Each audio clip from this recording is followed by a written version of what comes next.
Hello everyone, I am with AL's top laner Flander today. Let's have Flander say hello to everyone first. Hello， 大家好，我是 AL 上的摄阳哥。我觉得我们之前其实都是有算是在训练我们玩的比较少，或者说不太擅长的体系吧。我们更看重的是打出来的效果。如果效果不好，那我们就回去复盘，看能不能怎么样做得更好。如果效果好的话，我们会接下来165的比赛可能会有更多的武器嘛。OK， 那其实你在队伍中是扮演着比较稳重的这种大哥的角色，比较有经验的一个角色嘛。那你是怎么帮助这些年轻的就是选手，在他们可能缺乏的一些经验上面给他们建议的呢？其实我也不能说给什么建议吧，因为其实大家打的位置都是不一样的，他们各条线上要处理的情况或者说要面对的东西都跟我不一样，所以游戏上我帮不了什么。但是整体如果大家比较着急啊，或者心态上说话很急啊，我们会大家都知道这个时候要调整一下，所以这一点我们是做的挺好的。那像我们刚刚其实有问到他比教练，就是假如说队伍像上次一样输了，然后这种比较小局输，但是你们依然就是非常有实力的队，你怎么作为一个比较有经验的可能老选手，怎么劝这些可能会给他们一些年轻的选手，对上年轻的选手一些什么样的建议，让他们保持住好的心态？其实我觉得打到LPL嘛，其实都是非常好的选手。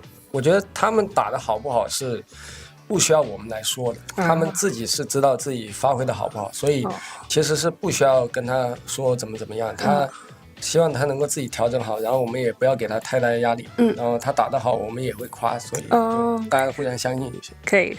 那最近其实很多人在讨论你在上路这个科研效果，你自己怎么看待自己的这些科研经验，然后还喜欢吗？就是对于做这些不同英雄的选项有什么样的感想？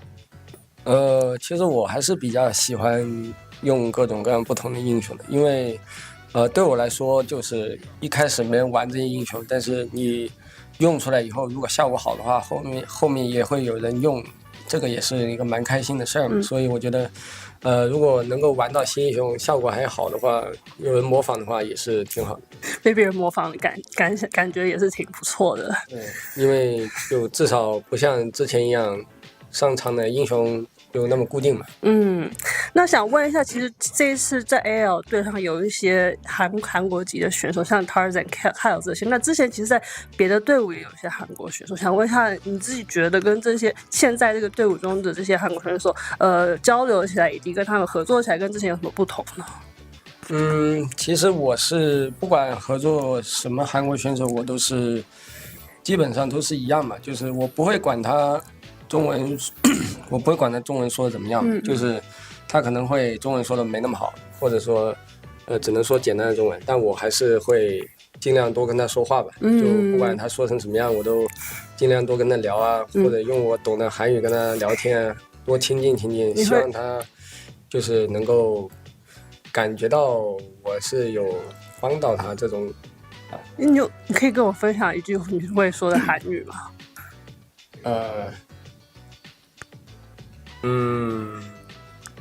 分享韩语，我饿了，别给我跑。可以，很标准。OK， 那你身为一个老将，大家在看你比赛的时候，你是非常有活力以及非常有激情的一个选手。那你自己征战 LPL 这么多年，依然这么热爱这个游戏，你觉得一路坚持让你坚持到现在的一个动力是来自于哪里呢？我觉得首先最简单的目标肯定是希望能够拿下冠军嘛。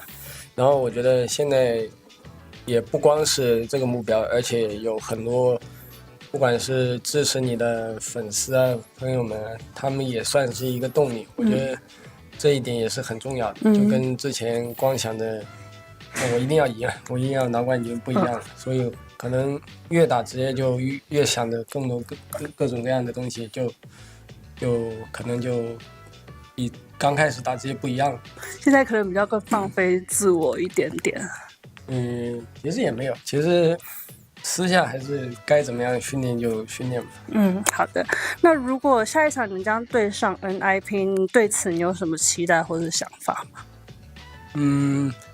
其实对阵 NIP 的话，我们目前还没有聊跟他们的对战的 BP 嘛，所以接下来聊嘛。但是我觉得我们主要是去客场的话大家都会比较累，然后又是连续的坐飞机嘛，所以我觉得怎么样调整好身体状态这一点比较重要。那其实你刚刚有说你不会给你对他们比较年轻的选手一些建议，但如果你要对他们说一句话的话，你想对他们说什么？年轻选手如果要我对他们说的话，我就希望他们不要，就是假如他们输了很重要的比赛，也不要影响太久吧。就我能理解，当天输了特别难受，但是我还是建议睡一觉就先别想了，就日子还是要过的。好，但是最后想请你跟海外的粉丝说一两句，中文也可以，但是如果你会英文的话更好。我是实在不会英文，不好意思。然后非常感谢海外的粉丝朋友们也看我们 AL 的比赛吧，然后也支持我弗兰多嘛，所以我希望大家能够继续一起支持我们比赛，然后我们接下来季后赛也会越来越好，争取能够走得更远。好，谢谢你，非常谢谢。Welcome back to the LPL, everyone. My name is Mila, and today I'm joined with Elk by my side, and we have a banger on our hands. I'm super excited for today's matches. I hope you would agree, because I can see like my favorite team right down here. I'm not sure how it is for you, right? I love AL. I've been a bit critical of them in the back half of the split, so hopefully they can prove that they are another top dog. I know they had a bit of a rough go towards the end of the season, but they need to prove it and kind of at least prove to the audience and the community that they are potentially going to be those big challengers for teams like Top Esports. For sure. They have a lot of, stuff they have to show us in order to keep their seeding alive and actually maybe make it to the end. But first off, let's just look at the format real quick, because, judging from the outside, judging from a European perspective, what in the actual F is this? There's a lot so going confusing, on. right? Like, you go, King, you explain. Look, Mila, you should have seen our Split 1 format graphic. There was some things on there. It was tough to read. But it's gotten better. All you need to know for everybody at home is we're looking at that bottom left corner. Those are our top 8 teams. With a play-ins, there's a single best of 5s for all of our top teams to be able to play against each other to determine those last 4 spots going into playoffs. And we've already had some of our first couple matches here for the season, and I think, things are starting to heat up. I feel like we're getting a lot of our top-level teams start to take things a little bit more seriously. They're starting to get into that playoff form, and I feel like this is the right time that we need to be seeing these teams peak. Yeah, for sure. Now, with this format being all over the place, let's look at a graphic that's a little easier to understand, possibly. Well, we look at the bracket, and this is... I understand what this means. I'm so happy. We can see that both Top Esports and BLG have already moved on to the next round in the upper bracket, lower bracket though for FPX and IG. And we are today looking at AL versus WE and JDG versus Weibo, the initial seeding being chosen by the top 4 teams. Yes, I can read. I'm so proud. I know. So, this looks great. Honestly, I think both of these games today will be bangers, and whoever makes it out, that top bracket, like winner's bracket, is looking stacked already. Oh, yeah. I think if we get any more of the upsets, the top half of the bracket was not as fun. Like, the fact that FPX won a game, very cool. The BLG IG series was kind of a snoozer, for being honest with ourselves. This bottom half bracket, I think, was supposed to be something that was a little less exciting if we're kind of looking at it on paper. But hopefully these teams can prove something today, especially, the big challengers in my mind, the lower seeds, WE and Weibo. They have a lot to prove in terms of whether or not they're really going to be able to go far here in the spring playoffs, and whether or not they can actually kind of prove the fact that they are a top 8 team. They took a lot to get into this situation, just even from the play-ins. Yeah, absolutely. I completely agree. But with having the bracket done and dusted, let's look a little bit more specific into what are the teams that are on our hands today. We have Anyone's Legend versus Team WE. And I think if we just look at the seeding, we have it very nicely down there. You know, seed 2 versus seed 6. It should be a no-brainer that Anyone's Legend look a little stronger here, but would you agree roster-wise as well? Is the AL roster a little better too, maybe? Oh, for sure. I think you just think of the pedigree of some of these guys, especially with Tarzan and Flandre up in the top side. They have been performing rather well for themselves. I know that Tarzan got an all-pro nod as they came into this split, but for Anyone's Legend, despite some of their late season woes, I still think that this should be an AL dominated series. You look at their carries, I just feel like when you look at the 18 best of 3s that they have played here in this split, that they have shown a much stronger body of work, despite the fact that, you know, the challenges that they're going up against today in WE, they've been, you know, some split 2 darlings so far. Yeah, absolutely. As we can look at the keys to the game, we obviously see Tarzan, Flandre, and Hope. They have a lot of, they need to put in the work for their team, kind of. Main champions for Flandre, you know, with the Champion Ocean. Very interesting. We just briefly talked about the patch notes as well. Let's see if that will have an impact here as well. But I feel like Anyone's Legend for me, and also something that was probably mentioned before, is that they have very good momentum right now, I would say. And I feel like they have improved throughout their time.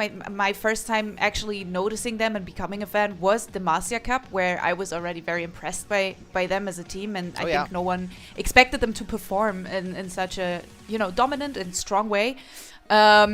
So for me, it feels like they have gotten better ever since. And, I mean, Tarzan being 12-game MVP speaks for itself. It's just Tarzan, man. Tarzan in the regular season always looks like a different beast, but when it comes to playoffs, there's a reason why he hasn't necessarily been able to pick a little bit of silverware up. So hopefully this is going to be a playoffs that he can try to break that narrative, and especially for this team, the fact that they have Tabe in. Tabe has been such an influential coach for many, many years now, coming back into the LPL, playing or helping out this AL roster. They are a team that I think lacks a little bit of flair when it comes to how they play the map, but that alone lets you farm so many free wins against teams that are below you, and as long as you have the mechanical prowess, like we see with these guys, I think that AL should be looking rather good and trying to use this as a free layup going into their next round of playoffs. Yeah, I'm very excited to see how they will perform today. However, we do have a second team on our hands. We have Team WE, and it's been a little bit of an up and down with them. Historically, you know, we've seen some weaker games. We've had roster changes all through, you know, playoffs and regular seasons all the time from 2023 to now. Talk us through it. What was the issue? What's going on here? I just wanted to highlight, you know, some of the historic nature between these two teams. WE has been, you know, a team that in years past, and a long, long time ago, one of the best teams representing the LPL. In more recent history, it hasn't necessarily been as kind to them, but when you look, they had Shanks and Hope. Shanks was actually part of that roster for a very long time, kind of felt like a really big franchise player for them. They brought in Hope after a Worlds run in 2022 when he was on JDG, and you know, they've been building the synergy as the two carries. Eventually they move over to AL last year. They bring in Kyle as well, and you know, they kind of made a pretty deep run. They definitely, I think, made a bigger name for themselves. I think Hope has slowly started to build himself back up to that world caliber, international caliber player. And I mean, look, there's a reason why Hope finally made it onto All-Pro. It's been a couple of years in the making, but I'm really excited to see what these two guys can do, especially how long they've been able to play together. Yeah, absolutely. As we now get to take a look at the, you know, current roster, let's look at what Team WE are bringing to the map. And I think, you know, there's some gems in here. I have Aragon's voice in my head saying, oh my god, Vampire the GOAT. I mean, look, I think individually, I do obviously, as a fan, I do prefer the AL roster, but Sure. there is some work to do with these guys as well. I think Karis, very interesting. Vampire having improved massively, if you want to see it that way. What's your take on that? The fact that Team WE is even here, I think, is a beautiful story. These guys were completely winless going into Split 2. They look like one of the worst teams in the LPL. We thought, okay, them being in Group Ascend, congratulations, you guys made it. You guys are just going to be here for the participation award and probably get kicked to Group Nirvana for Split 3. Yeah. But they had a mid-season run where they just were taking every single series. They went on like a 6-series win streak, unfortunately ending the regular season a little bit low, I think on a 4-loss streak. But regardless, Monkey coming in for this roster over Tianjin really, I think, reinvigorated this roster, gave this team some direction, and now it's not just Taeyun and 4 wards. This really does feel like a team that, with this jungle and support duo, all of them kind of rising together in terms of their performance. This is a WE roster that, while they may not be favorites tonight, really do feel like they can take a couple of games off of our top teams. I'm definitely looking at that mid-jungle synergy for them as well. I think for both of these teams, mid and jungle are going to be such important key players as well in how the game is going to work out. And here we have the most cursed image on the internet, guys. I mean, look, it's Nidalee and Trundle. What more do you want?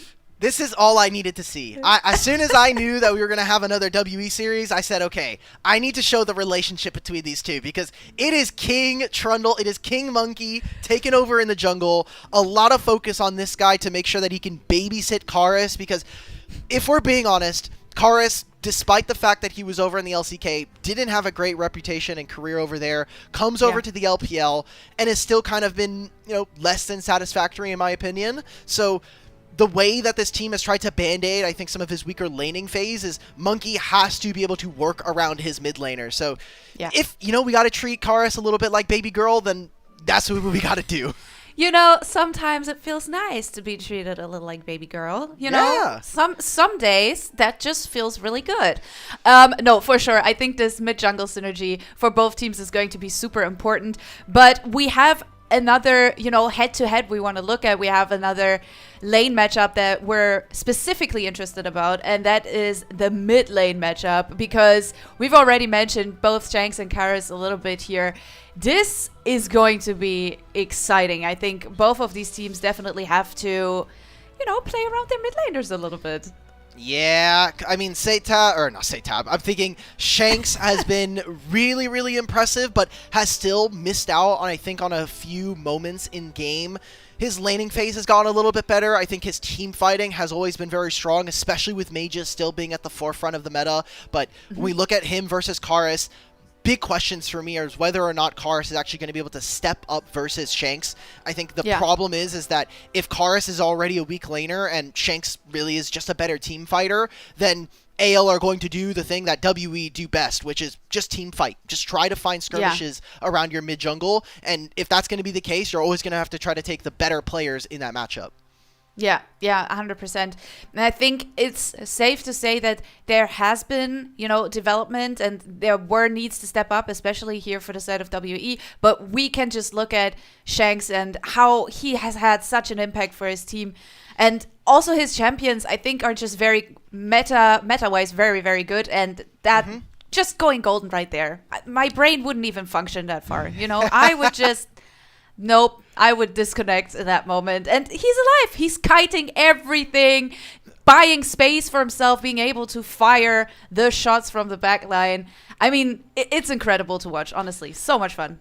I think the things that we look at Shanks to do is just be a stable piece of this map, especially when you have players like Flandra and Tarzan who are going to introduce, I think, a lot of variance in a game, especially with how Tarzan tends to play a little bit more aggressive and really choke out the enemy jungle. Flandra in particular, we talk about him having his really creative champion pool, but also just in general how he likes to be a little bit greedier in lanes. Shanks has to be a stabilizing force for this team, and I think kind of rightly talking about his champion pool, you look at his most played, Azir, Ryze, and Talia. That feels like probably some of the best that you can get right now when we're talking about mage mid laners. So I really need to see Shanks use this as a confidence booster alongside the rest of his team so that they can, go into potentially their upper bracket finals and look to, challenge some of our top other teams.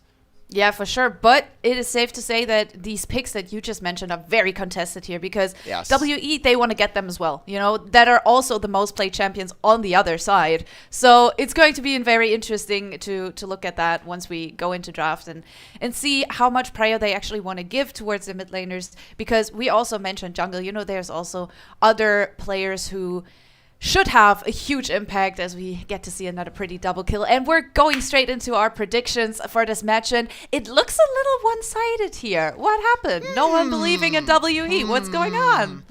It turns out when the 2nd seed is facing the 6th seed, I don't think anybody... I wonder if Kelsey, one of our people on staff here, could figure out if any of the predictions. I know for our Discord, which again, if you want to join, there's a QR code up there, and you can also join, I think, through the Twitch chat. But I don't know. I know for Top Esports versus FPX, only a single person from our Discord voted for FPX to win that series. And I have to imagine that is the same here tonight. Yeah. I mean, again, I think it's very one-sided if we're looking at the seeding as we get to see the player walkouts. I really like what they did with the stage and the background. It looks pretty. I'm happy when it looks pretty. We're in Beijing, so JDG splurged out for their arena. Yeah, I love it. No, but I'm very excited to see. Honestly, even let's put my being a fan of AL aside.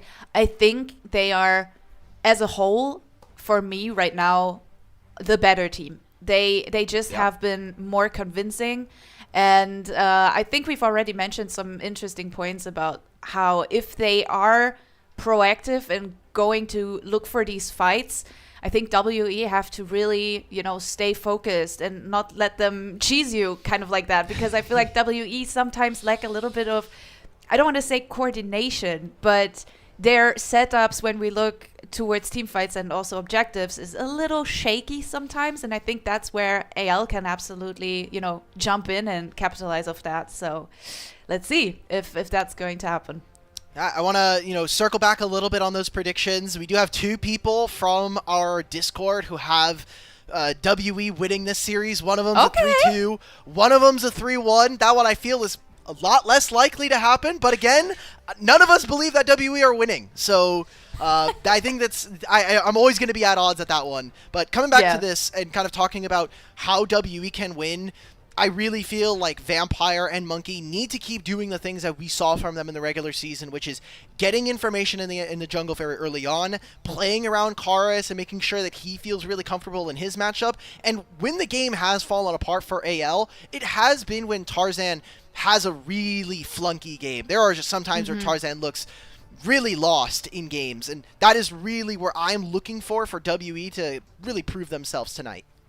Yeah, definitely. I think there's a lot of responsibility there in the jungle, and some people crack under pressure like that. Other people don't. So let's see how that's going to play out. We've briefly talked about the patch notes before we came in here. So is there anything from the new patch, as we're on 25.11, that you feel like, ooh, that could be spicy, that's a possibility, that would fit the play style of either teams?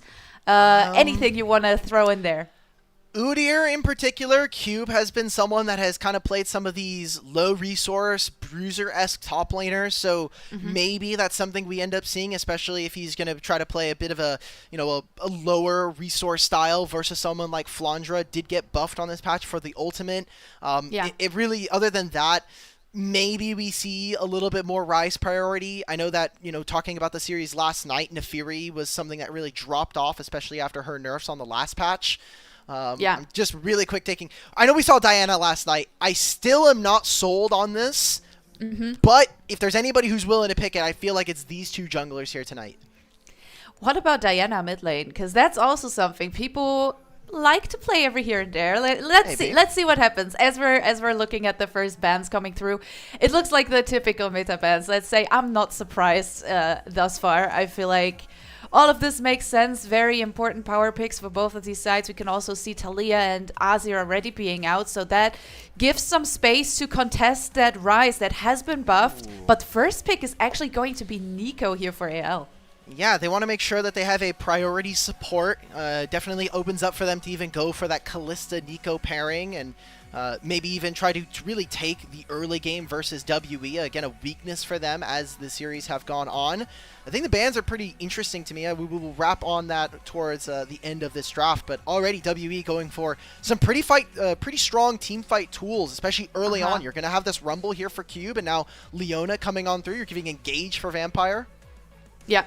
Definitely. It looks really good. Also, ultimates that you can just layer very, very well. You know, the solar flare into the equalizer. That should work quite nicely. I wonder what you want to pair the Nico with on bot lane. Obviously, when we go back to ultimate layering, maybe something like an MF, even though I don't feel like it is just as strong as we are getting the Kalista, and that is more of my liking. Some aggressive, aggressive picks, and also very, very mobile, which is something that Jin can say for himself.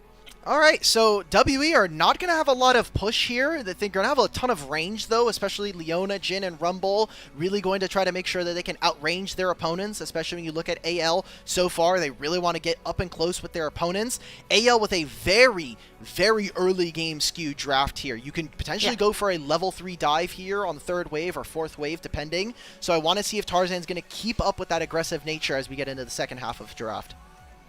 Yeah, I'm going to, ask about the Poppy just for a second, because it is a flex pick on paper. Would you play top lane jungles? Support obviously is not an option here, but are we still looking for a strong jungle pick, or are we still looking for a strong top lane pick? I think this has to be top lane. I think the Poppy has to be going to the jungle. Tarzan has, by far, it's been one of his most played here in the split, and obviously with Nico. Into Rumble, it's not great, so unless there's a really spicy champion that Flandra's trying to see a little bit more of the draft for, I have to imagine that AL are looking to potentially change up the top lane matchup. I like this advantage coming in from WE, though, getting rid of the Orianna and the Galio. I think a lot of powerful picks taken away from Shanks and from Flandra, and now getting rid of a lot of focus onto Monkey here with Trundle and Zed. Yep. The jungle bans coming in. Sadly, no Trundle Nidalee for us in this game. But we do get a Rise. One of both of these mid laners, most played champs. On the other side, Shanks wants to go for the Annie. We have seen a little bit of Zenny in the little clips that we've just watched. So it's safe to say it's a pick he has been playing before. Maybe not as comfortable as some other picks, as it's only been a few games. But definitely a power pick if we look to that Tibbers. Ever since they kind of adapted that, it just became more and more ruthless, and now they're rounding it out with the Yorick on the other side, leaving us with a possible jungle pick. Wow. Ooh, I like all of these picks. It's like carry focused, and I love that. I want to see a carry jungler here. All right, they're giving Monkey counter pick here. I think when you look at what AL are showing, though, they're very low range. They're trying to burst out a single target. I feel Xin Zhao would have maybe been a little bit better here, especially with having that Crescent Guard. Gives him a lot of immunity versus some of the range here from anyone's Legend. But instead, they want to try to go for an all-in. My worry here, Mila, is yes, Viego will have that carry potential, but he doesn't have a ton of damage for him to actually get all of these knockouts so that he can actually get the resets, right? Like, you're going to be walking in, there's going to be an Annie shield, you're going to get Tibbers potentially coming on through unless you're going to kind of try to cancel it with your ultimate. I have a really strong feeling that while WE will be able to hold on in the early portions of this game, AL are going to win a single fight around an objective and everything's just going to blow up. Yeah, definitely. I think Viego as itself, I always say, is like a main character type of pick. You know, he wants to be there. He wants to be everyone, everywhere, all the time. He needs his resets. And I always feel like these reset-focused drafts are very, very hard to execute because they're easy to punish in a way. So as long as you kind of take Viego out of the equation, which you definitely want to do, playing around objectives anyways, I feel like he's going to have a very rough time. I do like the several ultimates they have in their game, though. So let's see if, let's say, a Rumble can step up in the later stages of the game, a Rise can step up in the later stages of the game. Draft-wise, I feel like anyone's Legend looks really scary, though. Yeah, Also, that's kind of what I'm thinking about. Yeah, I love the skins. You know, we've been getting better and better skins. It's funny. every time I've seen Annie so far, and maybe the small sample size, maybe I just missed an Annie game, but we've also not seen too many people take an actual Annie skin. She's been basically default every single game. So, getting ready for game number 1 here, though, as AL are going to be taking the Rift against WE. It's gonna be a banger. I can already feel it as we're going in. You said it. So far, no crazy early game shenanigans. Oh, maybe we're getting some. Something is happening for sure. We're moving into the tri-bush, and Hope has to be a little careful here, but manages to make it out just in time before anything crazy can happen.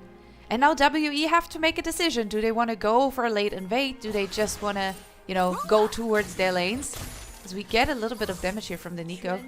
Yeah, you do have a Leona, right? So Leona, Ryze usually takes his Rune Prison first, just so that he has a little bit more ability to actually proc his Mana Flow Band early on, and over the Spell Flux doesn't really do much early.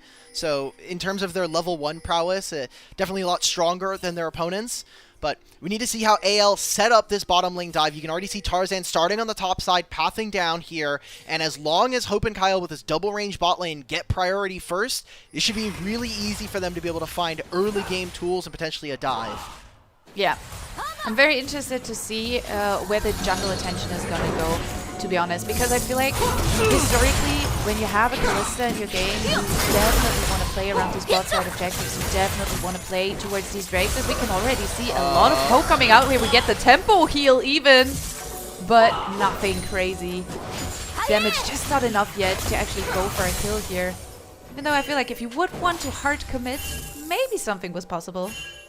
Maybe, but now all they're doing is making it really hard for WE, because with Vampire already chunked out like this, it's going to be much more difficult for AL or for WE to actually walk up on the wave.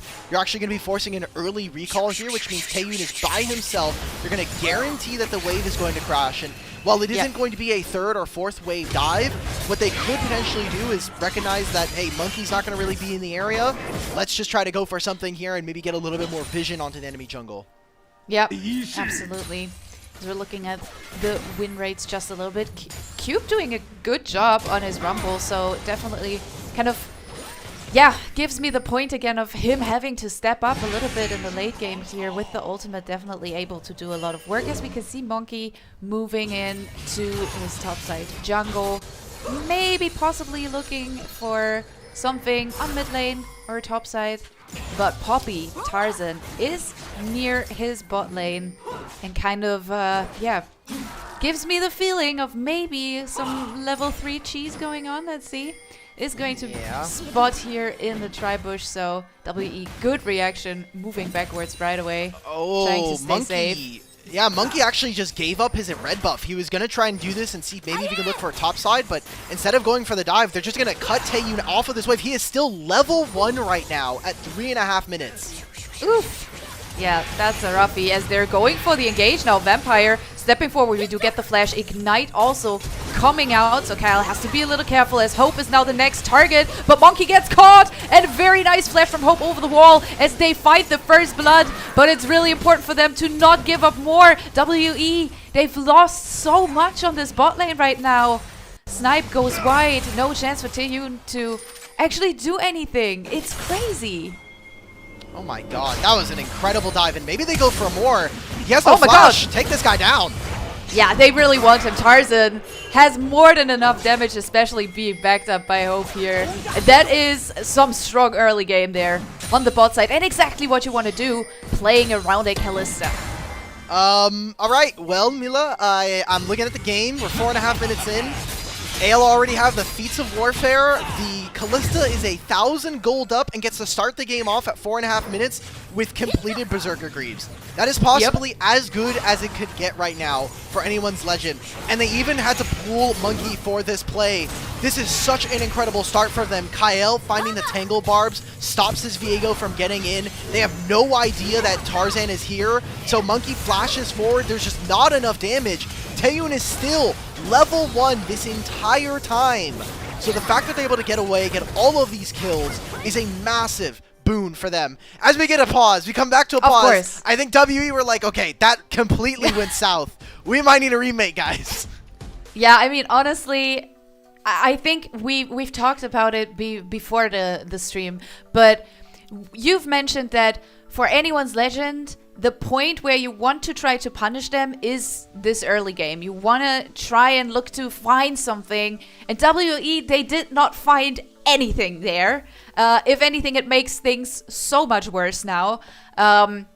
So yeah, definitely, it's definitely a let me pause moment right there, because they need to take a breath. That was already too much going on for this level 1 to level 3 action down there.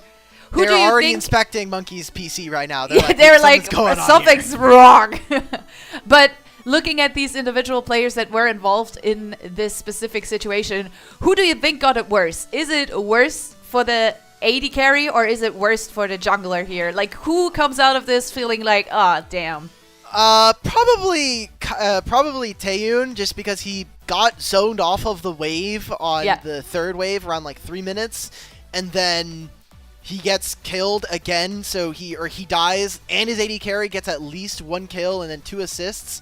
It obviously really sucks for Monkey, who did a little bit of like some interesting pathing. He started on his Raptors, did his entire bot side just to make sure if Tarzan was going to go for an early dive. He goes back up to the top side to do his Krugs, and instead of finishing his red buff, has to book it to the bot lane. I feel like both parts of the game that we were kind of talking about before, Monkey and, in tandem, the bottom lane here for WE, are really screwed now. Yeah, for sure. I mean, it's so important also with like jungle pathing that you get your tempo right, that you get ahead a little bit on the map. And Viego, more than any other carry jungler, definitely needs that little advantage here and there. So, yeah, it's definitely going to be a roughie. If we're looking at the side of anyone's legend, how do you want to capitalize even more of this play? You want to force in bot lane a little more, want to deny more CS? Is that what the play is going to be? I think after this next wave, and with 3 minutes before the next grubs, it's very likely that we see AL go for a swap. It's going to be Yorick into this bottom lane that I don't think are really going to be able to pressure him under turret, especially with the Dark Procession. So wondering if Hope and Kyle are going to try to use this to really spread the wealth around the map. Say, hey, look, maybe Taeyun's allowed to farm a little bit more versus the Yorick, but we're going to help put this Rumble behind and try to really slingshot the rest of our team ahead. Yeah. It's going to be very interesting, as we can see already. WE's bot lane moving a little further into the map towards that mid lane. That's a swap we've seen a lot, also in Europe actually. A lot of teams do it here. So they move towards mid lane instead of the top lane. So no Australian lanes so far. But there is a whole lot of pings coming out towards this river. And the possible first Drake. So let's see if they can find something. Monkey in the bushes, trying to position here as the root comes through. And now Shanks has to pull the Timbers, and that initial damage is crazy. Shanks is level 6. Taeyun is level 3. You better run for the hills.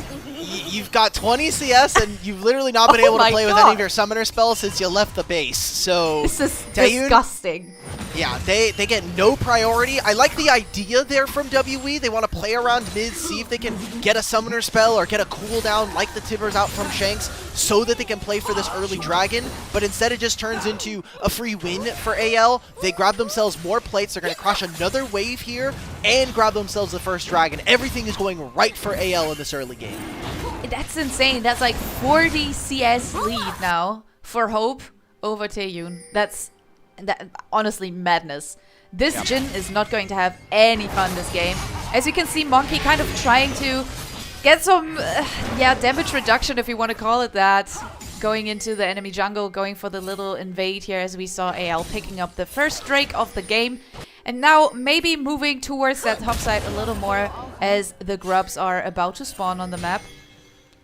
But Monkey gets spotted there. So Flandre, very informed about what's going on. No big, fear for any gangs here, as they're just very well informed. I feel like you just cannot walk into this top side right now. Like, WE, they're basically going to have to avoid this bottom lane duo. Anywhere that Kyle and Hope go feels like it is a no-go, a zone of you're not allowed to enter, because now they have level 6 on Hope, so Fate's Call is always going to be there to provide some kind of crowd control. And if Kyle hits level 6 before Vampire, that's basically just giving AL the early game. This is a very Yeah. strong start here for them, and having that Pop Blossom, especially with Taeyun's flash just now coming back up, you're asking for trouble if you're WE.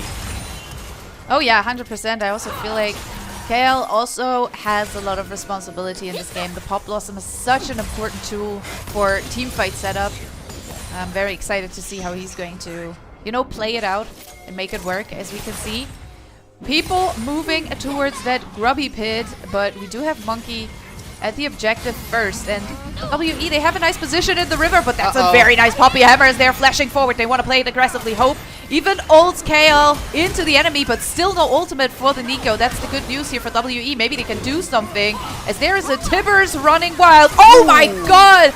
Shanks, Tibbers, craziness. Absolutely insane, as Flandre even gets the pickup on Monkey here. And they have... Did we talk about how they have like several extra members on their team? As Shanks picks up the kill. They have Tibbers and the Maiden. This is so unfair. They are like 7 people on the map. Technically 8 if you count the Nico clone. So True. That's Mila, ridiculous. I've got to say, and I know it's early. However, 9 minutes, almost a 5,000 goal lead after more of these plates fall. They got all 3 grubs and the first 6 kills of the game. I don't want to say it's over, but it feels very unplayable if you are Team WE. This is exactly the early game that they needed to find with this composition. They knock Vampire out, and while this doesn't go perfectly, Tangle Barbs miss, there's no wallbang onto Monkey here. The rest of WE, they have no spells to play with. They're missing ultimates. I think if Kyle had even gone closer to getting his ultimate, this is just completely Jover, but 3-man stun into multiple kills. AO get everything in the kitchen sink from Team WE. Yeah, and they also got so many summoners. We've heard flash after flash after flash. There's not a single flash, apart from vampires. But that's a hex flash, so it doesn't count. But, That's you a know, fake there's one. not a single flash on that team now. And Hope has both of his summoners, so it's definitely a very chill situation for him. And I love how the Maiden is she's just vibing. You know, I know there's these compilations of the Maiden just hanging around and not doing anything. This one, she's active, she's there, she's awake, so it's gonna be a fun one. I can't believe But Flandre yeah. has put in the Maiden to work like this. This is unfair. Yeah. Again, we were talking about like Karis and Monkey having to be baby girl and, you know, some princess treatment. I feel like the Maiden deserves a little bit of love. She's been getting a lot of buffs recently, to be fair, from Riot. But, you know, I feel like Flandre can do a little bit more. We'll see. Well, Maybe now he's with definitely Monkey here. trying. Oh, very nice equalizer. At least thins out the wave a little bit, and Flandre has to take a little bit of damage. Doesn't have his flash, as Monkey is kind of looking for the right way in, but there's just no way. The wave is coming. There is more than enough damage, and now with Tarzan in the area as well, we can already see WE, they have to respect it. There's nothing they can do as we get another nice Tibbers play here, and Karis just has to run for the hills because that bear is hella annoying. This is basically what you do on Annie now, with the changes, especially with her getting flat MR or magic penetration now with the ultimate. You're never going to be able to match the wave clear of a champion like Ryze, so with Electrocute and now with the Finish Malignance, Shanks is always just going to be able to walk up, have stun ready, and then just drop Malignance on top of him with the Tibbers, and makes it very easy for Shanks to be able to find plays like this, constantly bursting him out. And WE, during all of this, Monkey was topside, Leona really couldn't step into this bottom side river. It is complete vision domination coming in from anyone's Legend as they set up for the second Dragon of the game at 12 minutes. It's insanity. Flandre already working on that last plating of the top lane turret. It's not going to be enough just yet to actually take the tower down, but that will be 5 full platings funneled into Flandre here, who already also completed his first item. And now with the invade, this game is getting even harder for Monkey. Not really gets anything. That ult is an idea. He got the wave. Look, that's all that matters. We got access to the mini wave. They weren't allowed to do that. That's better than what Taeyun's been given this game. That's true. That's true. Okay, I take it. I get it. I would, for a second there, I was scared that they would put themselves into a dive position, but Tarzan just decided, you know what? I don't want more kills. I want the second Drake. So they should be fine here. I started But that freaking damage out is nuts. because I saw, basically, I saw them using Realm Warp, and then suddenly there was a Flash Pop Blossom coming in. Hope? Oh my god, Hope is super mobile, but has used Flash and Cleanse, therefore Curtain Call Snipe just fits, but we get the first Pop Blossom, and it's an easy kill. Vampire trying to re-engage Cal here, but Tibbers is still there, and is going to make sure that Vampire has no business at all moving in further, as we might get a little bit of a redemption arc here on the mid lane. Tarzan picking up the kill on the enemy jungler, redeeming his AD carry. And Flandre is now a jungler as well. Honestly, I don't want to be Monkey in this game. I really don't want to be Monkey in this game. It's crazy. I don't want to be WE in this game. All of them are suffering. I mean, Fair Shanks is point. going to take this bottom lane tier 1.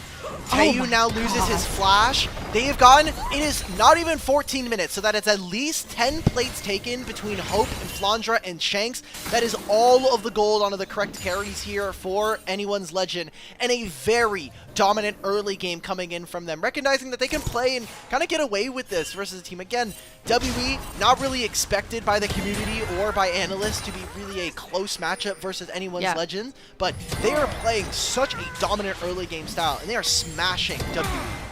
Yeah, 100%. If we look at the individual gold leads just now, it looks a little insane, as Cube is trying to put some work onto this top lane here. Monkey in the area too. Equalizer coming out, but their flashes are being traded, and Flandre goes for the solo bolo kill, and he's 2 levels up on Monkey, and the maiden just has to tickle him a little bit.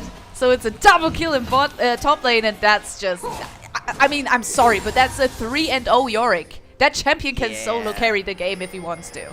He was giving out last rights, left, right, and center there. He was like, here, you can take a shovel, you can take a shovel, and I'll just keep farming up, getting more healing from my Q. I feel like that right there kind of cements the game. It is 7,000 gold at 15 minutes.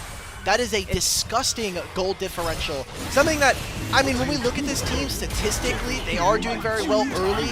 AL are a very well-coached team at the very least. They show up to objectives. They have strong objective control. They always play for first bloods, but this is just a highlight reel here for Flandre on the York. Glad we get to see this from him. This game is cooked for WE, and we're getting ready for game number 2.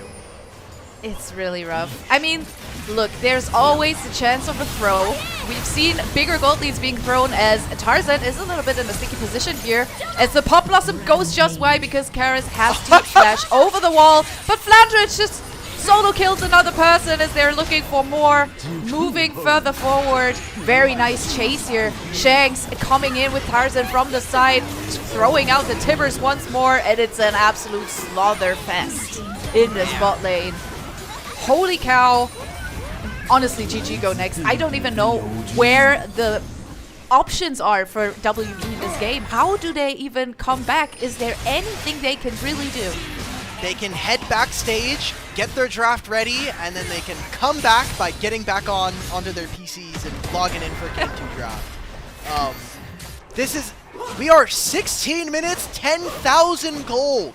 Like, I don't know how much more we can talk about this game, just with how cooked it is. And anyone's Legend really showing off why a lot of these guys are on the All-Pro ballot. Just being able to play so dominantly. It's been a little bit since we saw this team, and yes, WE had a really easy series, all things considered, up against LGD for the play-ins, but it kind of feels like AL have not missed a beat, especially on the new patch. I love how someone in chat said, not even my Iron games are just one-sided, and I felt that because, man, I've been there, and I mean, in Iron you wouldn't play this game. It's just you would have surrendered at this point. Yeah, so, I mean, there's also McTuffy. probably a lot lower CS numbers, I would assume, in an Iron game. That is true. That is true. Yeah, gotta admit.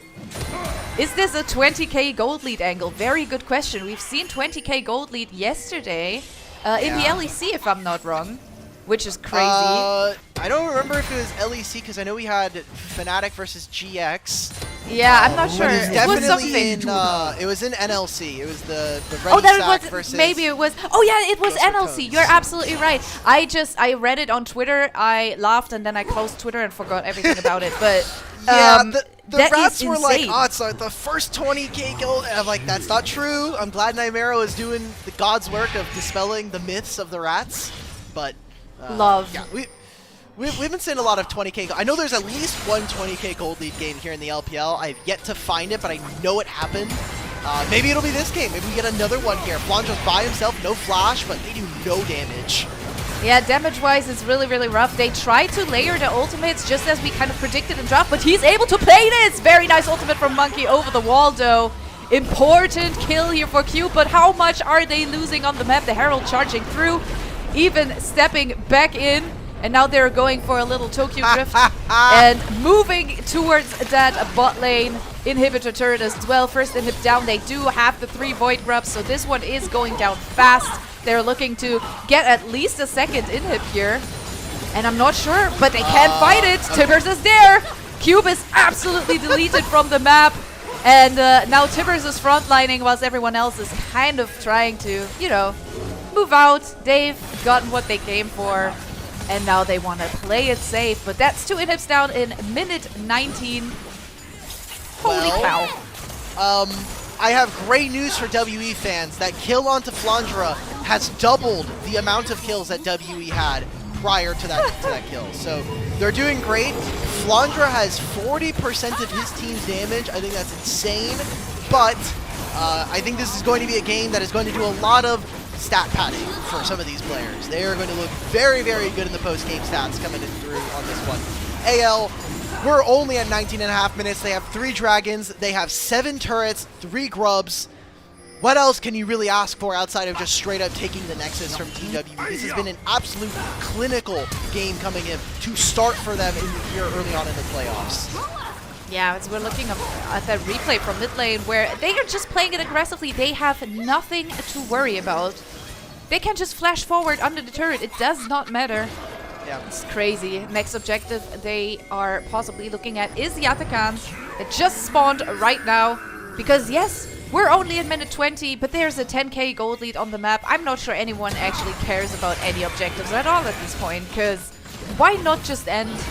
But Tarzan definitely wants to go.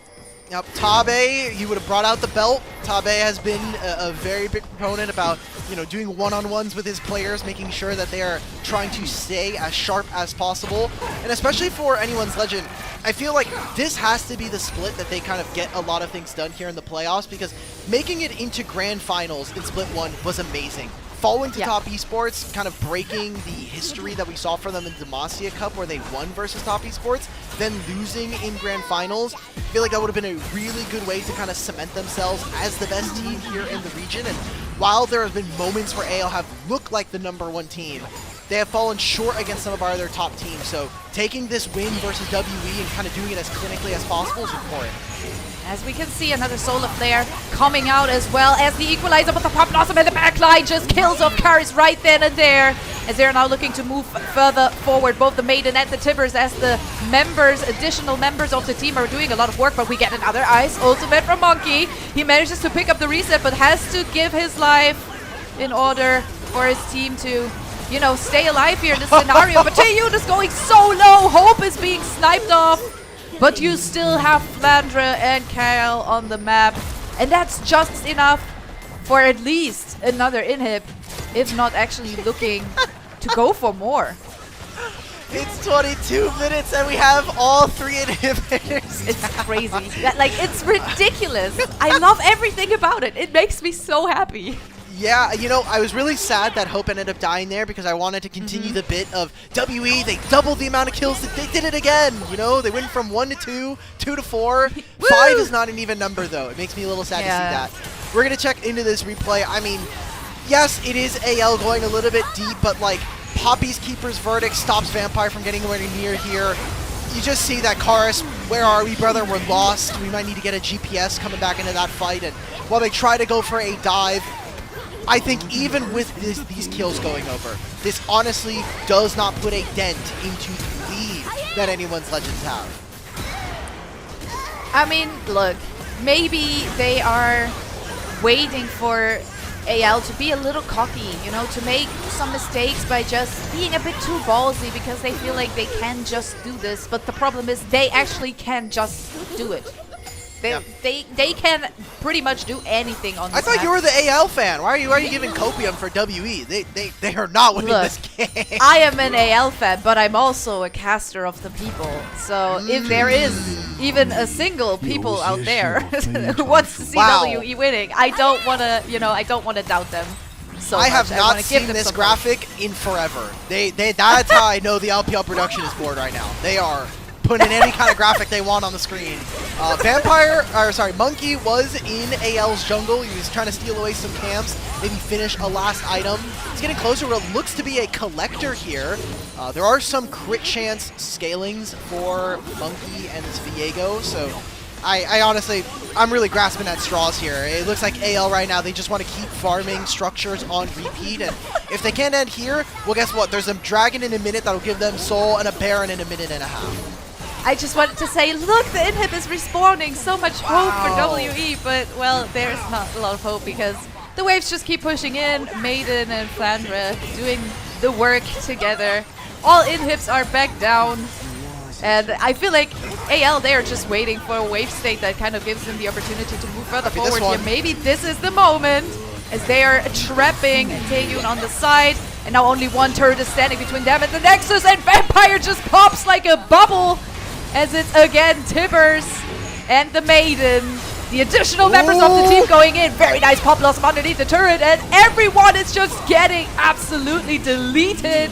Taeyun trying to save himself in the base. It's not enough. In the end, it's the clean ace, the triple kill, and game number 1 for anyone's legend.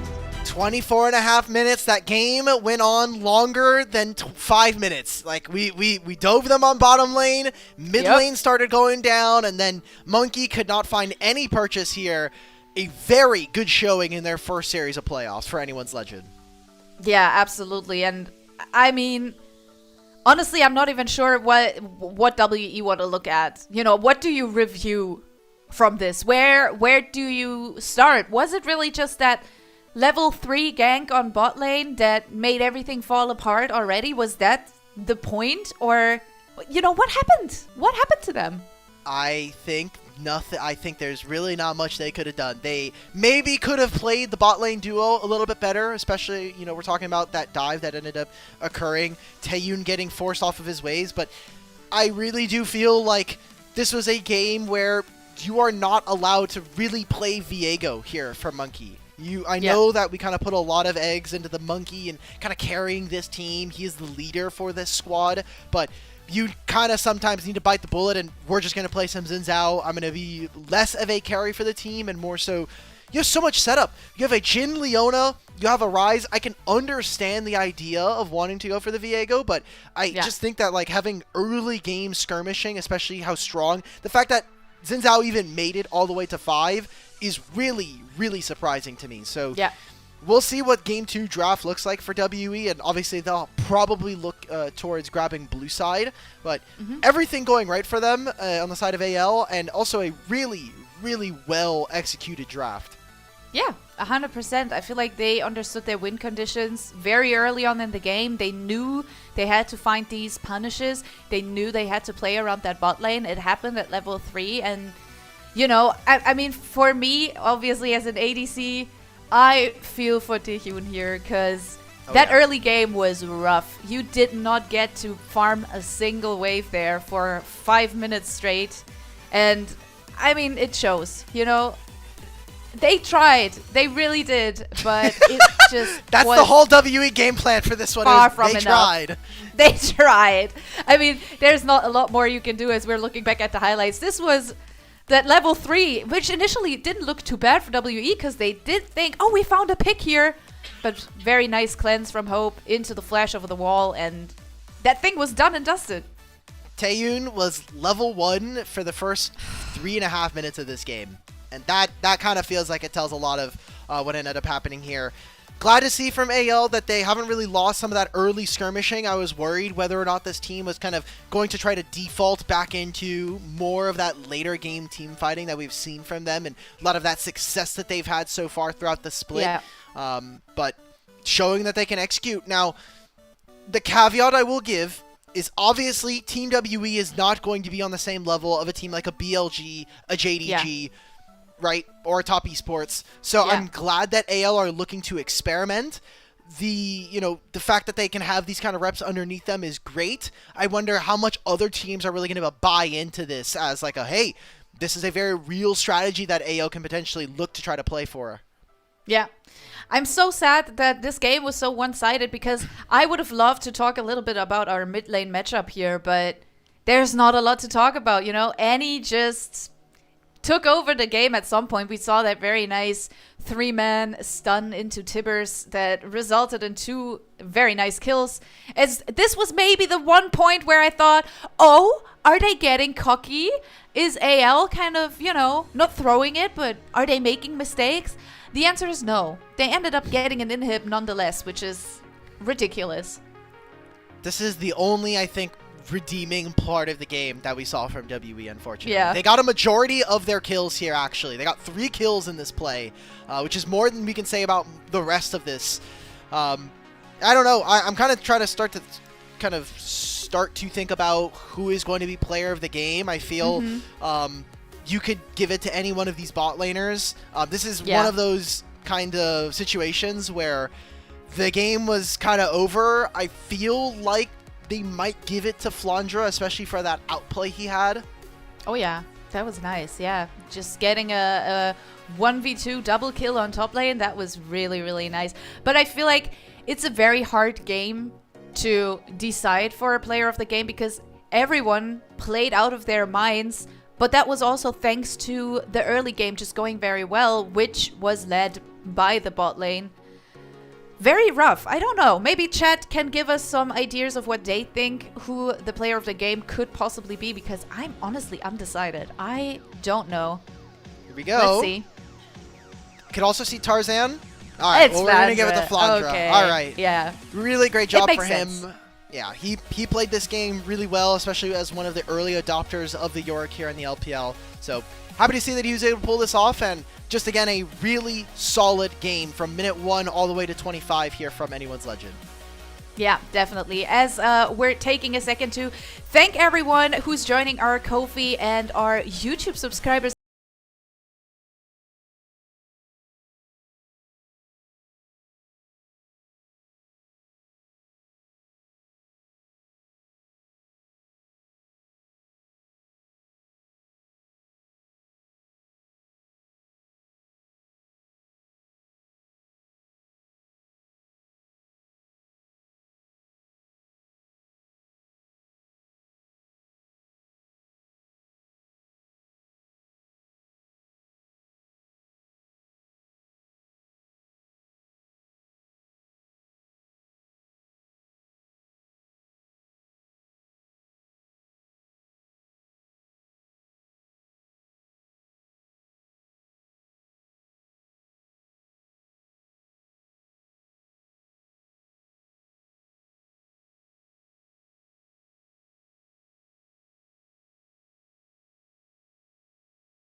Welcome back, guys. We have had a banger game 1, but we're looking at another banger game, if you want it that way, because we're talking about MOBA Trainer. Have you heard about MOBA Trainer yet? It's a new app that teaches you League of Legends with a series of puzzles. How crazy is that? Just boot up the program and you work through puzzles every day to improve your game knowledge. You can select the puzzle from this specific map and then answer questions and unlock more features.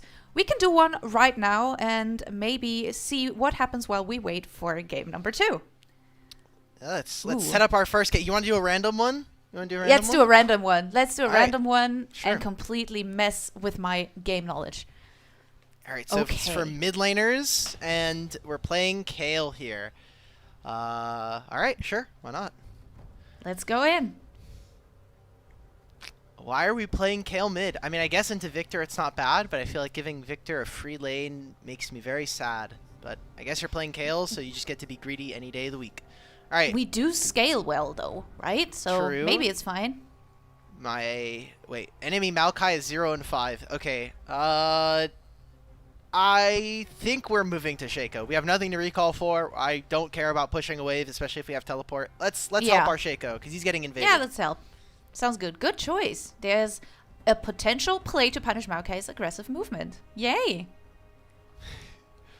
All right. I mean, this Maokai is probably trolling because he's already 0-5. He's literally homeless versus his Jace matchup right now. All right, he just loses flash. Cool. Well, yeah, what's my no Sona support doing is here? coming in. Follow Maokai, recall, return to mid. I don't know about you. What do you think? I think we should return to mid because Victor is pushing in. Yep. We're still relatively healthy. Maokai is gone. I wouldn't want to flash over the wall for nothing. So let's take the wave in mid lane. Yep. All right. Ooh, very simple. Yes. Yeah, it turns out getting gold and experience is really good, especially if you are Kale. So makes sense. All right. Let's see. Let's mosey on over. We even got our Sona here. We're playing against Yasuo Senna bottom lane for my Ezreal. All right, cool. We just pick up another minion wave. Yeah, I take it. Oh, but our bot lane is in trouble a little bit. So should we recall, push the next wave, or look for TP? So Sona's moving down there. Yeah. Would we want to go there? I feel like we want to look for a TP here because even if we recall, Shaco can take this next mid wave. 900 gold, when I look at our items, we might be able to get Nashers. So I think just keeping ourselves open for a TP play here is really good. And the wave's already thinned. So let's TP to bot, I would say. Wonderful. Okay choice. Yeah, it's like you can push the next wave. You'll have like 1100 gold, and we're already really close to finishing Nashers, so makes sense. Very nice. Yeah, no, it's good. I think we did a decent job, honestly. We're 3 for 3. I take it. I feel very successful right now, and I have definitely learned something. As we can see, our Ezreal definitely still having a rough time, but there are more than enough people around now, and we even actually get to make a little bit of a play. Nice. That gives us a few points and obviously a whole lot of new knowledge. So if you enjoyed that, you can subscribe for 20% off and unlimited puzzles using our code LPL20, as you can read on the screen as well. So proceeds will then benefit both the MOBA Trainer designers and the LPL English unofficial broadcast. So start leveling up your game today. And maybe if we have time, I'm not sure, production might tell us, we can do one more. Got one more? Get some more. Yeah, action. I got Let's one more play in some me. dodge. I got one more in me. Okay. Yeah, let's go. Whichever one you want to do. I'm looking over at producer right now, so you want to do some. You got to pick. You've got to pick though, honey. There you go. I think dodge is good. Yeah. Ooh. So usually when we do this, we kind of have like an ongoing bit here on the show where one of the casters controls the mouse and the other one is controlling the keyboard, so you can kind of mess with the ghost and flash here. But this is one of the parts of the program that you can use to try to dodge out on skills. I do feel, I have said this to the designers, that the skill shots feel like they go like maybe half a Teemo further than they usually do. But maybe it's probably just me coping, but I also have the best score on the prod account, so Okay, maybe you're just cracked. So who knows? As we can see, all these spares and everything landing, very complicated. And you have to have some godlike movement here in order to make it out. Not a lot of life left. Oh my god, so close, half alive. You have Ghost and Flash. You have Ghost and Flash here. You have Remember to use that. something. Oh no! Ah, unlucky. We choked. But we choked. You know, can get better. So maybe if you get the MOBA trainer right now, you can show us how you can do it when you have a little more skill. Maybe, let's see. So you guys should definitely check it out. I'm sorry for flaming the production. I'm sorry. Rest in peace, Mila's mic. If Mila's mic goes out in the middle of the game, we know why. sorry. It's okay. Yeah. I had that one coming. It's fine. So you guys should definitely check out the MOBA trainer. It's a lot of fun, as you can see. We both are cracking up about it. But let's go back to, you know, the new game. What's coming up? WE have to make a full mental reset, go into a new draft, new possibilities here, as we are obviously in the fearless system, which means all of the first played champions are out already, not to be played again. And let's see, I think there are already some draft adaptations, because I'm not sure Gwen was banned game 1. Yeah, Gwen is definitely new. I wonder if we're going to see a little bit more Scion in particular. I know that has been something that has really taken over.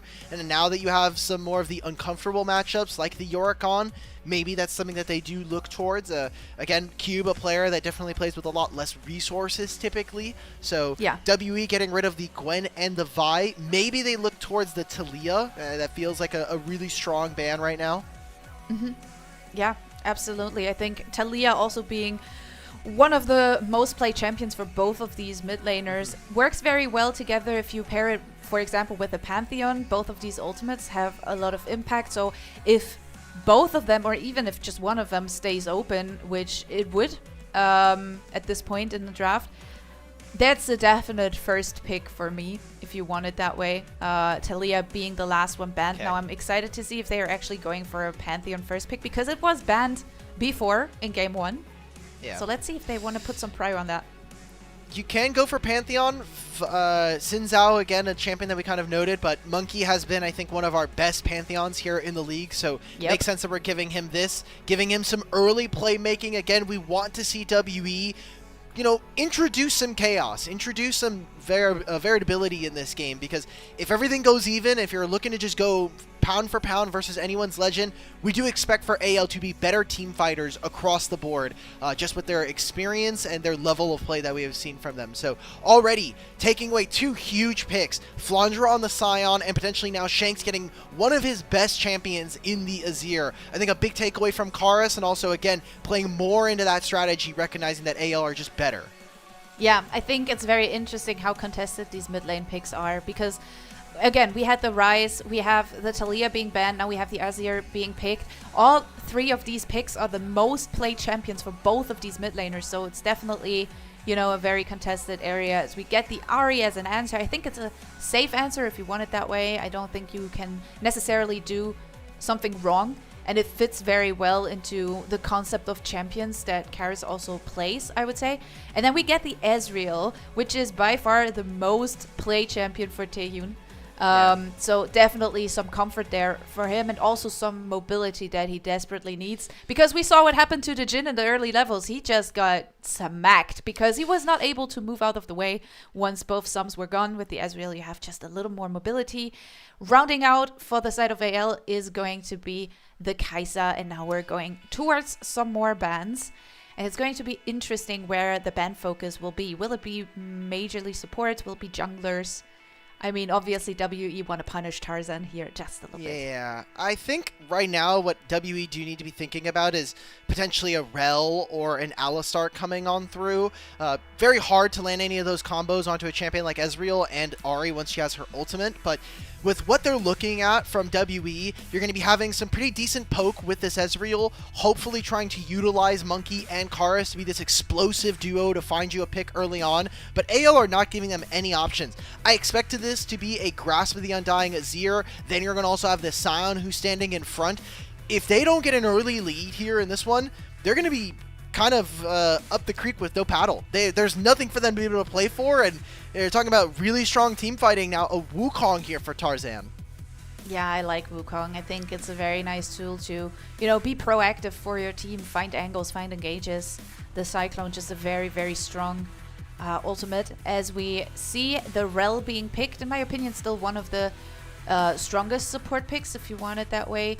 Flash, Magnet Storm, still very, very important to, you know, set up your team. And then we get a bit of a safety pick, you know, for the top lane, something you can't do a lot of wrong with, you know. Cassandra, it's just Cassandra. What do you want me to say about that?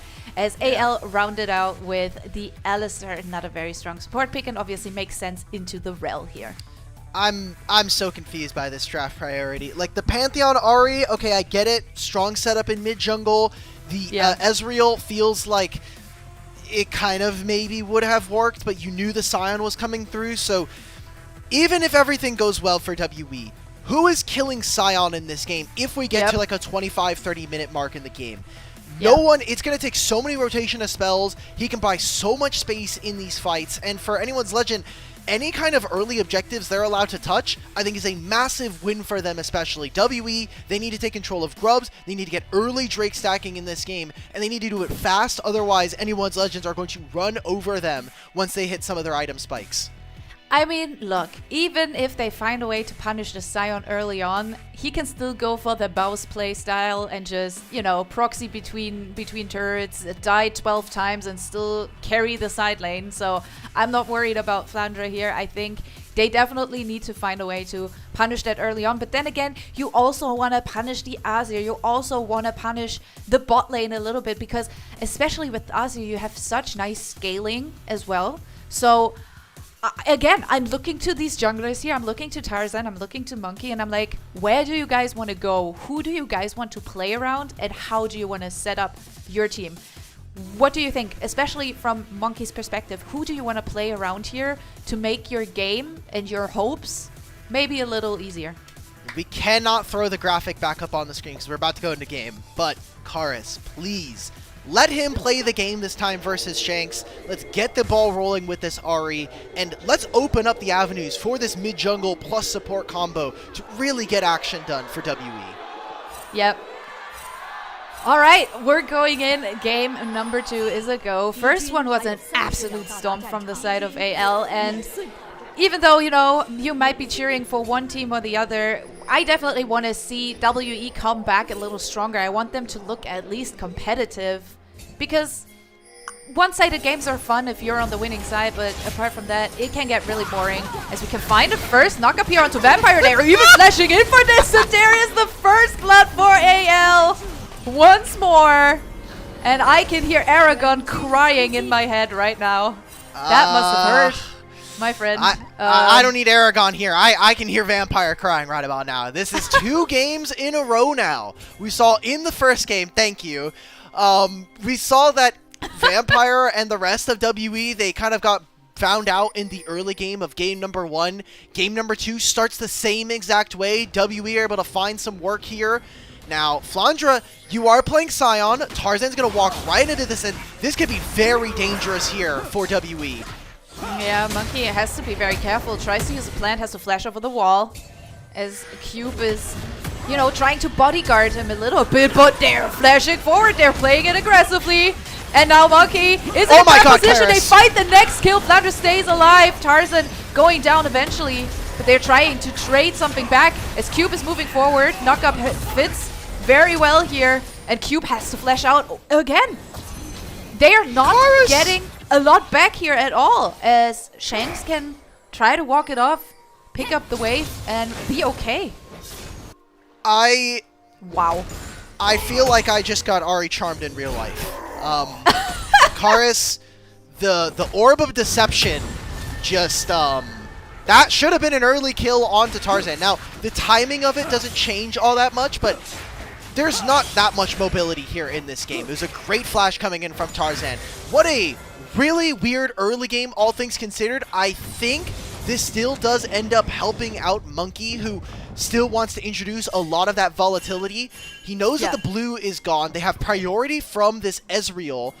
And Tarzan just says, look, I know that Rel's invading. I can't even bother. Let's go ahead and take my topside camps and just let's get around the wasted time here instead of trying to skirmish versus a level 2 Pantheon. Yeah. Absolutely. It's going to be interesting to see if any of these junglers actually want to go for the map split, as Tarzan is looking to counter-invade here.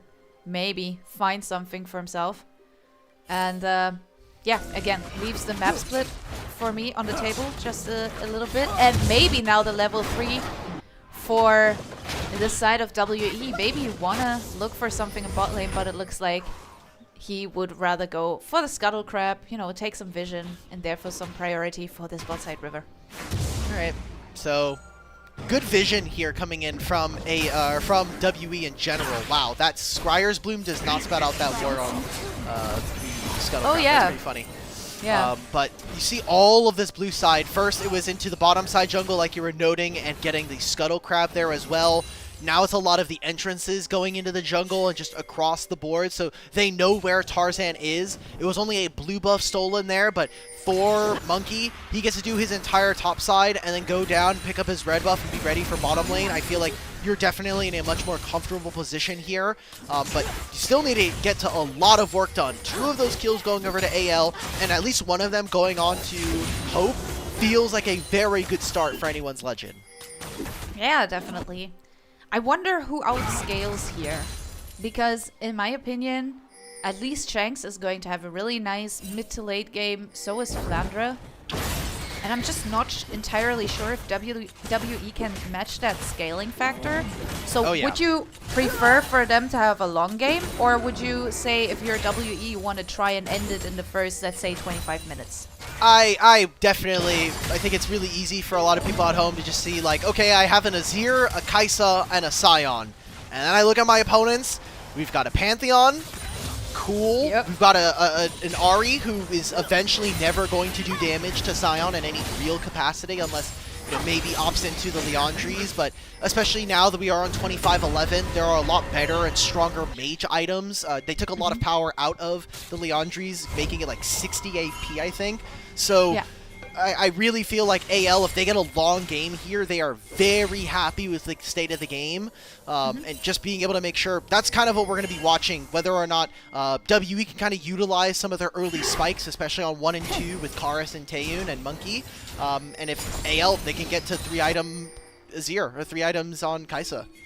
Yeah. Well, let's see. It's going to be a little trickier. As we can see already, the first lane swap coming out. We have Flandre now on bot lane, and Hope moving upwards as Tarzan manages to smite away his Grump, and therefore feel probably quite good, but he has no chance to move further forward here, and I'm not sure Flandre can help him. So he has to accept the fact that WE, that Monkey, can go for a bit more of an invade. He's trying to move in maybe again, but there's not a lot you can get. They should try to just stay safe here. But there's nothing in his top side. You can just start up Dragon, right? Like, you know that, yes, Ahri can eventually move, but Tarzan is basically going to be relegated to the top side of the jungle. Cassante is going to hit level 6 on this minion wave, so will have access to the all-out, and that should make him a little bit more durable, especially versus a top lane dive. So Monkey getting themselves the first dragon feels nice and definitely gives him some time here. He'll get this dragon, and I don't know if it'll be enough experience. If this dragon by itself will give him level 6, he also has at least 1 more jungle camp he can take. He can also walk through one of these lanes and soak some XP. Having that ultimate would actually kind of open up a lot of plays for WE, especially on these side lanes, if they go for an overextension. Yeah.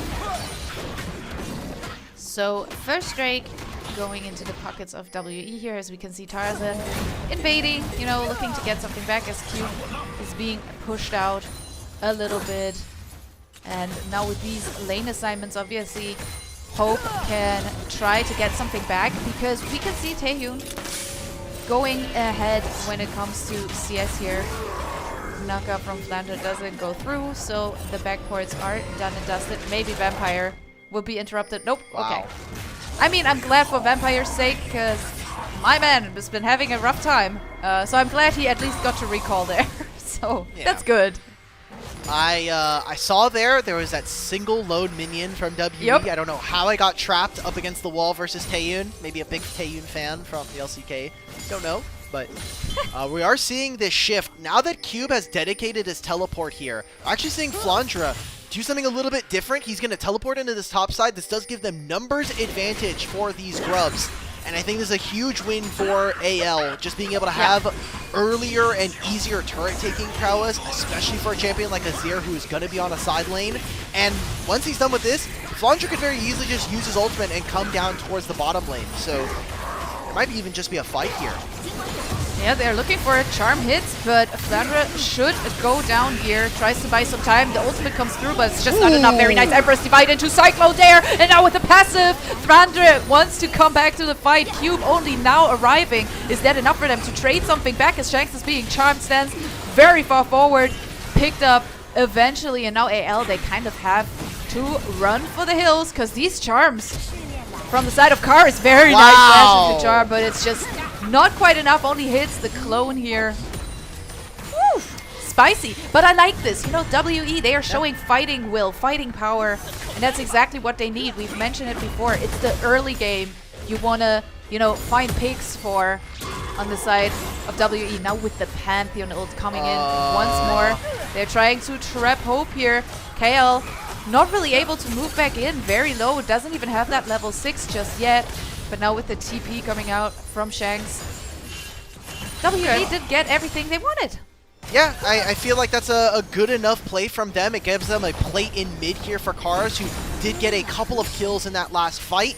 And a lot of summoner spells used there by Anyone's Legend. In particular, that last little bit of play that we saw where that flash from Karis got the cleanse out. Ooh, they make this dive happen. No one's going to be in the area. Kael is nowhere nearby. A very nice chunk out there from the ultimate, as now there's not really anything you can do. Shanks going down, no flash available. So easy kill for WE once more. Okay.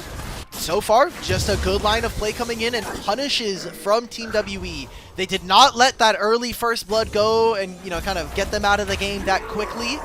Karis is playing a lot better here on the Ahri. A lot more of his early game potential here being unlocked on this champion. So we're getting a replay of something that happened a really long time ago. Again, we look at Flandre, he only really has HP and armor this early on. The flash way too late in this situation.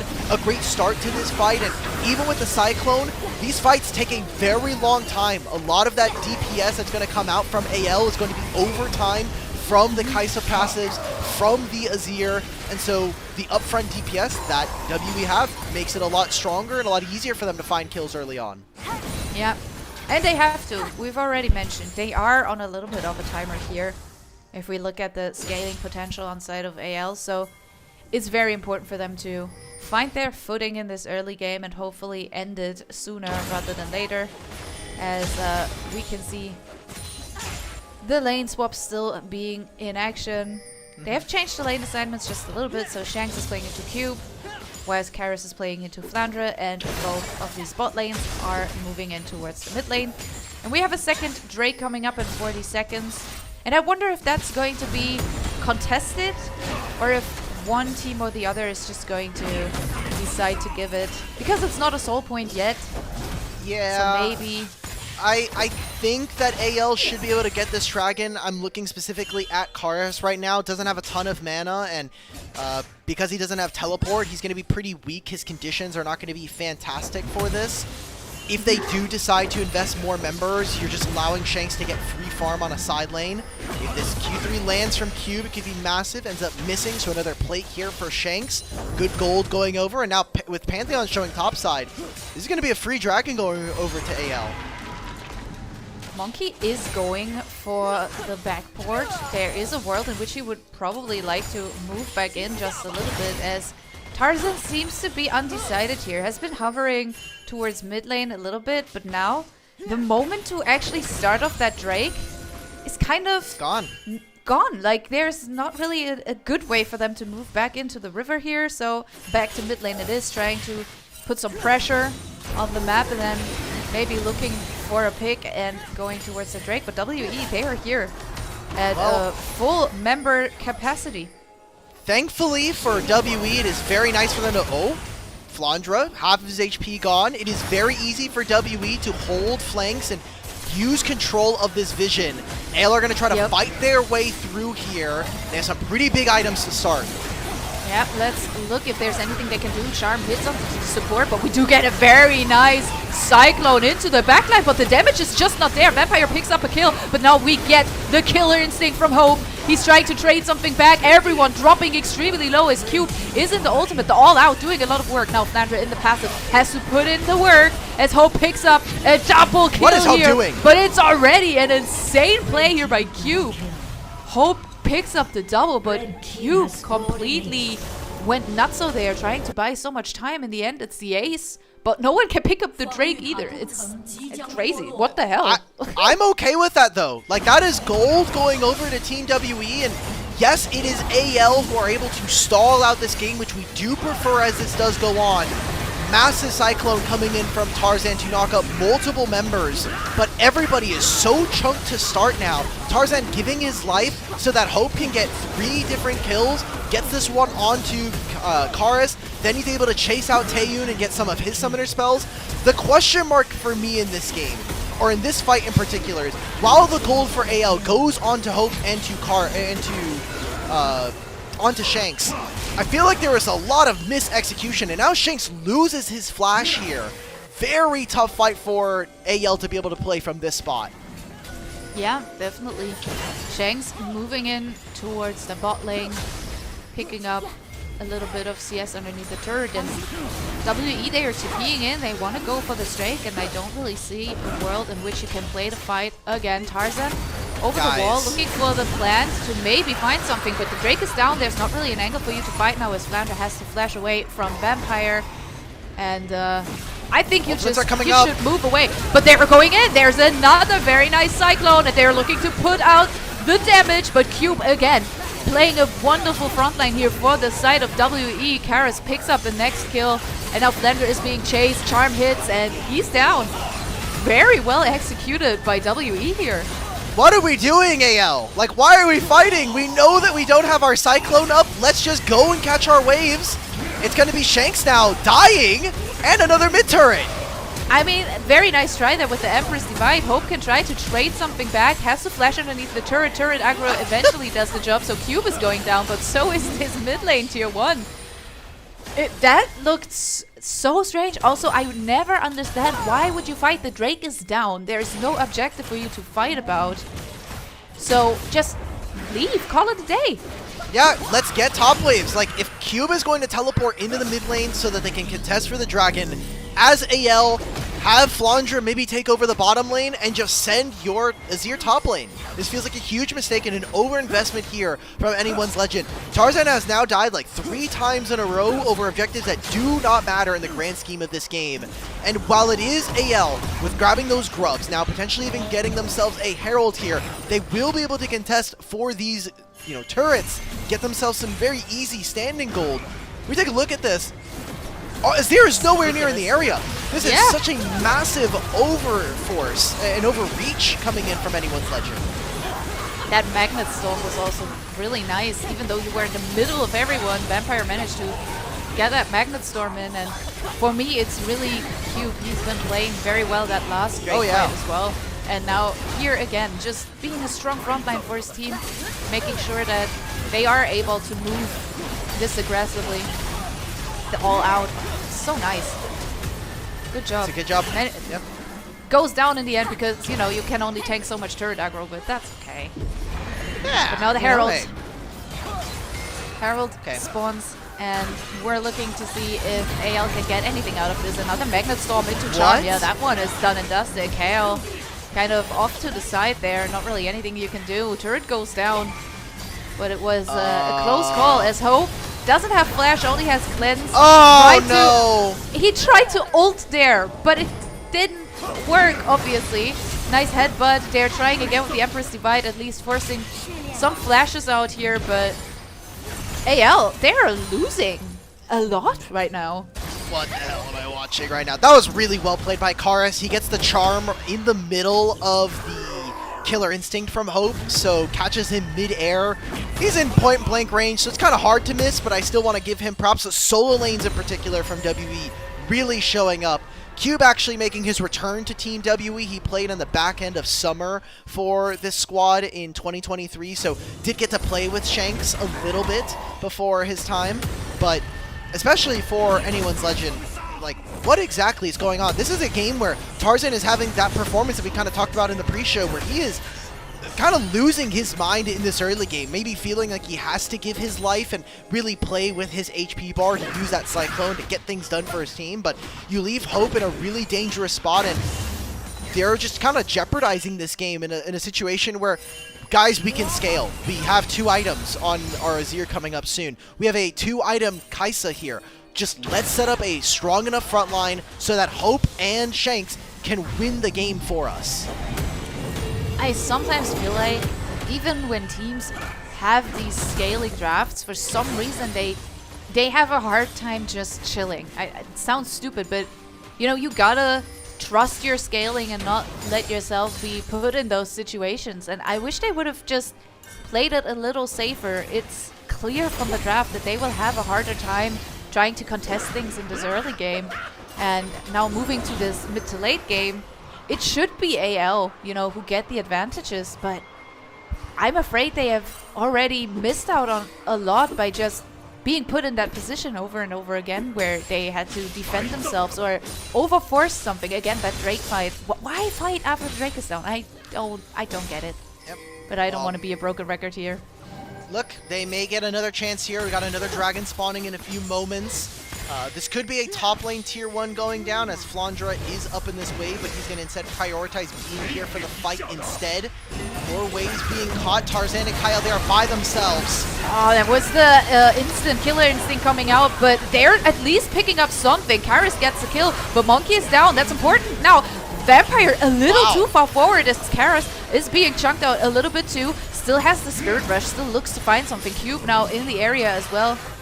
We do get the Athacon on the map, but no one actually cares because this is about Drake. They want to stop this dragon stacking from the side of WE. They need to get something here for themselves in order to buy themselves time. They need this time. They need the scaling. There is no jungler on the side of WE, so the Drake goes to AL. And now they have to move out, not force another fight. That Tribush backport is a little cocky. Oh my god, okay. Taeyun's not landing them, it's fine. I like this though, this is really well played, and maybe WE feel like they can start up the Otacon. They'll take this next wave. Monkey does have the Grand Starfall. If they get good position here, I feel like they can try to force AL. They know that they're missing on some of these ultimates and a lot of those summoner spells in particular. I mean, Shanks is going to have to TP back to this. There is no Unstoppable Onslaught, no Killer Instinct available for Anyone's Legend. They're going to have to look to turn, and there's no Charm anymore. So also don't really have a lot of vision. The only hope they have is that the Athacon is definitely doing some work here on WE as well. They just have to find an angle to move in. We're looking, Flandra gets charmed, can play the front line a little bit, but now is knocked into the wall, and they're moving in, the all-out over the wall coming out, but they're actually able to play it. WE is in a really bad position here. The smite sits there, and it's Tarzan who actually manages to pick up the Athacon, but at what cost? As Hope is trying to get some kills as well as Karis. Very nice Magnet Storm again towards the side, and it's a quadra kill here for Karis and the ace. Holy. I don't know if that's exactly the situation that Anyone's Legend wanted. Karis gets himself a quadra kill. He gets to absolutely go berserk in this fight on the Ahri.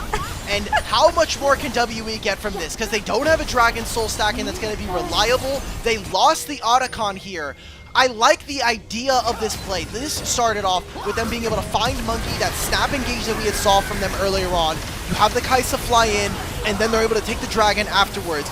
Moving after this, looking at the Otacon, I think that the all-out from Cube is a mistake there. You cannot be giving free space. That is, yes, you take the Scion out, but now they still have an Alistar on their side, and now multiple members have gone over the wall. Taeyun is on this side of the wall.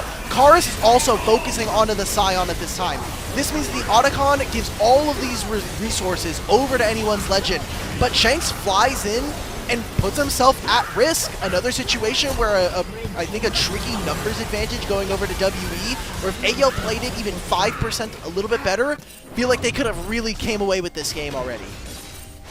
For me, it was also Kara's movement, you know, stepping out at the right time, then using the Spirit Rush proactively, moving forward again, picking up the kills on the side. Very, very well played from him, obviously, picking up that quadra kill there.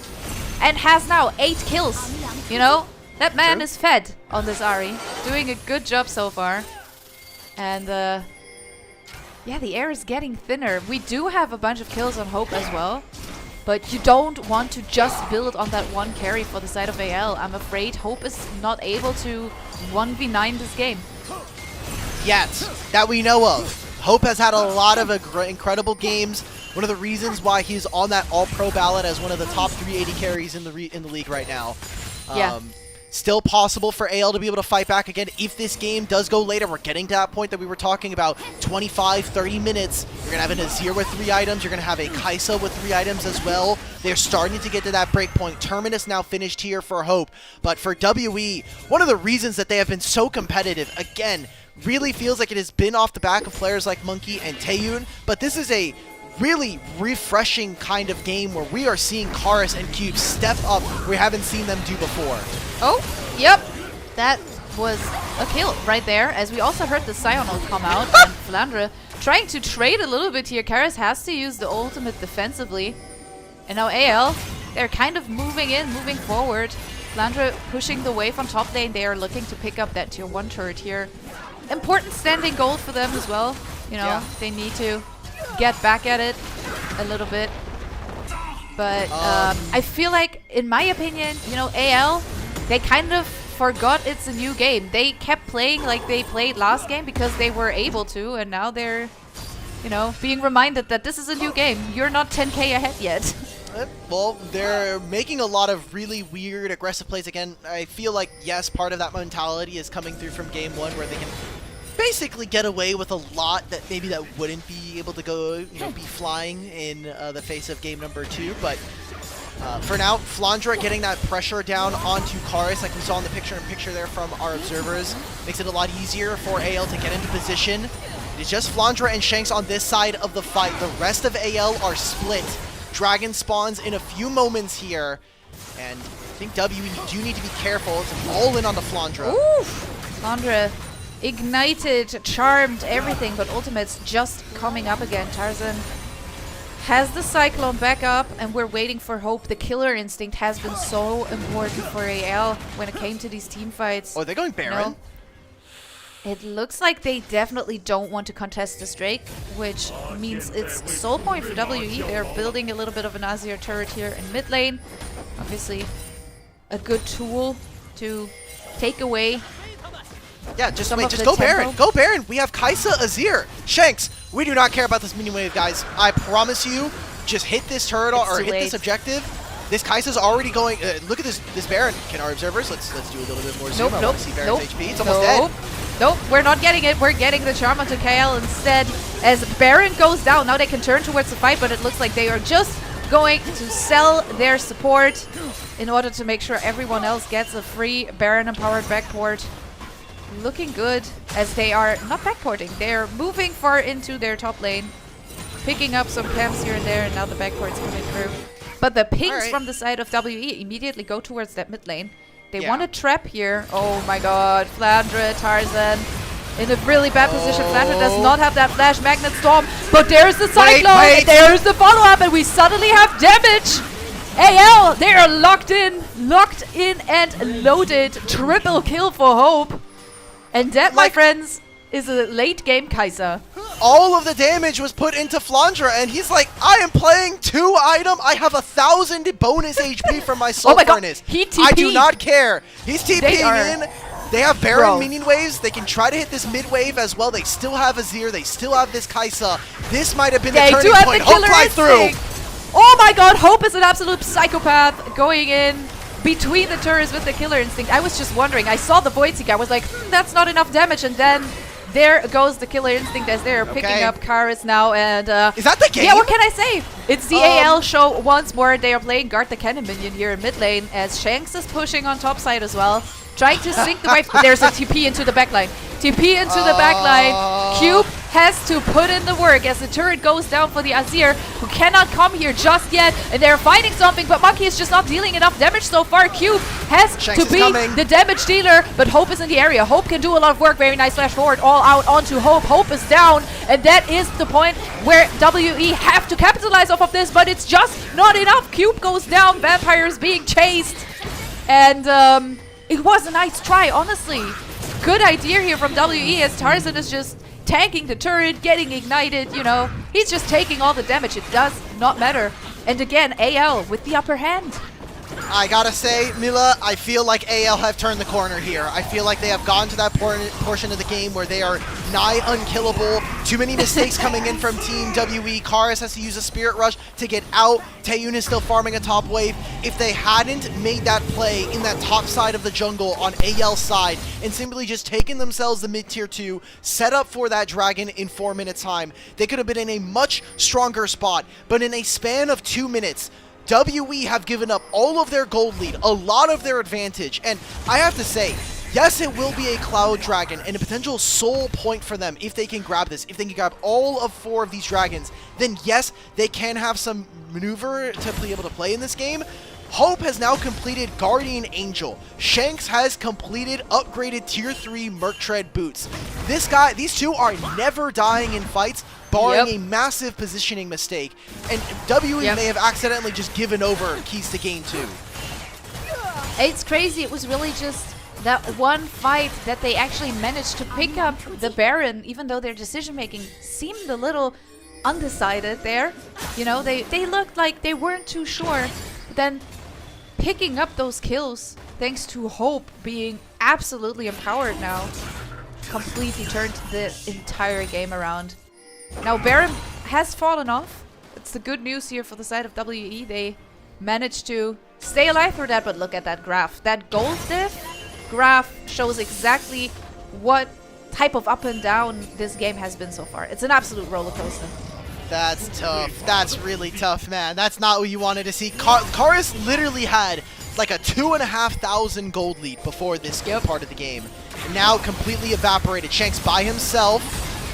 Gets a bit of a magic damage shield here, but look at how much health he has from the Rylai's. Yeah, he's doing a lot of work, trying to buy some time. You use the Magnet Storm, use the Spirit Rush. Monkey moved in as well. They're trying to snipe him with the True Shot Barrage. It's not going to be enough. Void Seeker going just wide, but they still pick up the kill. Karis is down, and now Tarzan goes for another Cyclone into Killer Instinct Taeyun.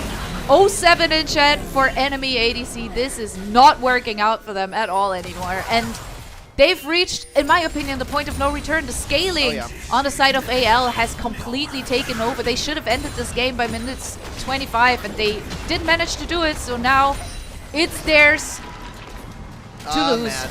Yep, Cube, let's see it. Any magician work does he have? You know, he saw the all out. It's him and Monkey. Base has fallen.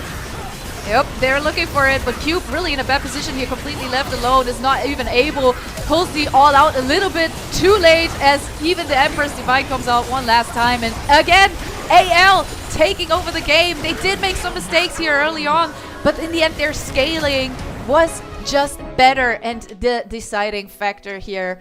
We go to 2-0, and that's a roughy toughie for WE.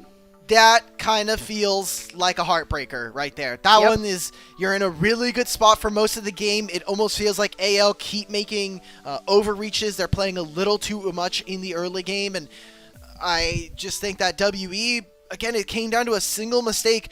Yes, this is a roster that hasn't been the cleanest in some of their mid games. I specifically think about their IG series, where I really feel like they could have taken a 2-0 versus them and maybe set themselves up to be a better seed coming into playoffs. But some of those mistakes, some of those big macro decisions coming in from them end up harming them. They're trying to overreach, find more kills, slam out the rest of this game when you really can just take a slow and easy ride into a Nexus victory.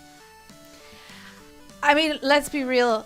after that early game, WE must have felt really good, and then to lose it, like so obvious. Like the loss it wasn't close anymore at that point. To lose a game like that after feeling like you have had it all in your hands, that must hurt, especially after that game 1 stomp.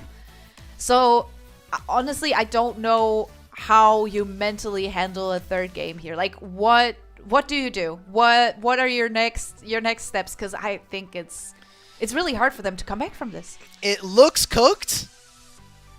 That's it. I don't really have much hope for Team WE. I mean, we came into this series, a lot of us predicting that this was going to be a 3-0 at the very least, you know, giving them 3-1.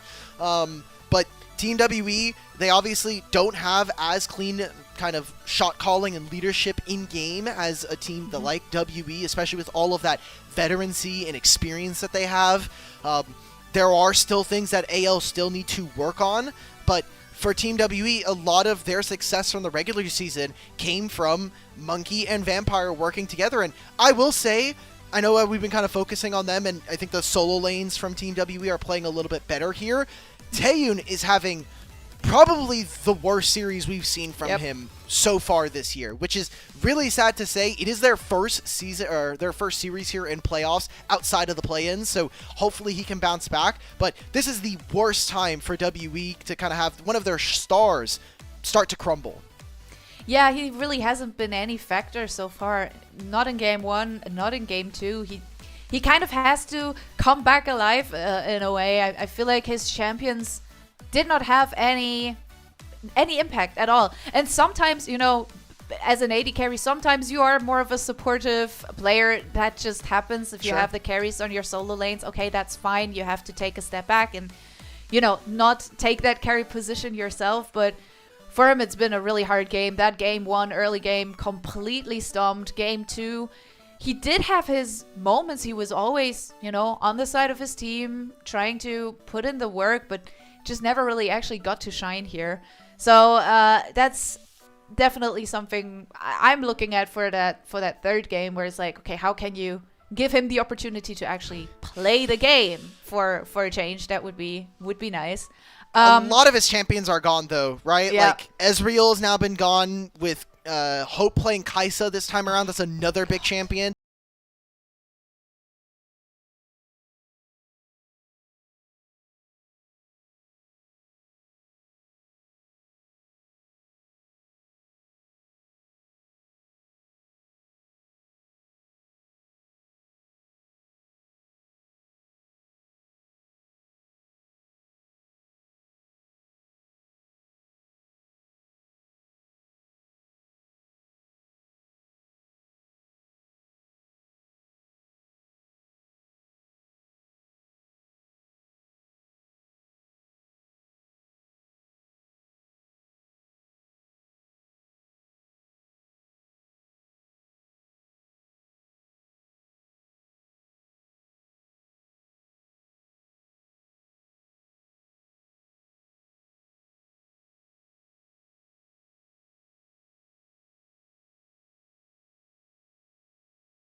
Welcome back, everyone, to Anyone's Legend versus Team WE. We've had two bangers on our hands already. One was a little more one-sided, the other one was a scaling festival for Anyone's Legend. And now the question stands, where do you go from here?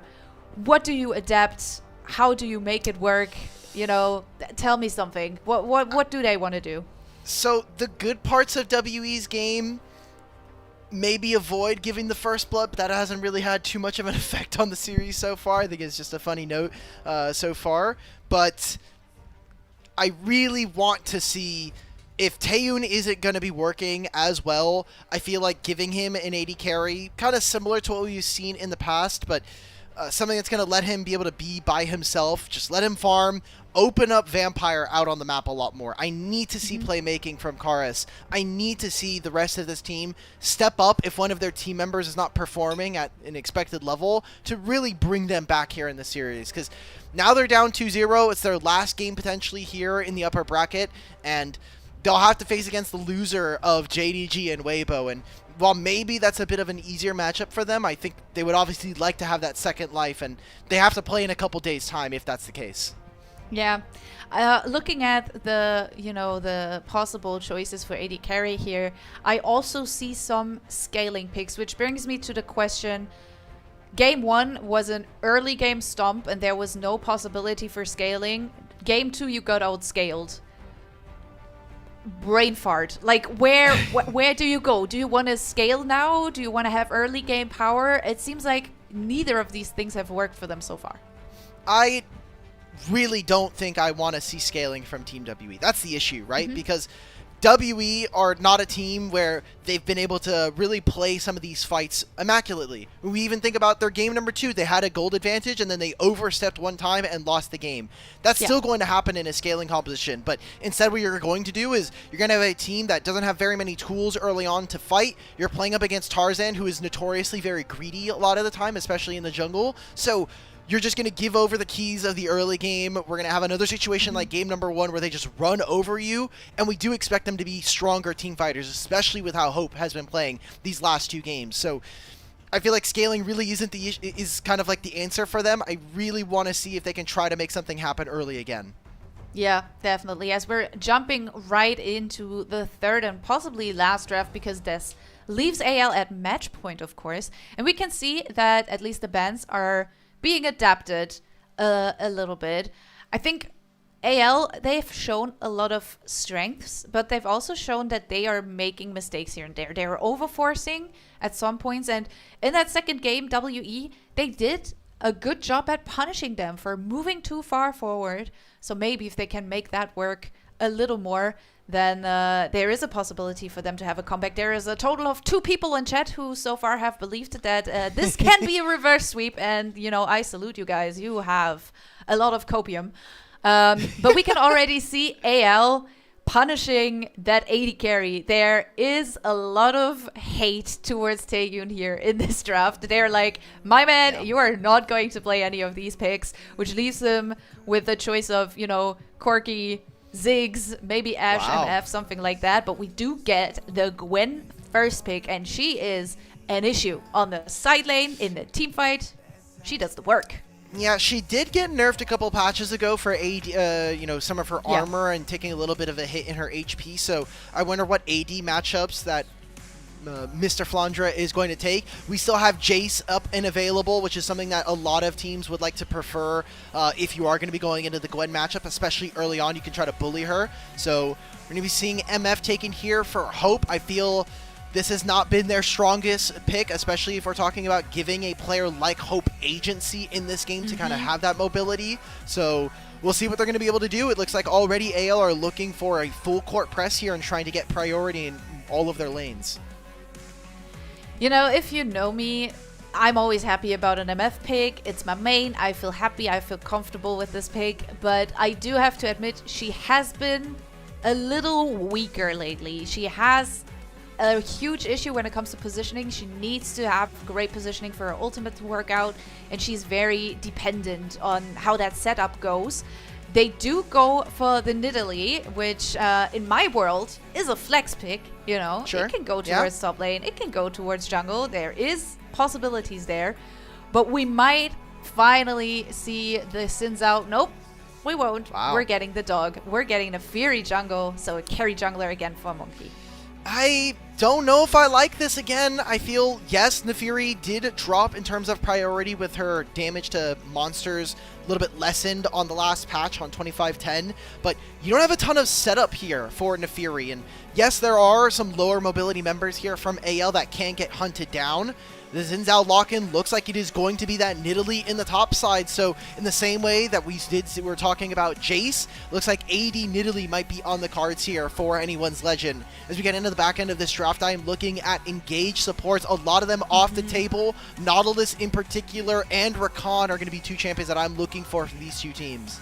Yeah, definitely. Again, I think especially for the MF, you need some setup for that ultimate to go in. I think Xin Zhao can give you that to some extent, but it's really nice to have some clear lockdown in order for your ultimate to hopefully not miss.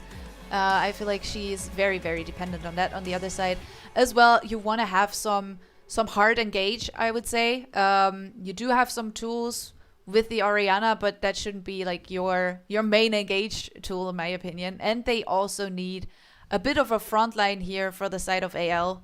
So definitely looking at maybe a little bit of a frontline-ier champion pick here for the support position, as Galio and Senna are both being deleted from this draft. Okay. Rakan, the next one to follow, which only leaves you so many options open. And it possibly means that they have to dig a little deeper into their respective champion pools here when it comes to the support position. Ooh, Silas next. So thinking about mages that are still up and available, they could go for something like the Aurora that is still up and available. Akali could be something that they, or Akali is banned. No, Akali and Aurora are banned. I'm a noob. My bad. Probably just going to be this Victor then. But this does mean that in terms of engage, I feel like AL are a little squishy here. The Xin Zhao is great for being able to provide that invulnerability, but I think when I look at this team, I'm having Gwen, I'm having Orianna, not many ways to interact. We are getting Shanks on LeBlanc. First time this split, first time this year that we've seen it from him. So I'm going to go check his all-time record, but all right. I was getting really excited for that quick little Diana hover because I was like, oh my god, yes, she got buffed. Maybe put Diana in there, but it's not going to happen. We do get the Ashe Braum bot lane for WE. I mean, it's a solid lane, I would say, especially the Braum being a nice counter pick into the MF during the laning phase, and also, you know, throughout the game, you can definitely block a lot of what the bullet time is trying to do. Ashe, in my opinion, a good pick for like early laning phase. I think she can put on some nice pressure. And now the question mark stands, obviously, what support is AL going to get? It's going to be the Bard. And this, I think, is an interesting pick because you want to roam, and you also have the ability to really, you know, screw up your team's fighting when you ult in the wrong moment at the wrong target. Yeah, I mean, MF I just think is not going to be very useful this game, unfortunately. Yeah. There's a Braum on the other side. I feel like you lose a lot of the upfront power of the bullet time, and maybe that just isn't going to be the thing that Hope is really looking for this game, right? Like, in theory, yes, it would be perfect for them. You also have this Gwen who, with the hollowed mist, she's going to be untargetable. I think really what AL are looking for is 3 strong pushing lanes. They are a little bit more susceptible to ganks, but we get into a mid-game skirmish, and I think this game is going to come down to our supports. Kael, in particular, on this Bard. He has so much that he can do with a Tempered Fate, potentially disrupting anything that WE want, and can set up for amazing fights for AL. Yeah, very, very interested to see how that's going to play out. I feel like, again, there is a lot of work that has to be done by the support jungle here for the side of anyone's legend, and I'm interested to see if WE can make it through the possible issues that will be thrown in their face. No questions asked. They have to come back, not only in game but also mentally. They've had it rough, but you know, I love to see that anyone's legend are playing my favorite MF skin. Makes me so happy. Easy win. I'm telling you right now, it's going to be the 3-0. It's the Battle Bunny MF. There's nothing that can go wrong. Oh boy, this is gonna be a wonderful curse. I can't wait to cast another game of this one. We'll see. We're here now. It's game number 3. It is on the line for WE. Can they bounce back here in this series, send us to a game 4, keep themselves alive in the upper bracket with a rather interesting draft? I really don't like this from AL. I think we kind of lost so much of the early game here. I feel like we started on the MF and then we got to Bard at the end here. I don't know. I don't know. My question stands, like, how do you mentally just delete these past 2 games from your memory and go in for something new as Monkey and Tarzan are, you know, just continuing where they left off in last game, just throwing stuff at each other. And WE, they're moving into this enemy jungle here quite late. Shanks kind of checking there. But I'm not really seeing a world in which they want to invade, so we can already see Monkey moving towards his topside jungle. So both of these junglers want to start on top and then move downwards, which gives me a little hope for some, you know, bot lane action here. There has to be, because Monkey does not have another lane that he can gank right now. Like, there's no gank set up in top lane. Orianna, once she has level 6, it's a little bit better, but into LeBlanc, she is notorious for being very difficult. And even if he does go for something bottom lane, my only worry here is that Neferi doesn't really want to gank early. If she has timers, it's great, but being able to get to that level 6, get those resources is really nice. Kyle almost getting hit with that entirety of the concussive blows would have been a big game changer. But, going for some interesting pathing yet again, though. We're seeing that Taeyun here, or sorry, Monkey goes for the wolves. Now he's on his bot side camps. Might be looking for something early. Yeah, definitely gives you the impression that he wants to go for an early bot lane play. Putting some pressure there. And it makes sense. I think you can easily punish DMF here. Let's be realistic, even though I love the champ. She's going to have a really rough time, especially if you manage to get Taeyun ahead. And we've been wanting Taeyun to step up a little bit because he hasn't had a great series so far. Maybe if Monkey can put in the work, there is a possibility. But we can see Tarzan reading this very, very well, going for the topside invade. But that's immediately matched here by Monkey, moving into the bot side jungle. They have bot priority. This makes sense. It's Ashe, Braum, Kyle, and Hope are really just going to be sitting there to try to farm a little bit. They just have a lot more combat power from the side of Team W with this bot duo, so getting good camps, being able to steal. I wonder how many more we'll see from Monkey be able to take, because Tarzan feels very empowered to just take the blue and the Gromp at the same time. There'll be no wolves. Monkey does come out of this a little bit ahead because he will have access to the Gromp as well, so a lot of experience going over to the Neferi early. I wonder if we're going to see a bit of a slower game, possibly. I always feel like when teams are on the verge of being not eliminated, but in this case being pushed to the lower bracket, right? They want to be very aware of not making a lot of mistakes early on. They don't want to be put in a bad position, as Karis kind of tries to prove me wrong here. I'm not sure.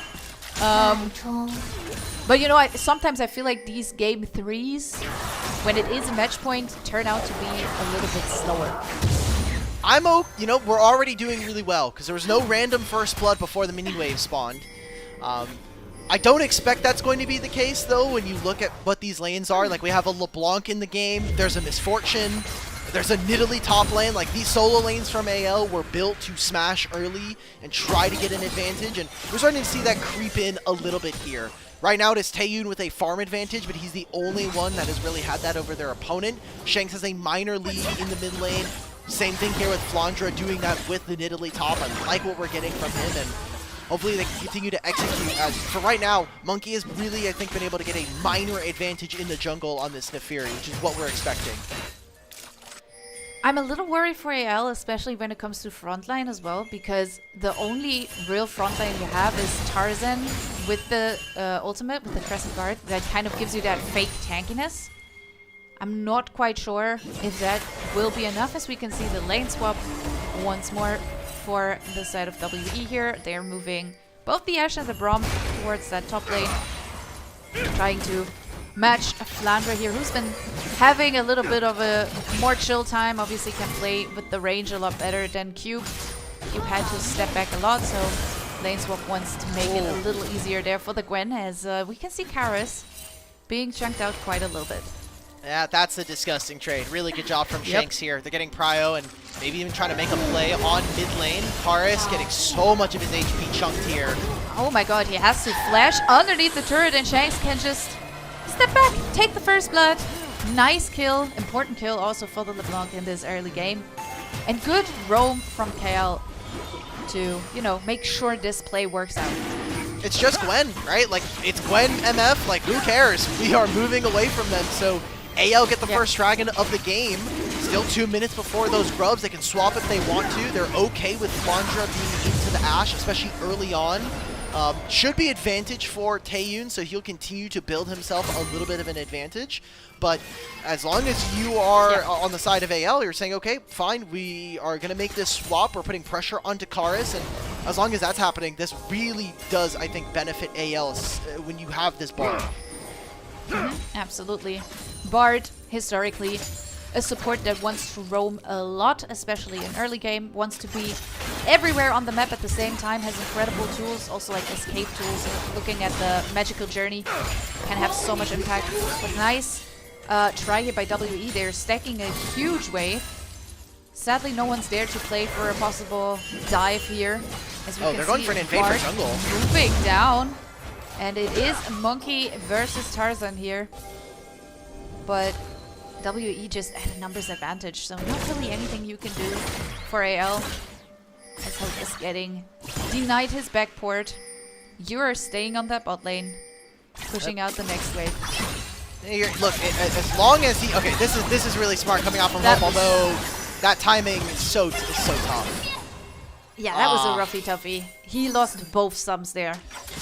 If Cube doesn't get level 6 literally as that minion goes down, I feel like that's perfectly fine, because all he wants to do is just clear out the minion wave, get his recall, but yeah, losing both of his summoner spells in trade. Great job from Cube to be able to punish the MF. I mean, I do like looking at this, though, because I think, I don't know, I mentioned it before, it was probably in a co-stream or something that I did. I like when I see MF using the ult a little more proactively, because especially when you play it yourself and you're not in Challenger Elo, sometimes you just don't use it enough, as we can see Tarzan moving in. Taeyun has the flash. And Tarzan! Also goes. That was an insane ultimate. Crystal Arrow is gone, but the Glacial Fisher trying to trade something back here as Monkey has the flash over the wall. And they are getting a second kill here. AL moving into that grubby pit, having a little bit of an advantage there. Now Shanks moving up here too. Wave in mid lane is pushed, but it's not enough for Karis to actually move in. Has lost a bit of his life bar. And, that was beautiful. That was beautiful nice from Tarzan. He flashes right over the Ashe ultimate, gets the knockup onto Taeyun, forces both of his summoners, and still gets the kill. Gives it over to Flandre. Now they get 3 grubs. Another great start here for AL early on. Some mechanical prowess coming on through, and if they want to, just jump on through the portal. Who cares? Really safe exit, and this is playing more and more to AL's strength. Good use of their early priority. Yep, it's exactly what they need as we get another replay of this. Tarzan, man, this is beautiful. Flashes over the Ashe ultimate. Literally very tough to do, especially so close to him. That Ashe ultimate has a massive hitbox, and they get so much out of that. Not only is that the outplay and the kill and the summoner spells from Taeyun, but a flash out from Monkey and from Vampire. Exactly what they needed to do to punish. Sometimes I'm watching pro play and I'm like, how do their brains function so much better than mine? Like, I wouldn't even think of doing that, you know? I would flash to the side because, you know, flashing in a straight line usually is a really bad idea. But in this case, man, that was just beautiful. Crazy. The Prime League mind cannot understand the hell no. LPL gaming. The Prime League mind does not understand shit, to be honest. Like, I'm sorry, but what even is Prime League? I can never go back after this. Yep. That's crazy. Well, right now, Kyle is doing a bit of a deep ward trip, maybe making a play onto this top side. Not a lot of damage down onto Karis at the time being, so probably going to be looking for a play in a minute's time with Dragon spawning on that timer. Really looking for what we can see from AL, how they can keep up this early game snowball, because there's only 1,400 gold at the moment, and even if WE can be a little bit stronger on 1 or 2 items, we are really trying to see how much more they can squeeze from these really strong lane matchups that AL have drafted for. I'm still worried about their bot lane, but at the same time, I'm also very worried for Taeyun here, because I'm afraid he has to step it up, and I'm not sure today is the day. Again, don't want to be a broken record, but it was rough. Game 1, he was out of the game in the first, I would say 10 minutes. Like, that thing was done and dusted for him. No chance of a comeback. Game 2, really didn't matter too much. Now game 3 on that Ashe, he is ahead in CS at least, but we can see gold is still dead even. And it will be up to him to find these crystal arrows, you know, put in the work. Yep. And hopefully not get outflashed by Tarzan, who just has a 5-head from what I can see. I think Shanks can actually find this, depending on how he Yep. plays this next bid. Okay, Oh, very Shockwave down. nice. I don't know if I care though. I have an Electrocute coming on through. He doesn't have a lot of mana, so he's just gonna force. Shanks can teleport for this play. Karis cannot. Yep, it's looking really rough. Vampire even using the heal, gets over the wall. Very nice enchanted crystal arrow, but now they need some follow-up damage, and they are not here in time. Another very nice portal there. Wow. But AL, they have to kind of accept their fate here and not go for the contest anymore, because Tarzan is just too far away. Unless he wants to flash in there, he shouldn't do it. Bard ultimate into a little bit of a bullet rain here. Just not enough damage so far. They have no crowd control outside of Kael throwing the Tempered Fate. There's really no way for them to start fights. The way that AL are going to always look to try to play this game is try to chunk out one member, create a numbers advantage by poking them out before a fight, and maybe do long chases like this outside of objectives. So they haven't really been able to accomplish all that much, at least in the last 30 seconds. It'll be them contesting for this Raptors camp, getting pushed in mid lane, but what really we need to see from AL is making sure that they can kind of do this. And for Team WE, they're happy, right? Because they're going to have the Braum on their side. The in-targetability of a champion like the Fury is going to make that a lot easier for them. Their game plan is, I think, a lot simpler than their opponents. So this is a style where AL need to play on the nice edge. Yep, and Shanks definitely going for that here. Always moving forward aggressively as Monkey is in the area. But you're just not getting close enough. We do have that Yunta completed for Taeyun. And Hope also with the Bloodthirster. Both of these champions, both of these AD carries definitely profit from, you know, their item builds moving along here. Let's see whose item build will scale better. I know from experience that NMF can put in that 1v9 performance later on in the game, but it will take some time as Kale moves forward again. For Faith coming out, but the shockwave into Glacial Fissure is just beautiful. And now you're stuck in a little bit of a sticky situation as the Crystal Arrow goes wide though, with Tarzan moving in. They manage to stay alive here, pick up the Feet of Warfare once more. Hawkshot not really spotting anything either, and what looked nice to begin with didn't end up actually working out so well for WE. Yeah, I mean, it's a trade of 1-for-1 in kills, because they do end up getting that kill onto Kael if you're WE. It's sad to see that Karis does die. It's also his flash, which I think is much more important for anyone's Legends and being able to find that.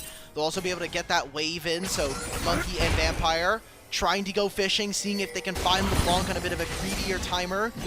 But it's picks like these that make the game better for anyone's Legend, where they can catch them out on a side lane, then set up for priority with their numbers advantage, and with just how fast Kael can move around the map on this Bard. We have a Dragon spawning in 2 minutes, the Herald spawning in 20. Tarzan is going to clear up to this side of the map, and without Flash on Karis, Flash on Vampire, these are the two targets that I think AL are going to be looking for coming into this fight with the Tempered Fate. Oh, absolutely. There's one thing I wonder about though. I see a lot of criticism in chat when it comes to AL's draft, and I think we've highlighted why some of it may be a little, let's say, tricky to execute. How much of the individual performance or like the team overall, maybe having the better players on paper matters here? Is the draft important when your team on paper is better? Is that actually important for them to have the better draft? Or in this case, does skill matchup decide this? I really do feel like AL usually are much better. I wouldn't say that they're the most mechanical players. I think if we're talking about like the best in their roles, you're looking at a team like BLG where maybe they can get away with a draft kind of similar to this. Yeah. So we'll see. I think that for AL, they're a much smarter team than a lot of our other LPL organizations here, at least in field of rosters. Tarzan does get a long range Enchanted Crystal Arrow, but he has Flash, he has Crescent Guard. Now he's being exhausted. Ultimate coming out from KL as well. Bullet Rain kind of trying to slow them down a little bit, and with the Magical Journey, you make it out alive. Wow. Very, very greedy, though, from WE. They thought they were going to try to get a little bit more. That's the... I would say that that was an investment of a summoner spell, but Bard, I love this from Vampire. Ever since they buffed Unsealed Spellbook, we've been seeing a lot more support players take this up. I know we just saw On last night actually take it on the Recon and kind of was able to utilize some of the great stuff that was part of it. And Vampire got access to Exhaust. I think maybe that's a game changer later on. If they have a double smite, they can actually maybe steal away an objective that AO are not necessarily thinking about. But we've got Dragon spawning in a minute, still have some flash timers that are not back up and available. So Tempered Fate, while it is on cooldown, something that they have to still be thinking about. Yeah, 100%. We've talked about all the work that Bard has to do for the team so far.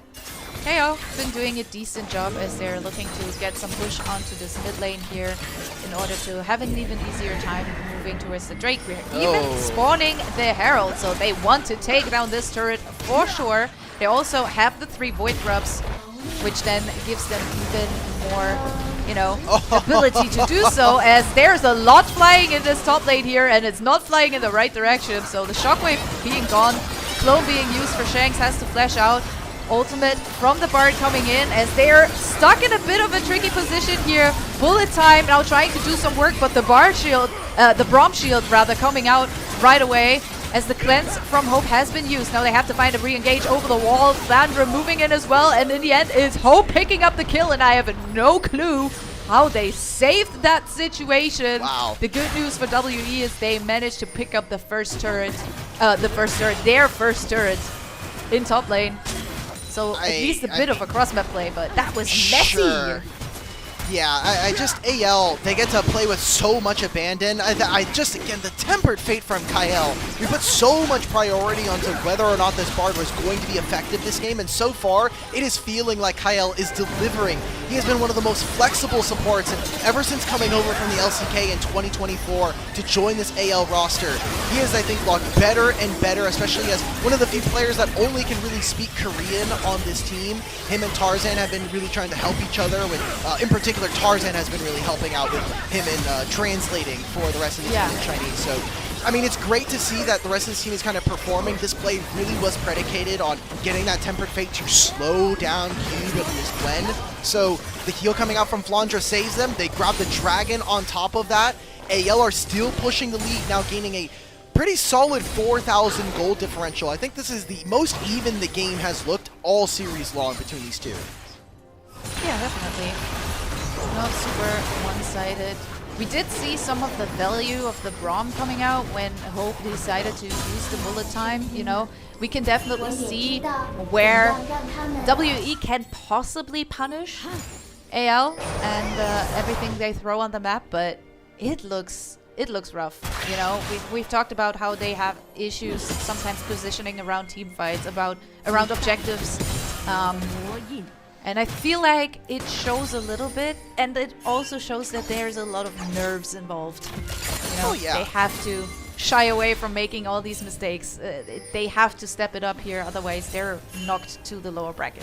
I mean, it's fair, right? For WE, you have a lot of journeyman players, some players that kind of feel like misfit toys from other rosters. Cube has been a journeyman here in the LPL for a couple of years. Monkey finally getting his starting spot on an LPL roster outside of last year's EDG.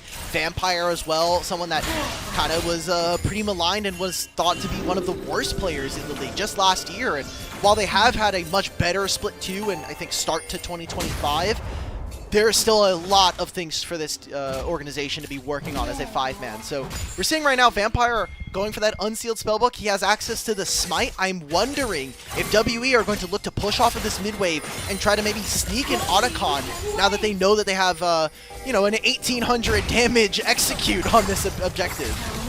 Yep, definitely looking for it, but we can see AL reacting very well with easily cleaning up this mid lane wave, therefore taking the pressure away once more, maybe even pushing up the wave themselves. They have taken down that mid lane tier 1 turret already as Cube is being interrupted here.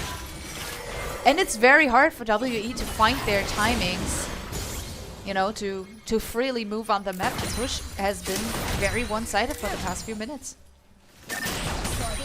It's tough. There's not much else to do right now. At WE, they do have some angles of being able to attack, but I think right now what they're looking for is just finish a couple of items. Karis going for Rabadon second, which I don't know if I necessarily agree with that, but again, mage items were changed 2 patches ago, so yeah, you know, I can see it. Monkey just finished his Black Cleaver. Taeyun's going to be finishing a second item, so taking a minute to break. Let's get our items. Let's play on our second item power spikes, and let's see if we can get back into this game. The 4,000 gold lead that AL has held for the last few moments.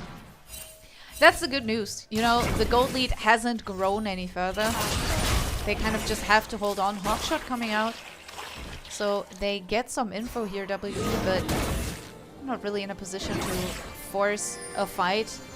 They do have the better engage tools, and I understand why the chat is asking the question of why are they not diving? They have Ori, Ashe, and McFury, but it's just been very hard for them to position in the right way, and AL have always found ways to, you know, move together as a unit. Kale putting in so much work as the Crystal Arrow goes wide again, and therefore engage tool gone. Now with the Tempered Fate coming out into the bullet rain, yes, you can throw up the Braum shield, but Shanks is in the backline. Shanks is looking for the knife, and he gets it! Oh my god! That was just beautiful. That bullet time. You do get a nice shockwave out. Kale's dropping very low, but they can just move further forward. Monkey, last one standing in this scenario, as we have Cube on the side lane, but there's no reason for him to move into this. Rabadon's now completed on that Orianna. You said it, maybe not the greatest decision. However, it is some sort of an item spike. So let's see if they can do some work. But they didn't even wait though. But they didn't wait. Like the whole point of us doing the setup before was, hey, we're getting our second items. Let's wait before, let's buy our items, and then we can look for an engage. That didn't end up happening.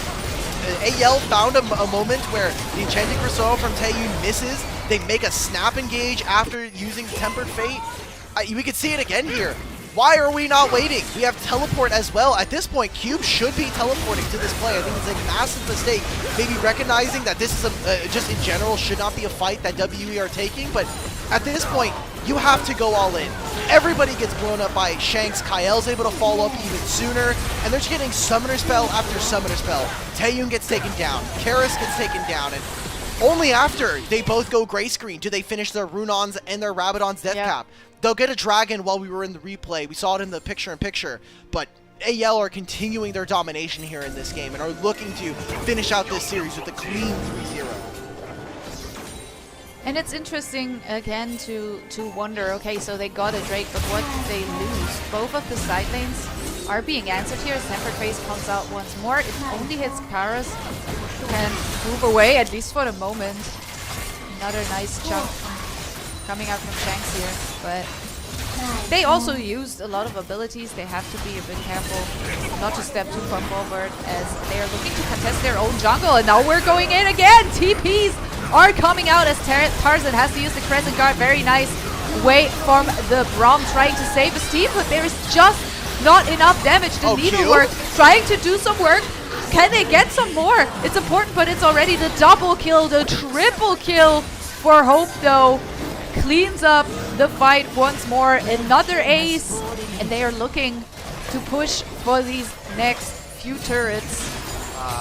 Well, 3 grubs, demolish proc as well. I mean, Flandre has a lot of HP. This is that AD Nidalee that we saw. Well, look, 25 minutes in, we really wanted to do a check-in as to where these lane matchups have gone. AL are smashing in every single department right now. We look back at this replay, even though Hope gets most of his bullet time blocked here, I mean, I love what Kyle and Tarzan have done this game and making sure that nothing from Taeyun is going to land. Great job from Shanks to be able to kind of zone them out, and even with the soloings of WE, putting in some work in this fight, I feel like it's just too far gone at this time. The game is already over, and they're kind of their golden hour in this game number 3 has passed them by. And I gotta give it to Shanks, doing a really good job staying, you know, out of the way there, always repositioning, finding a way to stay alive. Because we saw Cube is able to put in the work. He has been putting in the work on the side lanes every now and then, as we now get the 1v1. Has to use the needlework, has to go golden even. And now Half-Life has to step back. There's nothing they can do.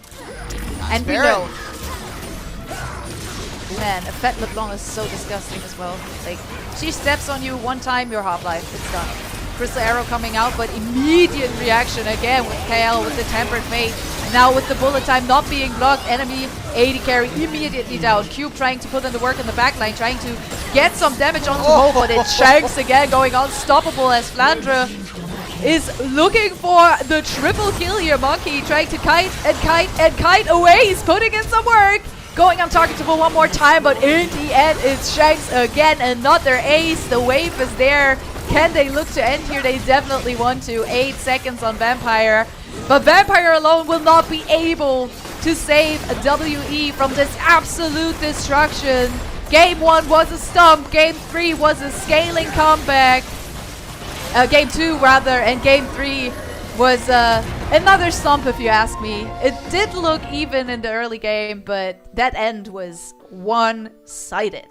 18-4, I mean, it's tough. This was a matchup that we were expecting AL to be very dominant here in this matchup. AL, I think, proving themselves. Yes, there were some slip-ups that I feel like everything going to according to plan here for anyone's Legend. And it's unfortunate for WE. I feel bad for some of the older members, like we had noted, for Hope and Shanks. It sucks to kind of take down a team that you had been a part of for so many years, but obviously as a competitor, it feels great to keep on moving forward. And AL, they have aspirations of winning the split, and they're going to continue on in the upper bracket. Yeah, definitely. I see some people in chat being like, yeah, get them to the finals so they can be clapped by TES again. Let's see if that happens. So far, at least for today, Anyone's Legend have been clearly the better team. They have had it in their hands almost at all times. Yes, Game 2, early game, kind of slipped away for them, but they did in the end manage to outscale, take the time they needed. For WE, it's a little bit of a back to the drawing board type of thing. They've had a rough time, to say the least. Some of their laners just haven't been able to perform to the level that was needed today. And I feel a little sad about, our featured matchup, our mid lane matchup that we wanted to look at. Because even though there were some moments, it was always Anyone's Legend coming up stronger. And there was not a lot of, fighting going on, fighting spirit between these two mid laners, because it was just always the one side looking a little bit stronger. So that's going to be a roughie. I feel bad for Karis, man. He actually played, I think, a pretty decent series if you look just across the 3 games. There's not a ton of sample size there, unfortunately, but this was a series where we came in expecting that Taeyun should be able to hold his own up against Hope and Kyle. That ended up not being the case. Hope and Kyle really got the better of them, and I feel like that really neutered some of the firepower of this Team WE roster. It's unfortunate, especially as someone who we spent a lot of time on the broadcast building up, especially in Split 1. When they had Tianjin on the lineup, this team was basically, all right, can Taeyun win with 35% of his team's damage share? Is that going to be the case? It usually ended up not being so, but when they did win, it was impressive enough from Taeyun. This time around here in playoffs, does not end up being the case, they will have another chance here. They go down in the lower bracket. They're going to be facing off against the loser of JDG and Weibo, and that'll be on the 5th. So they'll have 4 days to prepare and kind of bounce back here. And they really have to, you know. They are a little bit of that against all odds type of team, you know, trying to force their way back, always trying to develop, looking forward. But today was a no-show, in my opinion. I know I'm an AL fan. Maybe I'm a little bit biased here, but there's just... There were moments of hope in Game 2. That early game was really strong, but you need to learn to discipline yourself in order to manage to actually end the game. You need to end the game. And they weren't able to do that. But overall, very, very strong series from Anyone's Legend. I think there are still a lot of people doubting them, especially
taking more advantage of my jinx powers here. I will sign off for today. Thank you guys so much for having me. We're going to a short break before the other guys are coming back with the next series. Thank you so much, and stay tuned for more action on the LPL.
Welcome back, everybody, to the LPL English unofficial broadcast. We are here, myself, Rudude, joined by a very special LPL guest, Kelsey, joining us from across the pond, freed from the production booth here for JDG versus Weibo Gaming. How are we feeling today?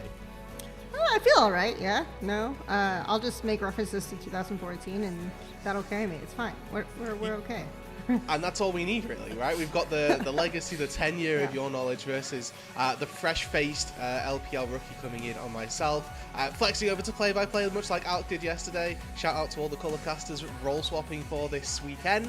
And we've got JDG going up against Weibo today. So let's take a first quick look at that JDG roster to get us into the swing of things nice and early.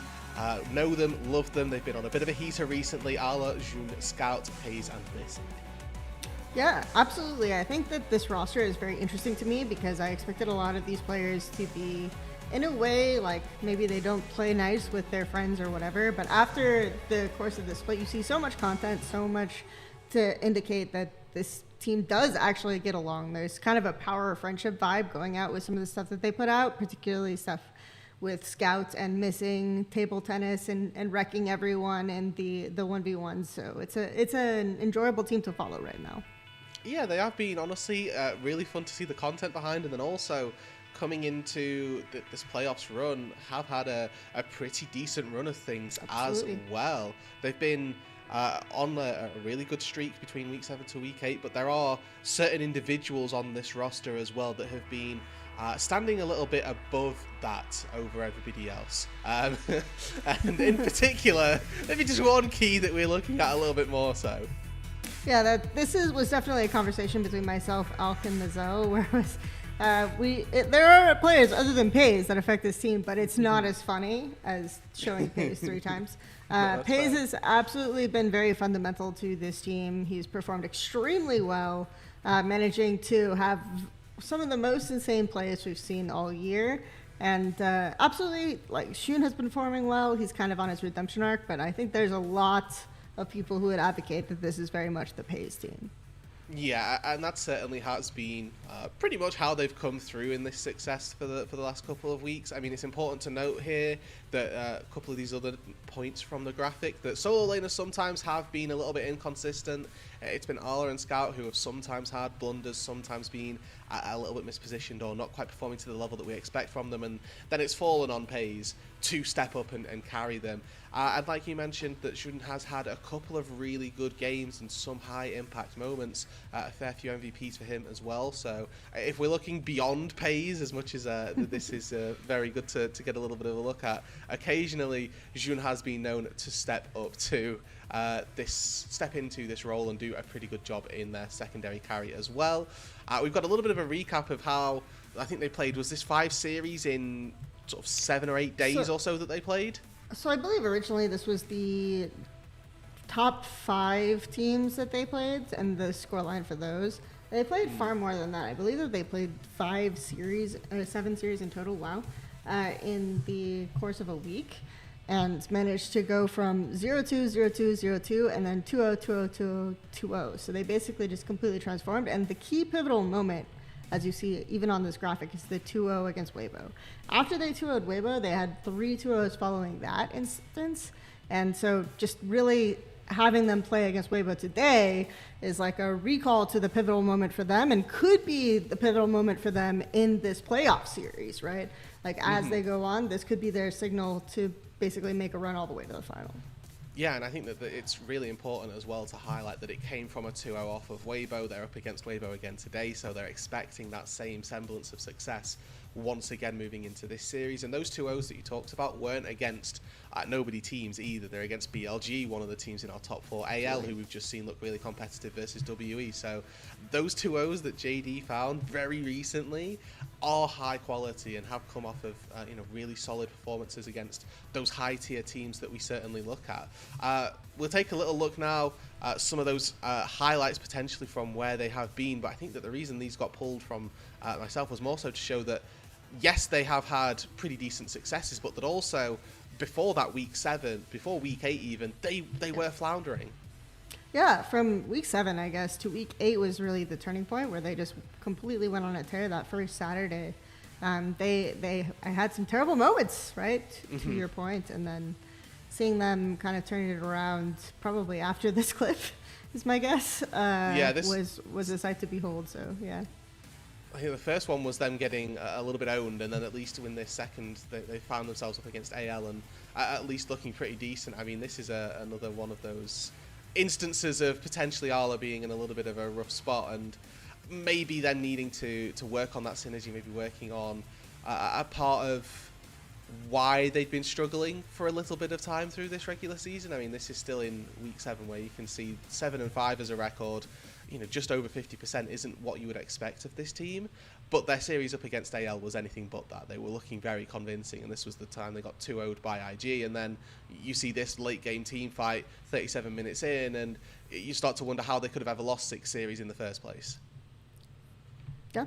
No, I think it's actually, I'm not even quite sure what caused the transformation. For me, a lot of it was Shun being more proactive, seeing a lot of that happen from basically the jungle position, taking over, using the solo lanes extremely well, and then going into this dominating performance. Basically, everyone playing around Pays, like to our point earlier, the Pays show, and closing out from there. Yeah, I mean, it's a team that's been quite heavily reliant on their AD carry, and I think that in this series that's not going to necessarily be an exception. Let's take a look at their opponents, though, for this next series. Weibo Gaming and the roster they will be fielding: Breathe, Tian, Xiaohu, Light, and Erha back. Played their play-in series, had a little bit of a hiatus at the back end of regular season, but has now returned for playoffs. And I think we've talked a lot on the show about the impact of Hung versus Erha. When we were doing play-ins, we had the champion pool graphic for support, which basically just showed the only difference is that Erha plays enchanters effectively. So that was a pretty big distinction there, and probably why they're going forward is just that extra flexibility. Yeah, and you know, having that flexibility certainly rings true, and you can see right in our key players that their keys to success, it comes from that top side of the map. It comes from, yes, having that support role, but also Breathe and Tian being able to step into more carry-oriented position. I think that importantly, Tian as well feels like the most pivotal player on this Weibo Gaming roster.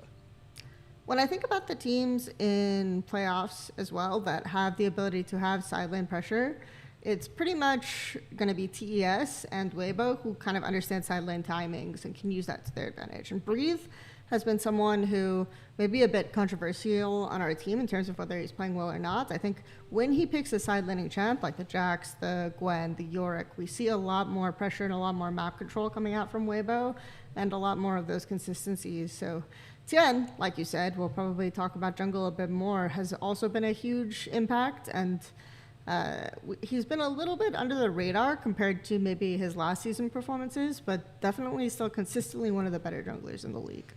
Yeah, and hasn't had the worst regular season by any means, but a seed 7 for Tian will feel maybe a little bit rough, more so than anything. I think it's important as well to highlight some of their confidences coming into playoffs as well. There was an interview with Xiaohu where, again, highlighted here, saying that they can still make MSI, and whether or not we believe that is a completely different facet, and this series versus JD is going to go a long way towards whether or not that holds any weight, but they are a team that's got at least some semblance of composition or of confidence going into them. We've got just a little bit of a video to show you from Xiaohu's playoffs as well. 觉得大家走到今天一路很曲折，然后大家也辛苦了吧。然后我们今天既然赢下来了，就好好珍惜后边的机会，然后争取能冲击一下 MSI 赛的。我觉得一个队伍最重要的是有韧性吧，就是不能那种输一波就感觉完不了了。然后我们也要朝这个方向去出发。Nice to see that at least after a series win, a play-ins win like that he's still got that confidence and moving into this playoff series, that they can't be disheartened after a game. It's always a really good mentality to have. That tilt certainly not seeming to be there.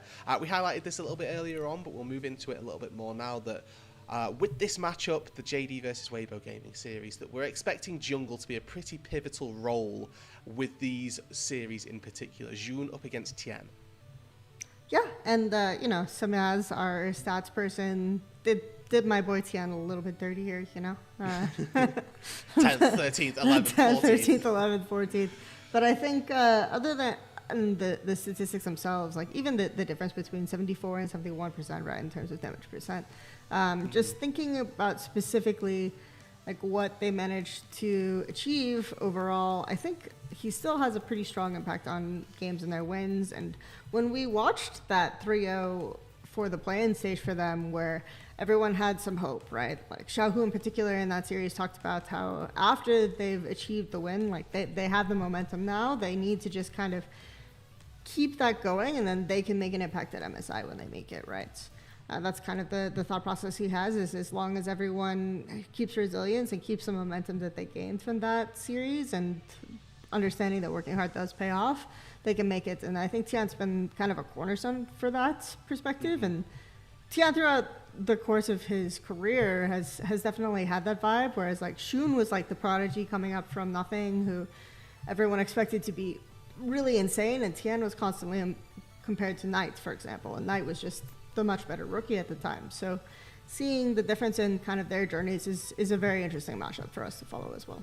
Yeah, and maybe just a little bit of Tian not quite having those same expectations, but obviously fulfilling them much more so than we saw from June, who, you know, as we can see and has been mentioned here, has been on a bit of a mission of redemption, looking to restore his name as one of those better LPL junglers. And moving into our predictions for this series, we've once again got a lone stander for Weibo, and the majority of talent thinking this probably is going to be a JD Gaming series. Yeah, when I You're got the prediction from... Yeah, I do. I am 3-0. I guess like a few of our collectcasters are 3-0. You've got the 3-1 with Bloxer hanging out there and Emily Rand, so... And then our mods are congregating around 3-2. Shout out to they just want a long shift. That's fine. You know, no, yeah, it's a good time. But Mila came in last minute with the 3-1 Weibo prediction. So I said, oh, this is going to look very funny, and it does. You know, it looks fantastic. So she's throwing her hat in the ring here, and you know, maybe she will be the GOAT predictor and put all of us to shame. And you know, maybe. Just belief in that Xiaohu interview certainly might ring true. I think for me, the 3-1 comes from the idea that I give just Weibo one sort of pop-off. I'm expecting something to just stick for them in this series, but I can very much align with the idea that 3-1, 3-0 is where I would have cast my vote. We are looking, I think if there's more so, we've got a little bit of time before players are going to start doing their walkouts, but I mean, with these series and with our predictions being very much favoured toward JDG, we've got a little bit of time here just to shoot the mud and hope that we can have a little bit of time and figuring out what else could go well for these two. We highlighted in particular that in this series, we're looking at the jungle matchup. We've highlighted a little bit as well that for Weibo,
and then also to set up before objectives and catch out someone almost instantly, right? So these types of movements we haven't seen be as successful from Xiaohu, right? In terms of his positioning on the map. I think for scouts, a lot of times his ability to mechanically outplay situations or look for 1v1s that get his team an advantage have been his strong suits. When he debuted early on, like he just celebrated his 9th year in LPL, which is very impressive also. When he debuted very on, Aaron, who was the coach of EDG at the time, would call him like the double-edged sword, right? Literally.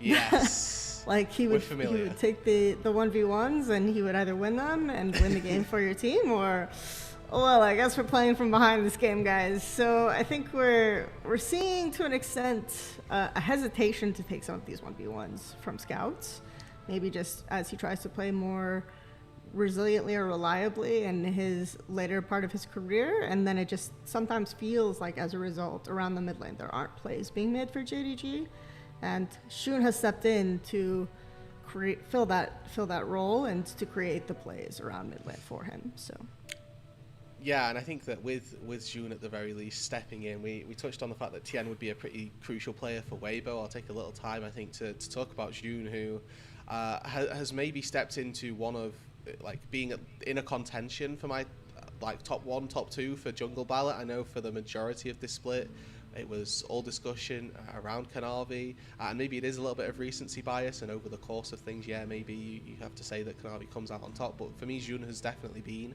that next best jungler and has literally single-handedly carried JDG through games as well. Yes, Pays has been there for support, but has really been driven over that line or carried over that line by early game plays and by the aggression that Jun will put down. And I think that this is why we touched on jungle, and why I think we'll keep on touching on jungle in this series in particular, that they've just got so much control in how their teams both play. For JD, it feels like, yes, Pays will step into the late game and be a massive carry, but it'll be Jun who's got a great little early game advantage, and we've got a little adaptation on the continually evolving meme here.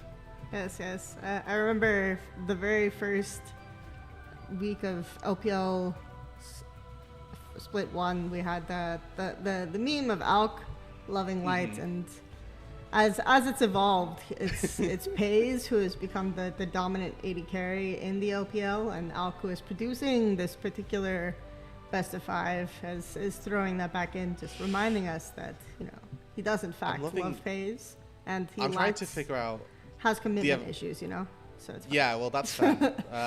Towards AD carries in the LPL, I can completely understand. And I'm looking at the evolution of this. At some stage, we were ambivalent towards light, I assume.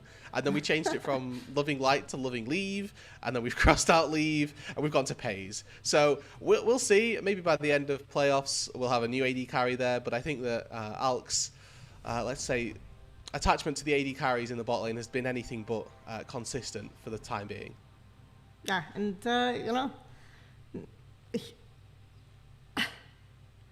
oh, okay. So Erha was chosen apparently by the main LPL broadcast as Rookie of the Split. There wasn't a very wide pool of Rookies of the Split, and I think yesterday we learned that Rude didn't vote for the LPL English Yes, we awards. did. We did learn those things. Who would you have chosen if not Erha?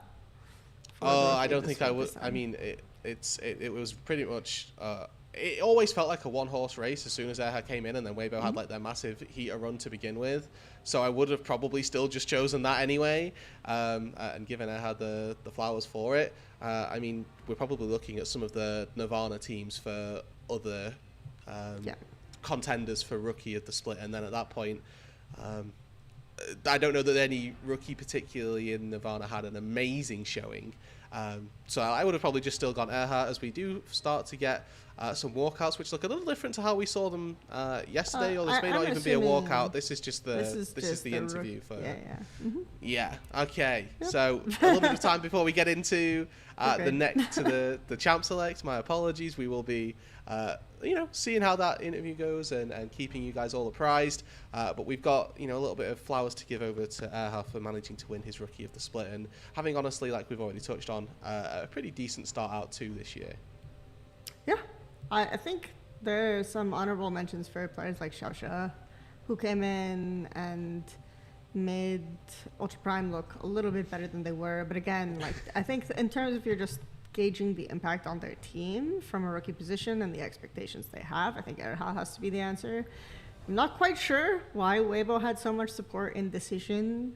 I think if we ask Grapes, who did the deep dive on the two supports and just pulled a ton of clips from both Hong and Erha, he'll say that he has no idea. You know, it just doesn't make any sense.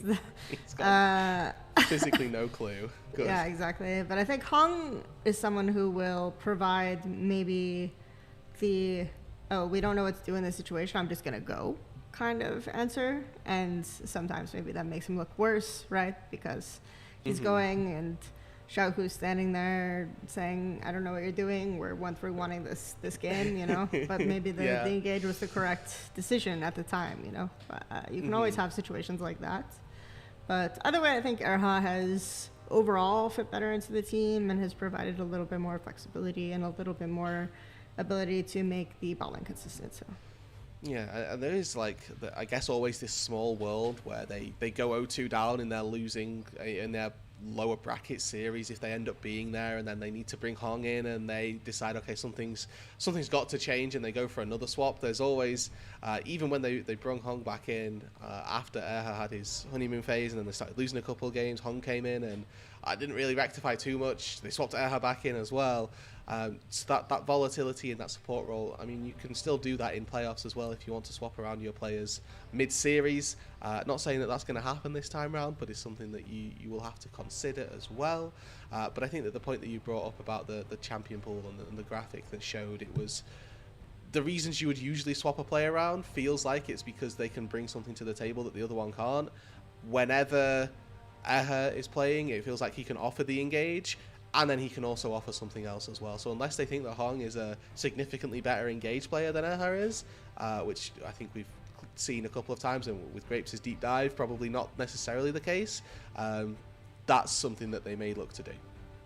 Yeah, absolutely. And I think to the support point, one player we haven't really talked much about is missing, whether aptly given his name or not. But I think he's had a little bit less of an impact until recently, and then we've seen him gravitate towards the Rakan a lot more, which famously, I think it was 2 years ago, he had like a 24-game win streak on Rakan. It's pretty impressive. So he'll definitely find some angles, and I expect that to be a very contested pick. If not in game one, then maybe if it's unbanned in subsequent games, because it's looked very good for missing in recent games for sure. Yeah, and I mean in split number one as well, I remember the narrative that I heard from people on this team was that missing was an active detriment to JDG in certain instances, but you've highlighted quite rightly here that moving into the back half and latter part of split two, that's not been the case, and that we have had really solid performances from missing in particular, as we do get to see now the players walking out on stage, same as last time round, throwing out top laners role by role, and a little bit of fan timing that they can do on their stage entrances. So I remember yesterday, you know, kind of just talking about the waves, you know, unimpressed by the waves overall. What would you like them to see, you know? Would it be? Yeah, entry level is a forward roll. Like, if I'm going to see something cool, or at the very least something that insinuates that you're not lost on stage. Where is he? What? Is this the right arena? Huh? Normally, like, even if it's just a little bit of a toss to, I'm going to beat you, like something that's not neutral. If you're going to do something neutral, do something that's cool and neutral. If you're going to do something that's, you know, not necessarily aggressive, but like just something that indicates that you think you're going to win, is more so what I'm after. You know, talk some smack, figure out that you know, stake your claim before the series, act like that better person, and like you're gonna have that confidence over your counterpart. What would you rather see? Are you a fan of the wave? I think the wave is okay. Hugs would be confusing for multiple reasons. I'm down for hugs. You know, producer Alk is saying they should do backflips. Alk is now saying I should do a backflip. I'm not going to do a backflip, just to clarify. One, because I can't, and two, because and we could have my never camera known, angle like, is a fail, you know. So. the closest I can do is a cartwheel, and that's as good as it gets. Which, you know, maybe doing that on a stage, I'd end up flopping anyway. But if I ever get the opportunity to play in an LPL arena, hey, I'll bust out a cartwheel, absolutely. For, you know, everybody back out on stage now, a reminder, if you've been with us for the regular season, first time tuning into playoffs, we will not have a best of one or a 1v1, excuse me, between players. That is saved right up until the end, and we will look at just getting side select based off of seeding to begin with, and we should be hopping relatively soon here into the draft for game number 1 between JDG and Weibo.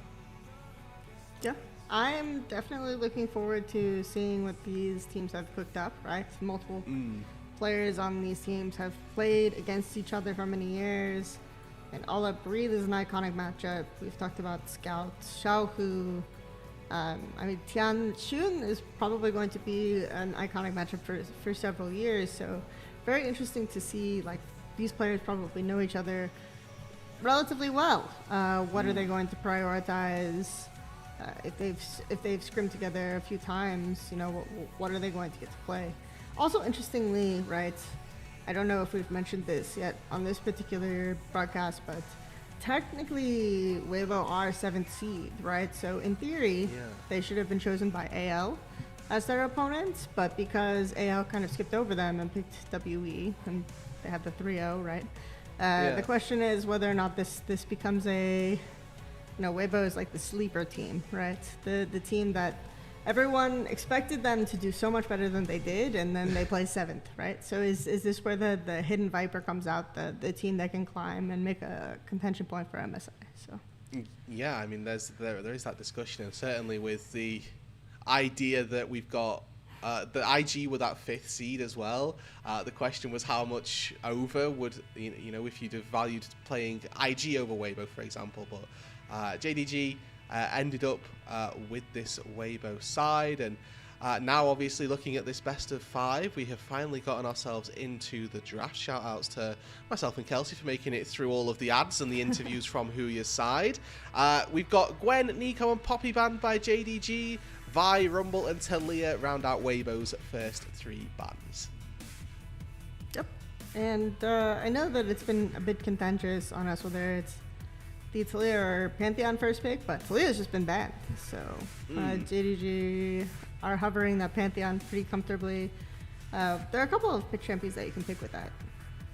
Yeah, I mean, normally you go for, with point and click, you want a skill shot champs, that's why Talia normally goes in, but Ari's still open, still fits the dive style as well for Scout, and he's had a couple of really good performances on that Ari as well. Weibo here deciding that they're going to initially lock in that Rise, which I feel like has been typically a pretty safe mid laner to take, and also any form of lockdown versus, if we do theorize an Ari, it is normally pretty good, especially when it's that point and click style. And like you highlighted from the pre-show here, Kelsey, getting Breathe some of that side lane pressure and getting that map control going with a Weibo 1-3-1. Yep. These 2 side lane picks with the Rise and the Yorick shows that Weibo are kind of thinking along the same wavelength as we are. It is, however, pretty difficult to play that sometimes into the Pantheon, right? Because Pantheon has just so much more agency to pick off someone inside and then rotate back to neutralize the map against the other solo laner. So we'll have to see if JDG are able to answer some of the pressure that Weibo provide in the side lanes. And I always get a little bit curious when I see things like Pantheon and whether or not you want to start trying to match that global pressure that he does have, and you know, look towards something, you know, maybe a Nocturne to answer that jungle, relatively weak overall compared to the Xin Zhao that they've taken. But if you're looking to play this cross-map style where we expect Weibo to play 1-3-1, maybe that is a route to give them some semblance of success.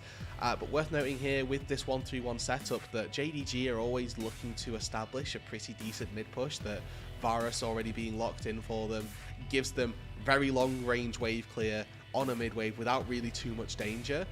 So if that's going obviously into the hands of Pays, I expect that movement around the map might be a little bit difficult for Weibo if they can't establish that first mid-push. And what Xin Zhao does provide that kind of matches Pantheon is, if you think about these mid-jungle 2v2, a lot of it's going to be about whoever strikes first, because you can almost 100 to 0 the first person you're targeting, which makes it hard for the other junglers to join and play the 2v2. So a lot of onus is going to be on both teams to make something happen in the first 10 minutes of the game. Yeah, and I think that those first 10 minutes, especially when you've got such early aggro junglers, do become really important as well, especially versus an Ari. If you can punish her before she hits level 6, becomes a really big boon for Weibo if that can come through. Notably, some good bans and good answers to the Yorick taken off the board. We saw Sion answered to Yorick yesterday. We've seen Jax time and time again be the answer to Yorick by teams in the LPL, so both of those two taken off the board, and JDG decided to take away the Jhin from Light and also the Kalista. You still have things like the Misfortune or other ADCs that can maybe have something. Okay, Ezreal is it something that can happen early level 1. Varus is not as strong level 1, and if you're going to also either, he provides both options, right? You can maybe contest win level 1, or you can play a bit safe and then look for pot shots from the back line where maybe Pantheon or Ari can't reach initially if they've used their initial engages, and then be able to kite out the fights and close out. So Ezreal does provide you a great deal of flexibility there. And as well, we have just seen a lot of really good Ezreal players in the course of this regular season, so having that chance to see Light perform will certainly be entertaining. Counter pick for support given to Weibo. JDG here, they've got a pretty decent dive composition, to be honest, with the Ari Pantheon and the Renekton now locked in. They can get access to that backline, and needing some form of engage from that support role. Everything's still up on the table, missing resorts back to almost a comfort pick in the Alistar. And if they do lock in this Braum, then I think you have a pretty safe bot lane again, and you have an easy ability to contest the mid wave, which is something that you mentioned slightly before that the Varus will give you. Going into mid game, you have a pretty strong ability to contest the mid wave with Ezreal Braum, and then your solo lanes will outscale, right? They'll just get side lane pressure with the Rise and the Yorick and play out the map really well, which is exactly the kind of composition Weibo want. So despite the fact that they're being on red side and some red side drafts having been suspect in the LPL, I would say that they have a pretty comfortable composition to play out as long as they can survive the early game, because there is a ton of early game pressure coming out of JDG. Yeah, I mean, they have Renekton, notoriously a really big lane bully. The Pantheon and the Ahri are really staple 2 versus 2. Varus as well, one of those champs that you can see contest early on and down on that bot side. So maybe an onus, a burden of execution being placed on JDG. And for Weibo, a little bit more patience going to be needed before they can really come into the fold, as their composition will develop into a really strong 2.5, 3 item comp, where, you know, we talked about it for JDG that they could probably succeed that little bit earlier. I mean, eyes again with Pantheon versus Xin Zhao as our jungle matchup do innately go to what those two junglers are going to be able to bring to the fold, who out of Jhin and Tien are going to step up and make those initial early plays. Are they going to look to do it around the mid lane? Are they going to look to do it around that bot lane as well, with a little bit of volatility that could come through down there? And honestly, I mean, I do like the Weibo gaming draft a little bit better, but sometimes in the LPL, it's, if you can press your go buttons earlier, that's what matters, right? Yeah, if you're the ones starting the fights, sometimes it will just get that little bit better and go that little bit better around any objective, around any sort of skirmish that these teams look to go for. It's typically been a pretty good position, or a pretty good indicator rather, that teams are going to fight if an objective has spawned, as we load onto the Rift now for game number 1 between JDG and Weibo Gaming.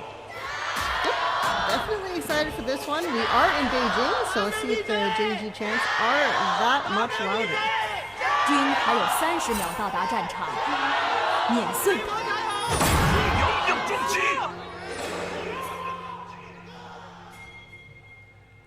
All right. All right.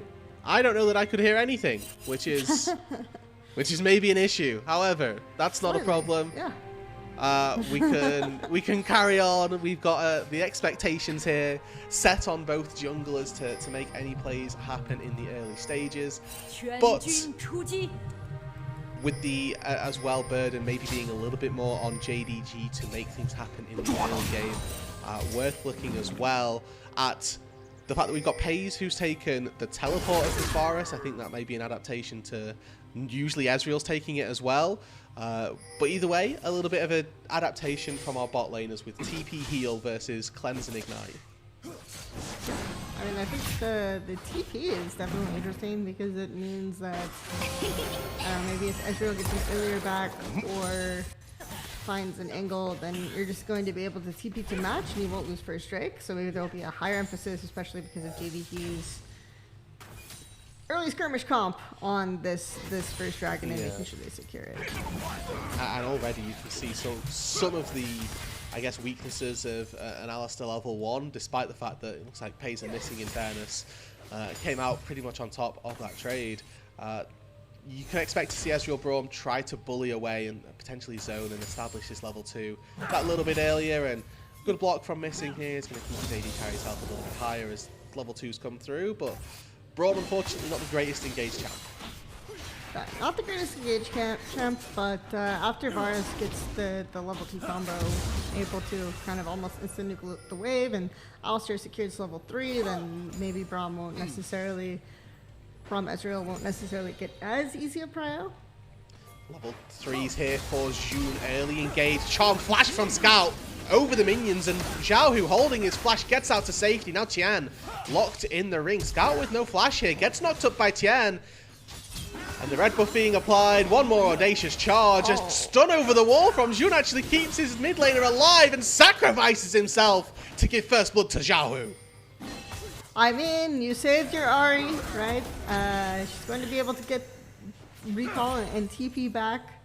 Not the greatest to be able to lose the first blood to the Rise, who is going to scale that well for you. But overall, you know, we still have the ability to catch the wave for Ahri. It could be worse. It could be worse, is the biggest cope, and it is true. However, it is still pretty bad, which was the overall. It still sucks. If my mid laner could have not died, we would have taken that one. But Scout definitely here, I mean, coming out on the worst end of trades, and Jun still looking to make something happen here as he passes up into that top side ward from Arla, gives vision over, Q goes wide, that empowered Pantheon spell now completely wasted it. A flash out from Breathe, Arla flashes to follow, comes on through, Arla about 1 HP, may just be able to kite it on out here. Breathe doing the best he can with potions and grasp, and may still do it, but Arla dashes back in, slices 1, dices 2, and the kill's picked up. That's the sneaky, don't farm my camps, just go top, because even if I do farm my camps, I'm behind anyway, so you may as well, right? The Pantheon definitely needing to make something happen for dying mid lane for that, but we'll lose out a bit on this bot lane, considering how the lane has been going, and Xin Zhao is going to just be ahead in this jungle matchup here. Yeah, and I mean, that's potentially going to be a pretty big deal for Weibo. I think that with the Xin Zhao having the ability to really punish AD carries later on, and I think that importantly, knowing that he's playing up against a Varus in particular, it being an immobile AD carry, if Xin Zhao can just 1v1 the Varus, then that's obviously very, very powerful for your team as you move later on into the game, whereas you're not expecting a Pantheon to have that one-shot capability onto Light, who's got Cleanse, got Arcane Shift, as we move later on into the matchup. A pretty volatile early game, it must be said. Jun certainly making things happen across the rift, for better or for worse. Bot lane has been, by all standards, a little bit quieter than the rest of the map, but Cleanse has been burned by Light down here. He's gone back to base, picked himself up a tier and a cull. So expectation really from those two items are that we are going to see these bot lanes continue, or at least for Weibo's side, to not really look to be active in engaging. And my guess is that we'll kind of ignore the dragon a bit and then focus a lot more on the grubs, especially considering Renekton got first blood. He is level 6 for the first grubs, and that just goes over, right? Because it's a level on Renekton. There's not a lot of answer there at this particular point in time for JDG comp, so it might be a trade grubs for dragon that JDG might be looking for, or that JDG might be looking up to set up vision to kind of detect before the grub spawn here. Yeah, and I think that if they can give the Renekton just a little bit of control, that is going to go a very long way for them, as Tian has gone the entirety of this bot side, walking around and managed to make it into the Tri-Brush before immediately hopping over to the Dragon. And talked about the fact that this could be a trade setup, but Weibo decided that they want to go for this pretty early on. Level 6 just dinged in the mid lane for Scout, and we're setting up here with a TP coming down as well. This is just going to be Pays returning to the fight. A serrated Dirk in the inventory. It's going to be a flip, going to be a 50-50. Scout on the top side here. Missing goes in, double pulverized, stolen away is the Dragon, and Jun picks that up, no doubt. Missing goes down, and Weibo are running this fight to begin with. Finally, Scout comes in, looking to dish damage out. Tian falls light, low on the backside. A stun comes through to stop that piercing arrow. Pays still wailing away here. It's the bot lane for Weibo that are going to go down. Erha just barely able to dish out one final concussive blow before he falls, and it's JDG who get the Dragon, get the fights, and find themselves the advantage. Sometimes in LPL, you just kind of have to ask the question of why, you know? Yeah. Why did we choose to take this fight, this particular fight as Weibo? But, you know, good on JDG. They set up the circumstance for them to take the fight. They saw Weibo pulling that early Dragon, as you stated, and they said, we win this. What? let's just go. Yeah. Let's just fight this. I mean, it adds value to your statement earlier of us expecting to ignore it, right? Where expectation was that going for this as Weibo would probably go pretty poorly, and that's exactly what happened. Yep. And we did see the TP coming through from the Varus that we talked about earlier, right? Like, don't miss out on a chance to contest this. Make sure that you'll be there, that you can start stacking the Dragons, and that's absolutely just the game plan from JDG from minute one, and they're executing on it, right? So, great on them. Yeah, I mean, so far, so good for JDG. They've only got so far a 600 gold lead. I mean, the majority of that actually coming from the top side. And in fairness, they're AD carry as well. But still slight concerns around the strength of Xiaohu if you are Weibo here, rather that they've got a pretty strong rise, and as much as Scout managed to pick up 4 assists there, I think a couple of kills may have offset the weakness that he is facing in that 1v1 matchup in particular. Nice to see that Weibo have learned from their mistakes and have not contested another early objective with a comp that is just objectively weaker. They've given up those first 3 grubs, and that gives JDG a good chance here as they move into what could be an advantageous spot in this game to maybe start trying to take some of those plates, start pushing that lead a little bit quicker. And we talked about this in the pre-show, but if you want 3 kills to go on to someone as JDG, it's Pays, right? Yeah. Building into that lethality virus very comfortably. Oh, Scout. Charmed up. A quick Spirit Rush out to safety. Nothing too untoward, but that does make him a little more susceptible to going down in the next minute and a half. All he does is have to catch this wave, right? As we contest for the mid wave, Scout just has to catch his wave safely and waste the timers from Weibo like that, and JDG are in a good position. So. Yeah, thinking about what's going to happen in the next couple of minutes as well, while that Ahri ulti is down, it's going to be setting up for that Dragon, but the good thing is that by the time that Drake respawns, we expect that Spirit Rush to be back up off a cooldown, and Scout really going to be absolutely fine as long as he can catch waves versus Rise. An early swap coming through, or at least a swap coming through by Weibo to send Breathe down to this bot lane, Maiden in tow, and we'll be looking to try and take some of the turret platings down on that bot side as well. Well, we have a bit of time. Like, I do think about this time last year during the spring playoffs for both JDG and Weibo. I think both teams were a little disappointed by their result, right? I think JDG made it to semifinals, but after an insane 2023 performance, they were definitely looking for much more. Weibo, after their spring ending being lackluster, they made roster changes. They acquired Tarzan, they acquired Breathe.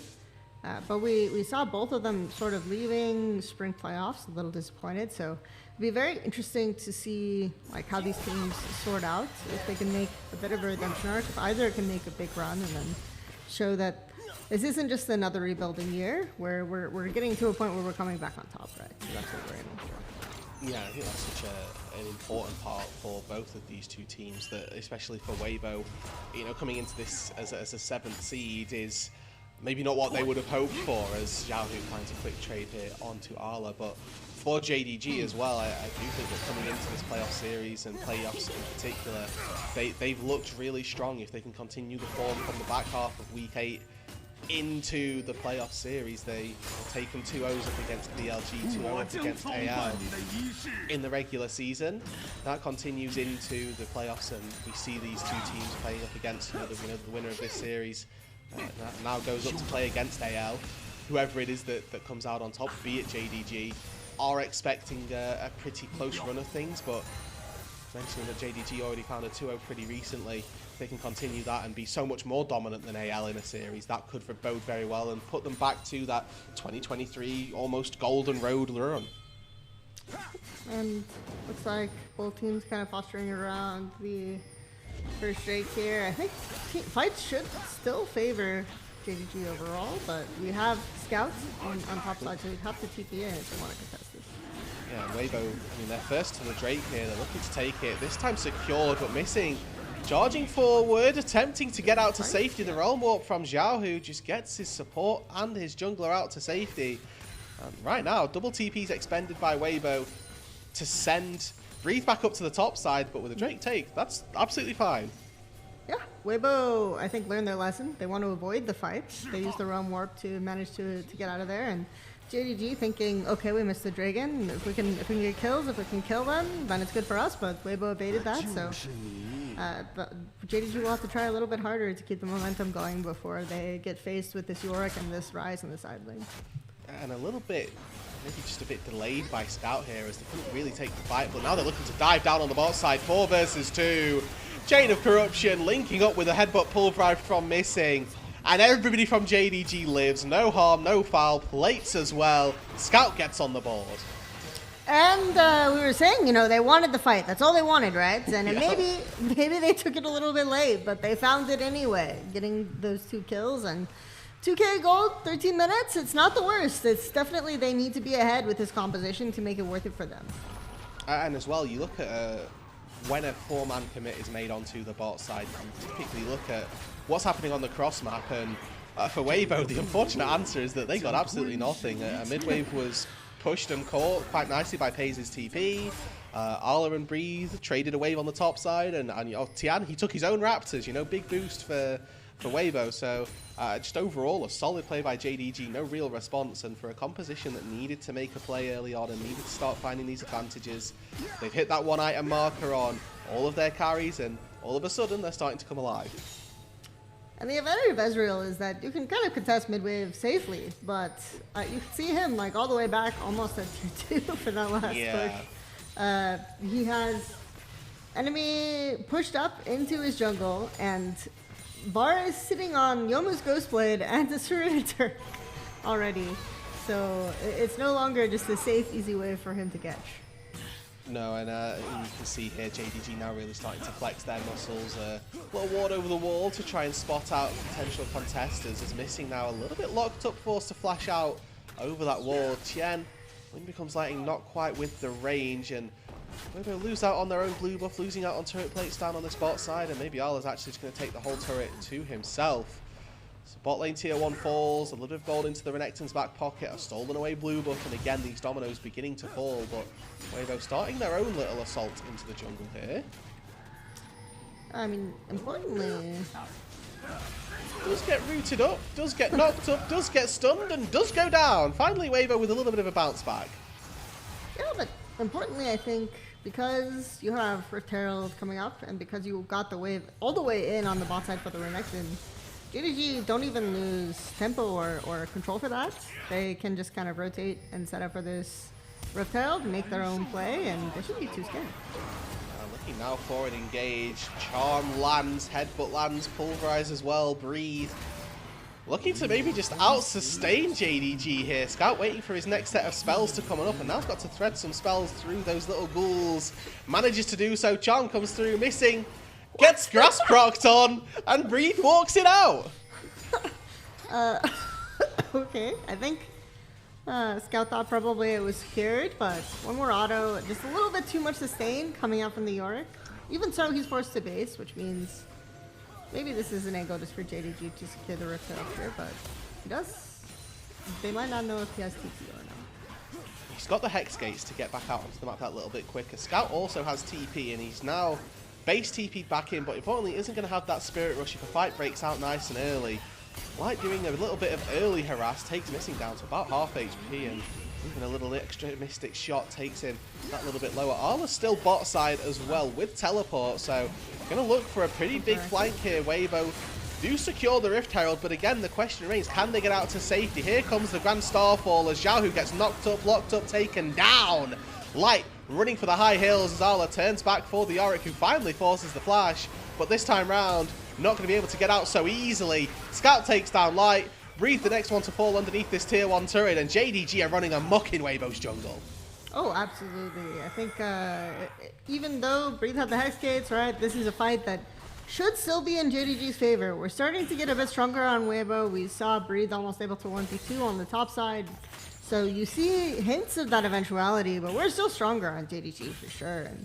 And as long as we're able to go deep with Shun, like we talked about before with the Grand Starfall, as long as we're able to get the TP flank with the jungle not immaculately cleaned by Weibo, then we're still in a position where JDG will win these fights. Yeah, and I mean, we highlighted this coming into the draft as well, that for Weibo, their composition thrives on that 1-3-1, but if we ever get to JDG being able to take these fights so consistently, so succinctly as a 5v5 as well, that's when they really thrive. And this Grand Starfall and the flank, they just did so much, right? They forced Light out of the fight, so he wasn't able to consistently do damage anyway. And then after that, it was just very difficult. Weibo had to scatter, and it was easy for them to pick off at least 2 exiting out of this fight.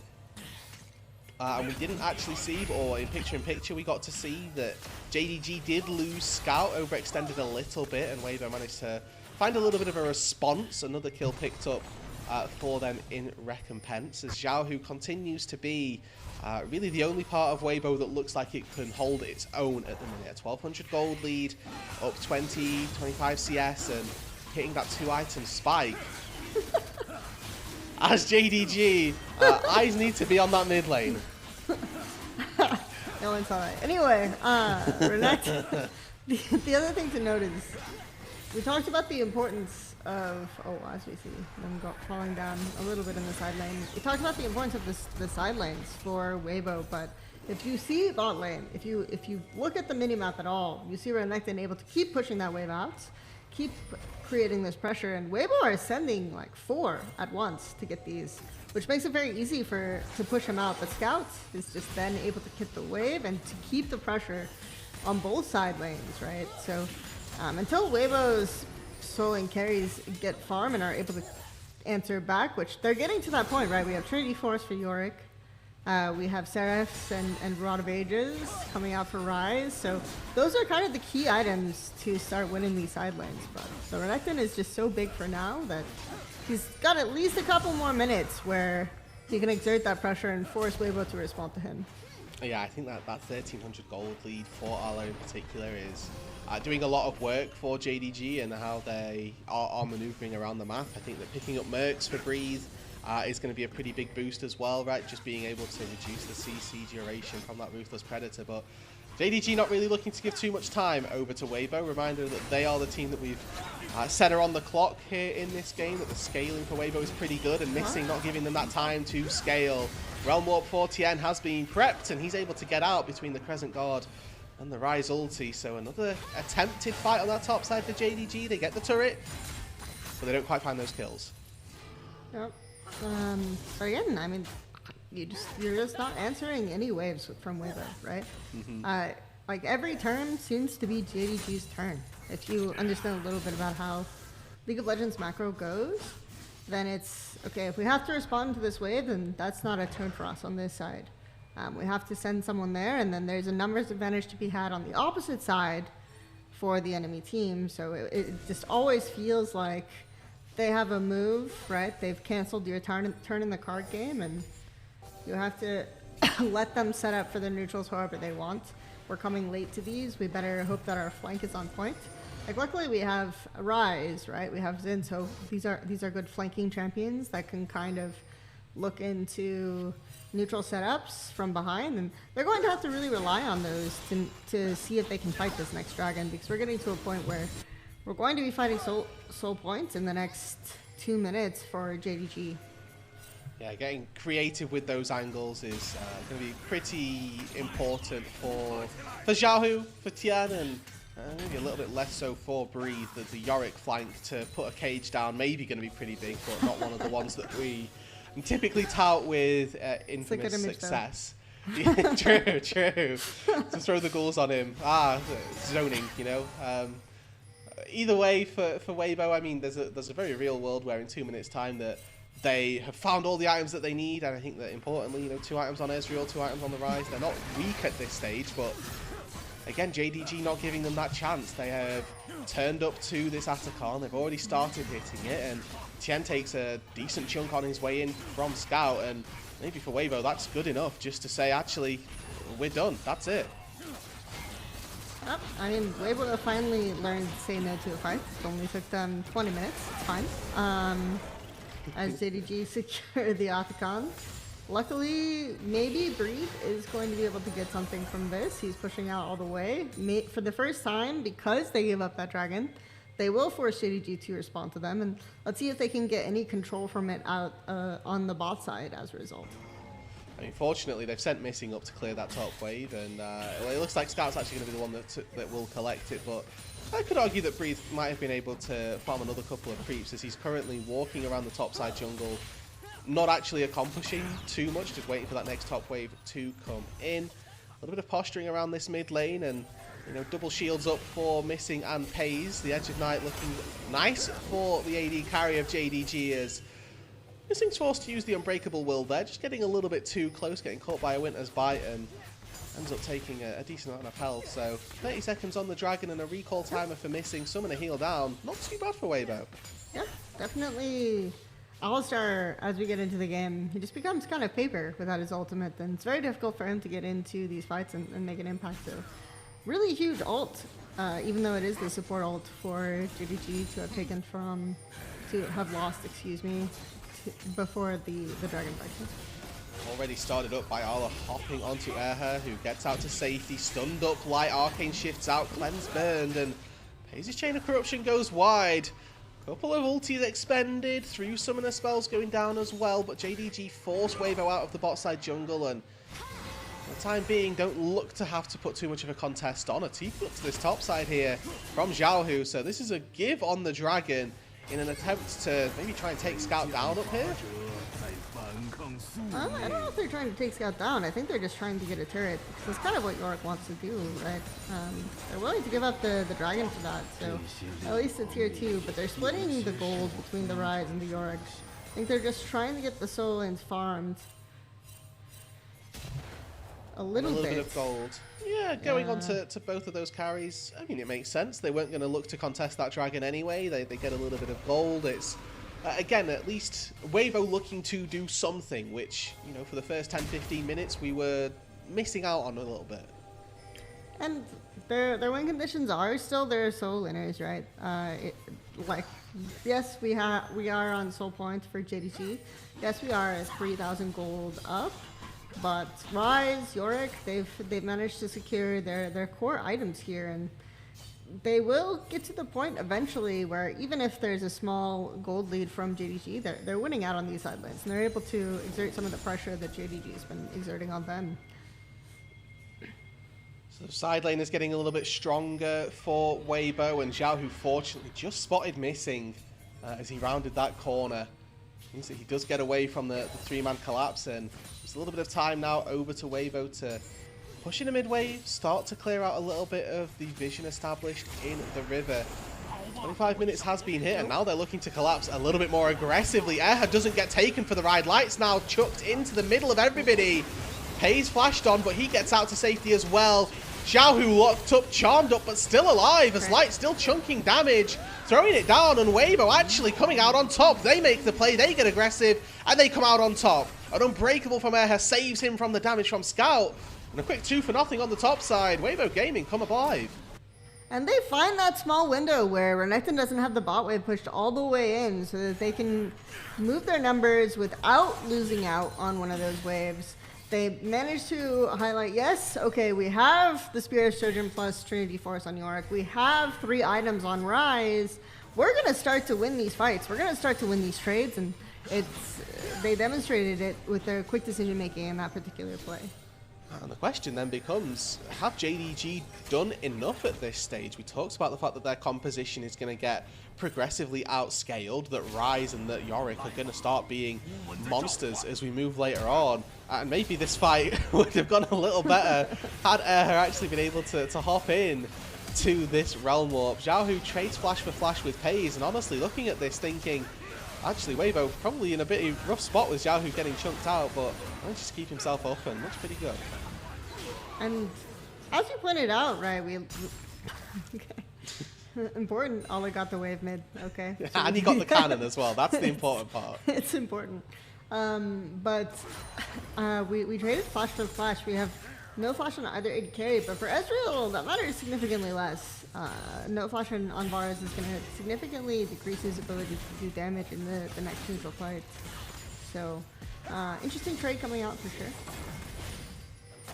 Chen lands the wind becomes lightning, doesn't want to take the aggressive push on it, as Ala's getting a little bit of a fight onto Breathe here. Help from June as they take down the Yorick without any problems. Scout in the mid lane, forced to use Spirit Rush to get out to safety, and missing it's going to be traded by JDG. So a 1-for-1 support for top laner here. A winning trade so far for JDG.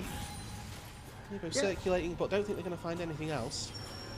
Winning trade for JDG, but also it depends on what they can get out of it. Because if it's just 1-for-1, I mean, ultimately, Missing and Breathe are worth the same amount of gold, right? So if you can't get anything out of the trade in the next, before Yorick spawns again, then it's relatively an even trade. There's not even map control to be had here, so. Exactly. You might argue, well, Ala's got a little bit of time to go and farm away, but what he's done with his time is walked around, recalled, and now he's walking back out to that top side about the same time that Breathe respawns. So literally a 1-for-1 and nothing particularly gained. We look once again at some of the summoner spells maybe as an advantage. Breathe forced to use flash, still went down. Missing used the summoner heal, so won't have that to keep himself alive. But once again posturing, 30 seconds on this dragon. Soul if JDG get it, and Weibo here looking to establish a little bit of control to start off with.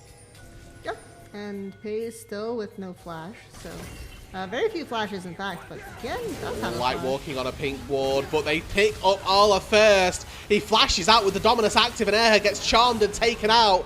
Unbreakable does not give him anything. Now Xiaohu, no flash, shot him head up, but into a wall. Wow. Pays knocked back, but that's not going to do enough. Unbreakable will keeps him alive, and Xiaohu's golden, but he still goes down. Breathe not a part of this. Ala able to TP back in. 2-for-0. JDG will take the soul. And that was a really interesting fight to watch, because we see Tian actually come in initiating that, but separated around that bit of terrain there. Easy for JDG to pick off one target and then keep pushing from there and split the rest of the fight. So really good understanding of both the terrain and how their team wants to play. So even though we are putting up gold, we get the pick off. It's kind of like whoever fights first, right? Okay, we're getting flamed for no reason, as Tian is also going to get flamed by his jungle, heading into the red buff, taken down by JDG. And now with the Hextech Soul, Scout goes in attempting to predict Charm out as Light. Locked up, 2-for-0, 3-for-0, make it more, and JDG with that Soul are just not stopping. I'm sorry, I'm still stuck on the average age of So was I. I was stuck there as well. Anyway, JDG actually have an opportunity where they can end here. It's like 34 minutes, or 34 seconds before Ezreal's back. Eyes on Xiaohu here. He's got to try and clear those waves. He gets immediately headbutt pulled and taken to the grave. Breathe will do what he can, but there is nothing this Undertaker can do to take down JDG. And game number 1 is picked up by your 3rd seed. A little bit of KDA padding, some stat farming to be done in the base as well. Tian not going to go down, but game 1 picked up, and JDG looking good doing it. I mean, definitely what we had set up was still there, right? Shun, even though maybe his first gank didn't go great, right? He ended up giving up his life for his mid laner. He immediately got back out there and said, you know, we're going to just keep going down and farm until we make another kill happen. Luckily, immediately gets the top lane kill. immediately gets the Renekton ahead, so it makes it very easy for them to contest neutral objectives. They can identify the fights that they're winning, and they're able to keep stepping on the gas pedal. And it's still Shun leading the pack, right? It's kind of like Shun's gone to the puppy shelter and, you know, dragged them all with him. And as soon as he shows how excited he is for something, like, they all run after him and make the fights happen too. So. Yeah, I mean, he was instrumental in the majority of their plays, and you know, there was a little occasion we got to see Missing finding a fight, and it's almost like, you know, he's been tutored, been mentored, and sent off by his jungler to find these engages. And for JDG, there was a little bit of a falter, right, where Weibo actually, I wouldn't even call it a falter on JDG's part, but Weibo actually made a play aggressively, and it looked good when they did that. So, you know, glimpses here for Weibo of what could have been, of what can be maybe in future games, but JDG starting out nice and strong. They had this composition that we talked about needing to thrive in the early game, and like you've already highlighted, Shun managed to make that happen pretty darn well, and using that Pantheon's early game aggression, using the Grand Starfall as well, and I think importantly, predicting that, okay, I'm playing up against a Rise with Realm Wolf, I'm playing up against an Ezreal who's got he's got Flash, he's got Cleanse, he's got Arcane Shift, but using that ulti to get distance as well, done really well. Yep, and it felt like when you were trying to play up in either of those side lanes as your Ryze, as your Yorick, you didn't live very long, right? You immediately had that identified from the Pantheon, and then because mid prio was constantly there for you, because your Varus got 3 kills in the first fight, then it just became very easy for them to pick off a side of the map. If anyone tried to walk up, that person was dead instantly, and then the map was just JDG's from the get-go. Yeah, again, you know, we talked about Weibo in the pre-show maybe being able to be one of these teams that can play side lanes quite successfully, but JDG this time round sort of showing a bit of a mastery themselves and making sure that Weibo actually couldn't get away with playing any of those side lanes as well as we maybe thought that they could. I mean, they've tried this 1-3-1 style now. They've got Ryze and Yorick now taken off the board, and those are two, I feel like, the go-to almost side lane champions that you want. We can argue there's a few more options for Breathe. You know, we talked about the Jackson, the Gwen a little bit in the pre-show, but in terms of mid laners that you want to see down on that side lane, it's potentially looking now more towards those melee assassin styles, the Yone, for example, Xiao, who wants to try and pull that one out. And we can see here the stats that there was a little bit of a blunder around 25 minutes, but never really out of JDG's control. And you look at the damage chart for Pays, that was probably one of the most nonchalant, kind of like aura-based carry games, because outside of getting those 3 kills, you didn't feel like, oh my god, look at that crazy flash ult. Oh my gosh, he's doing so much damage where you shouldn't be able to do, because he was just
Welcome back, everybody, to the unofficial English stream of the LPL. We've subbed out Kelsey. She did a great job for game number 1, but Jamada has cross-country, literally from Berlin, come back Fresh off the plane.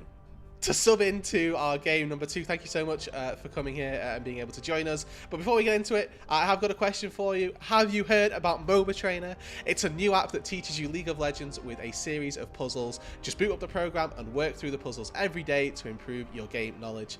You select a puzzle from this map. We answer the questions and unlock more features. We're going to do one right now before we load into game number 2. We're going to go either dodge or skill shot. Jamada, have you done either of these before? I actually don't think I have. I've seen Kai has played dodge, so I've not seen skill shot actually. So Let's do skill shot then. So we have got Alk on the prod today. We're going to see Alk's example. He's immediately got hooked by a thresh hook and a Q. And this is, a little bit of practice for my play-by-play. I get to roast a production colorcaster flex savant here. Actually managing pretty well so far. And we have to remember as well, everybody, that he's playing without the disadvantage of ping. So when we usually see people do this, if it's not prod, I know I've had a go at this myself a couple of times. It's been with the guise of losing out on some ping issues. Not doing too badly so far, though. It has to be said. 77% accuracy. Right. Yeah. I'm being very apprehensive about my flame to Ulk right now because I feel like he has a lot more power over me than I'm That's true. used to being the producer today. But he's doing alright. He's minus one. Right, no? Did flash on a blitz hook. If he was a better Ezreal, he would use E there instead, but that's fine. Now, ain't that the truth? I for one, have seemingly decided that flaming him is the way to go, and we'll just deal with the consequences after that. Ooh, missed on a Q there on a straight moving target. That's a boot, which seemingly has done nothing for him, and knowing that a boot is a boot, we'd have expected nothing less. But 1 minute 24 into this at the minute, doing, like I say, pretty darn well. Actually dodging out on some pretty decent skill shots. A reminder for everybody at home, Alk Battery is an AD carry player, so we can flame him for that as well. Oh, that we can. Oh man, I've got to get back into my mantra, man. The CEO of ADC Hate, bring back 2023. Those were the. That was the it wasn't the years. It was the year of Zeri and Cassante release, and we don't need to go back to that. Oh my word, there's a Jingle now. Okay. Oh. Okay, Yeah, good movement. Kill the Jin. Go on. What, you've just walked back into it. Kill the Jin though. Okay, we're starting. I mean, this is actually, unfortunately for my ego, a very impressive display. We are looking like double-digit ranks right now, and he's getting extra health as well, which is very depressing. The good news is that we are going to have finished the draft of game number 2 by the time that this finishes. As he just makes it out of the curtain call. We'll hot drop you back into a pretty decent amount of drafting, and yeah, 76 globally for Mr. Alk Battery. Can we get some claps in the chat for a great effort on that one? And as if you want to have a little bit of a look at that as well and improve yourself, if you enjoyed it, you can subscribe for 20% off and unlimited puzzles using the code LPL20, which you can see down below.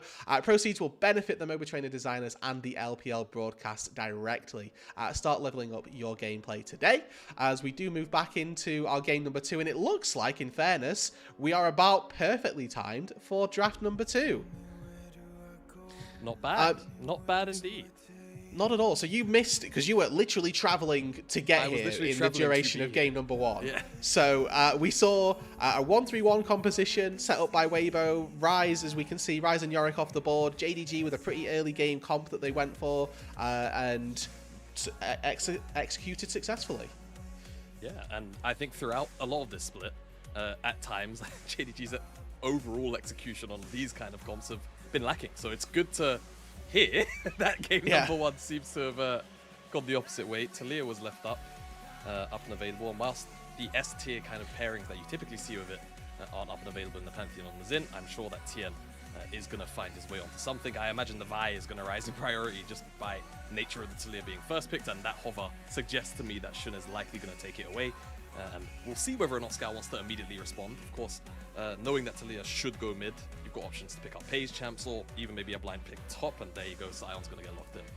Yeah, so I mean, taking just the most upfront tank that you can possibly for JDG here. Again, a switch up for Arla, who, like we saw, took the Renekton into game number 1, so a little bit of a difference maker on the Sion, hopefully just being that front line as Weibo respond with the Lovers duo and answer to the Vi with that Feather Storm, but still going to feel a little bit of pressure as the mid laner in particular up against a Vi. Yeah, still will. Of course, the Feather Storm is going to dodge out on the cease and desists, and that will make Shun's life a little bit difficult, locking Light down later on in the game. Is Scout really going to bust out the LeBlanc? I mean, it would be cool, and it would be incredibly difficult to play the game. I think Annie also kind of... You end up with the same conclusion, really, inside a lane as the Talia. So, nice to see that. Of course, a lot more frontal engage usually, or the flanks also just do end up being a lot more scary if you can't track this Annie. So we'll have to see how that goes for Scout, but also how Weibo try and lock down their flanks once those mid-game fights start to kick off. Yeah, we actually saw this a little bit in one of our series yesterday, where by taking this Annie, you lock yourself into very bursty composition. And that means that anybody that stacks HP, fortunately for JDG at the minute, Weibo don't have any of those. Anybody that stacks HP actually can start to run through your composition quite significantly. But Pays here expecting to go for a hyper carry. They need something that will deal consistent DPS. Because currently they don't have a lot of that going round. Weibo, though, as they move through the rest of this, they've already taken off the Kai'Sa. They need a top laner and a jungler. JDG need to round out their bot lane. Yeah, I do imagine it's going to be something relatively early focused, and I like that Weibo tried to remove away that Lucian.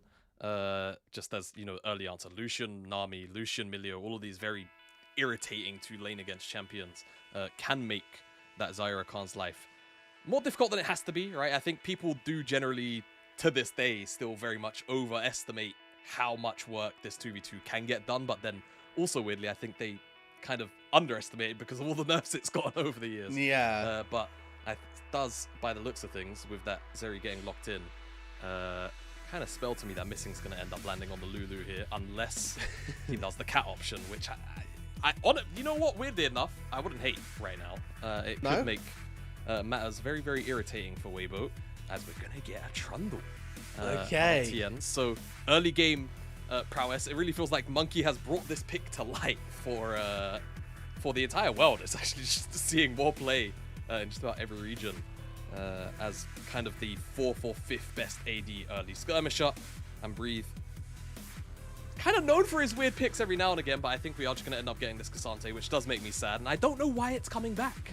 You spoke both of these into existence. I know. We were playing Skillshot, and you said it's the year that Zeri and Cassante got released. They've spawned in game number 2, Jamada. You've spawned them back in. They knew you came onto the cast for this, and they were like, you know what he'll really appreciate? Yeah. You know what? Like Zeri and Cassante. Weibo, the organization in the LPL that I am historically known for loving. I come onto a cast mid-series, mind you, as basically a substitute, and we get Cassante, Zeri, Lulu inside the game. Yeah. Awesome, guys. Welcome Thank back, you very much. you know? Yeah. I've missed it. I've missed it, truly.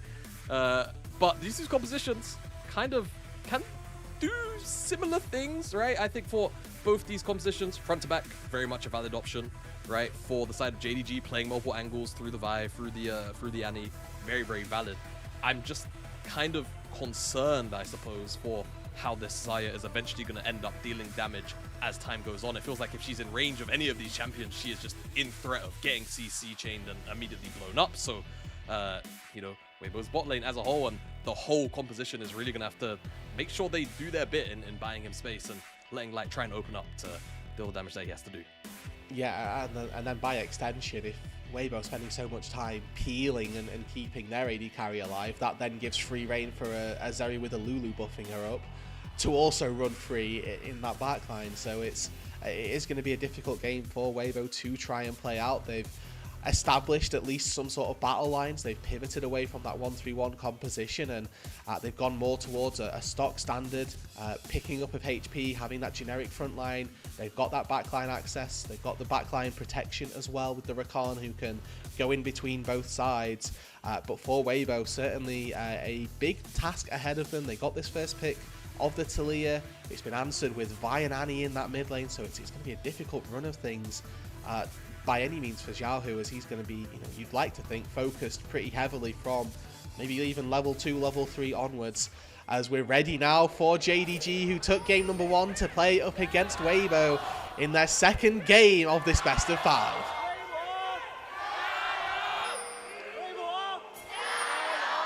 We've got Discourse in the crowd. 敌军还有30秒到达战场。 I hear Weibo in my right ear, JDG in my left, but they're chanting over each other. Normally they take turns, right? Like there's an element of that was a proper breaking of the culture there for a second. Yeah, nice to see, honestly. I mean, maybe that'll go down in LPL history as the time that the tradition was broken, but they're just so eager and so keen to cheer on their teams that actually they couldn't hold on any longer. Not this time. And for the level 1 at the very least, was expecting, I mean, with Sion, you have to look and think, is there going to be any shenanigans with Sion level 1s? And Arla and Breathe both walked down to that bot side, both sacrificed their wards, and then immediately have gone back up to the top side. So standard lane, standard everything, and junglers both starting on their red buffs here. Yeah, I'd actually like to point out, I find it quite funny that you brought up the possibility of very early, even like level 2 ganks coming out. Look at Scout's Keystone. He's gone towards the phase rush here, which I don't think is super common. And I think that is just to pay respect to the early presence that Trundle can pay in the mid lane. Being in a mobile mid laner, right? A mid laner without a dash.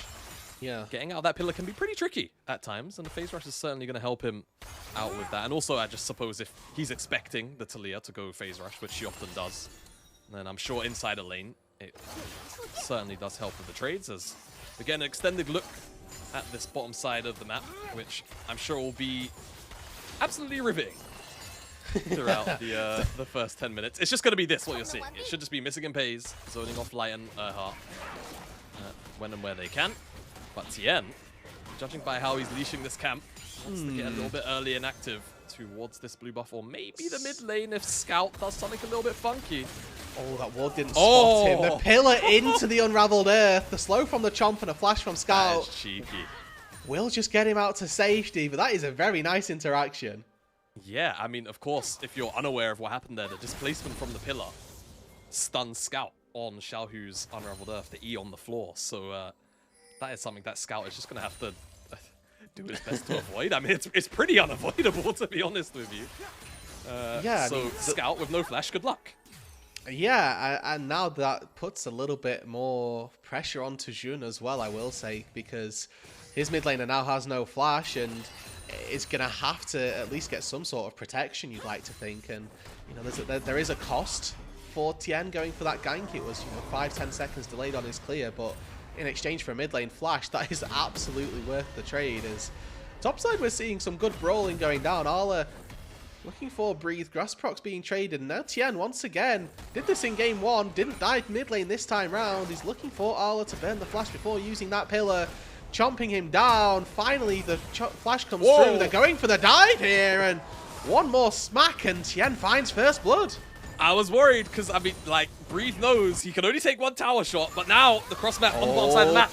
Polymorph gets cleansed, but Light still not anywhere to go. Gets down under the turret. Missing flashes over the walls of the air. Doesn't whack him one to go down as well. It's a trade across the map. Light goes down in exchange for Arla. Yeah, Missing denies the 1-for-1 there at the very end of that dive, but it was very well executed by JDG overall. Light does end up blowing the cleanse and does keep his flash, but still dies, misses that wave, and he's going to have to walk to the top side of the map. So I'd say overall for JDG, they're probably going to be liking that trade a little bit more. Pays holds onto his summoner spells, he gets the kill credit, and as he returns to the bottom side of the map, there will be at least half a wave or so waiting for him, though Weibo were very quick on this response to ensure that Breathe could make it back out, push out this wave, try and min-max the situation as best as possible.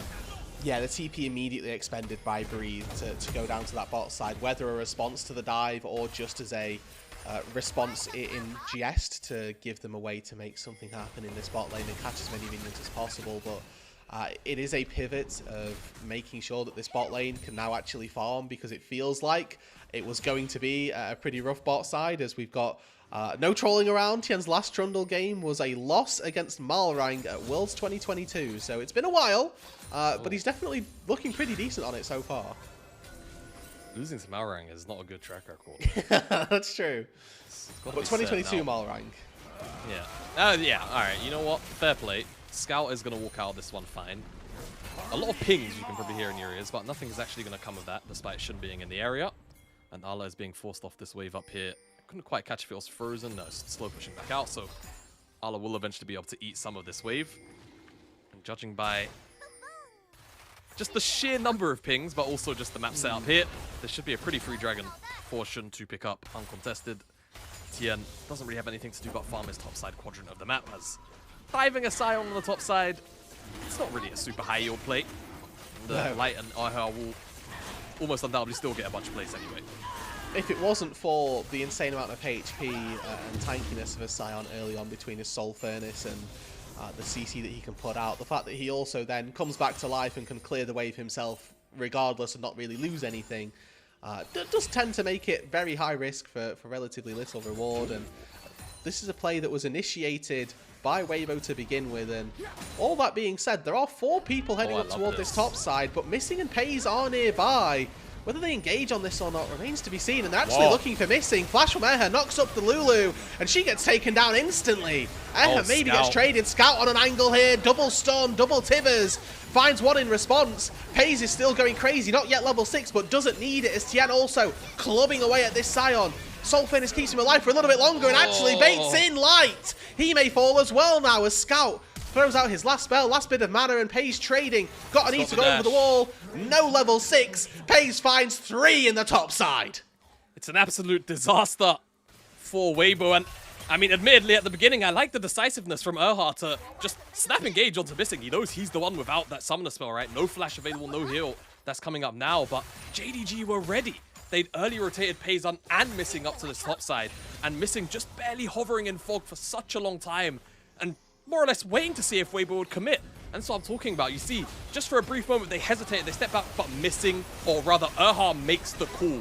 And whilst they do find Missing in the end, the immediate collapse from Scout is here, and the front-to-back fight is just super easy for Pays. He's got a bunch of space being bought for him by Tibbers, by Ala, and Light can't really do anything meaningful in this fight, right? He's not 2 items. We're talking about level 5 Xayah. He's not getting through that Scion health bar at all, and Pays cleaned up the front line, finds his way onto Light, easy as you like. And looks like it's not stopping he's there going to find either. Xiaomu, apparently. It is going from bad to worse for Weibo through this early game. We valued that both of these teams, you know, they've got elements of that scaling, but as we get later on, Azeri is going to out DPS Xayah, no doubt, and with a 1400 gold lead already for Pays in this early game, JDG can again feel very confident with their position in this game, as Eher and Light maybe looking to once again engage onto Missing, but Scout's there, Pays is ready, and Jun's here as well. Weibo, the bot lane, have overextended, they flexed their hand, and they will fall. Rude, it's looking, well, let's just say this sequence hasn't been pleasant to Weibo. The evolution is back. Missing is forced to flash, and that's fine. Yeah, that's totally. That might not be okay though. Oh my god. Pays getting getting something. Goomba one shot by Breathe is the term that I'm going to use there. Yeah. I hope that the LPL observers give us a replay of however the hell that happened. Yeah. Because I think it was the fact that Zeri was already eeing over the wall, but of course, Cassante R can't really be buffered like that. It could be buffered in other ways, but not like that. So that looked pretty funky, and Pays does give over his shutdown to Cassante. God bless. Yeah, they don't care about what happened on the top side. It's just this interaction. Yeah. Once Cassante plants himself, he's gonna drag you to the desired location of where the all-out will take you. So very unfortunate for Pays. He did everything correct, actually. That he couldn't have done a better button press. No, in that we scenario. could argue that he it's that, or he has to predict that Breathe is going to flash all out him, and then he saves his ether afterwards, which is completely unreasonable. So like FaZe is playing it about as best as possible, and ultimately just gets K'Sante momented for probably not the first time in his career since the Champions release. But that's a big every pickup. ADC. I think That's true. Momented at some point, but you're right. You're very much right. In a moment in the game where, you know, about 3 different plays back to back just went horribly wrong for Weibo. They needed that little bit of cash injection, even if it's onto the K'Sante. And I mean, admittedly, while Zeri has only slightly been known for dealing damage past that 3 iron mark, she's not exactly the world's best tank, you know, shredder, though she can get through health bars. K'Sante, on the other hand, is at times just a very much a different beast when it comes to well, losing health, really. Yeah, I mean, sometimes he has to sacrifice his own health to be as strong as he can be, but even still, I mean, if you're looking at 1 versus 1s exclusively, we value a K'Sante being able to take down a Zeri if you can get on top of her, and you know, that's where you start to think about how well is the rest of Weibo able to set up for that situation, how well is Missing going to be able to do to peel his AD carry. Second Drake is live, and I think that with that small gold advantage just overall, and the fact that the bot side is here, JDG are going to start off this dragon. They want to contest, and I don't mind this because Breeve's here. They're not going to get the dragon. They might find the fight afterwards. So FaZe has Hop ready to go over the wall, all out immediately onto Jun, who just gets enough HP to actually flash out over the wall. And for Weibo, that's a disaster. Now Arla knocks up Tien, who gets double stunned. Scouts Tibbers finds 2 as well. Arla's running amok on the backline, and they cannot take him down. Breathe has nowhere near the same consequence and pays. Flashing forward once again on the Zeri, already on a double kill. Ultra Shock Laser not quite finding light as he sidesteps that one, but JDG come out with 2 kills, the dragon, and nobody dies. My son pays is gliding today. Yeah. 8, 1 and 2. This is I don't want to speak it potentially into existence, rude. But Weibo JDG historically known for being a very tense affair every time it happens. As if you follow Weibo on Twitter, you'll see, you know, they engage in vigorous activity, I think is the exact social media phrase activity. Hey, I'm just quoting the Weibo socials here. I see. Okay. Don't get on to me for doing my job here. My apologies, sir. My apologies. You proceed. But Pace could be on for like kill record, like levels of if this nonsense keeps on going. These 8 kills in 13 minutes. It can't keep going on like this, surely. And maybe, Jamada, just maybe it can. And that's the hard truth for Weibo is. I mean, yes, actually Missing did go down, so I apologize for saying that nobody falls, but you can see that they're buying so much space for FaZe, and even just the Molten Shield that Scout's able to put out in these team fights gives FaZe that little bit of extra gumption and movement speed to go forward, which is going to be devastating. Yeah, every little helps in that kind of situation. It's so insane that Shun doesn't actually get bursted out by the end of it, but that is just the power of Lulu in situations like that. Is what the champion is designed to do at this stage in the game. Though I do miss solo lane Lulu. The old heads war. Do you? I think it's Unholy Grail Lulu mid lane. Yeah, that was fun. Bring that back. I was even testing it last year in the solo lane. I thought it was gonna show up in pro play eventually. Real annoying. Well, we're still waiting for that time. And maybe for some people, thank goodness that we are, as Breathers decided to go all out and just forces Arla to use the Unstoppable Onslaught. Yep. Simple ult for ult trade. Nothing too crazy there. And expect Arla to be pretty happy to make that exchange whenever he can force it out, to be honest with you. It's so much of Breeve's agency. And it's also a really short cooldown for Arla as well, yeah, right? Eventually it gets to the point where it's really short. Like the level 1 cooldown is definitely a little bit higher. Missing by the skin of his teeth gets away from that shove back. But yeah, especially like level 11 is really the main break point where it kind of just goes from being, you know, kind of somewhere in the 2.5-ish minute region to like, hey, this thing's off cooldown every 80 seconds to 60 seconds, which is a big deal for a semi-global like that. And I mean, so then for Arla, a pretty big win as a TP up to this top side here. We saw this from Weibo in game number 1, where they're just trying to either take a turret, force down a Sion with no ulti, no flash as well. Knockup does land, and Arla's in a little bit of trouble here. Empowered Rock thrown to the face. It's not even going to land as Breathe takes the kill beforehand. Yeah, it does feel like a bit of an unnecessary death. They saw him fly across the map. So, you know, it's not like Arla didn't know that play was coming, but still goes down nonetheless. And He's the tower's so going to be surprised shared. by the Talia spawning You in know top what? lane. How did this happen? I think he's more... All right, if we're to give him benefit of the doubt, he's probably more surprised that he came from the front instead of the back. You know, like, if I'm Arla there, I'm expecting a Weaver's Wall, just from in between the tier 1 and 2. Not a maybe a bit more time to try and slow play it and use the turret maybe a little bit more to your advantage instead of just getting knocked up underneath it and taken down regardless. Yeah, he had a whole sequence of ideas in his head of how to potentially outplay it. And then the simplest way Occam's was... Razor. Yeah. Why don't we just kill him the normal way? Oh, well, yeah, so that works. Yeah, you know what, that works. That's not bad. Let's do that. 26 seconds now on that Cloud Dragon. JDG have taken the first 2 and by all accounts look to be snowballing their way to a pretty early Cloud Soul here. A teleport across the map from Arla to be a part of this fight down in the bot side, and Weibo Gaming group up as 4, clump into that bot side jungle, and Weibo have immediately paid enough respect. It's a scuffle on the mid wave again, just by all the pings. Herald Herald does will go get dropped down as well. here. And for Tian, that's a tool used. Xiaohu, in fact, is going to ride this in, and we're TPing into the mid lane here. Something's going to happen. Scout gets stunned initially. Arla whiffs on the unstoppable onslaught, and remember, no flash for this Sion just yet. Lulu to buy some space, some time, but the Sion goes down. Flash for flash between Breathe and Pays, and now the Zeri can go a little bit nuclear.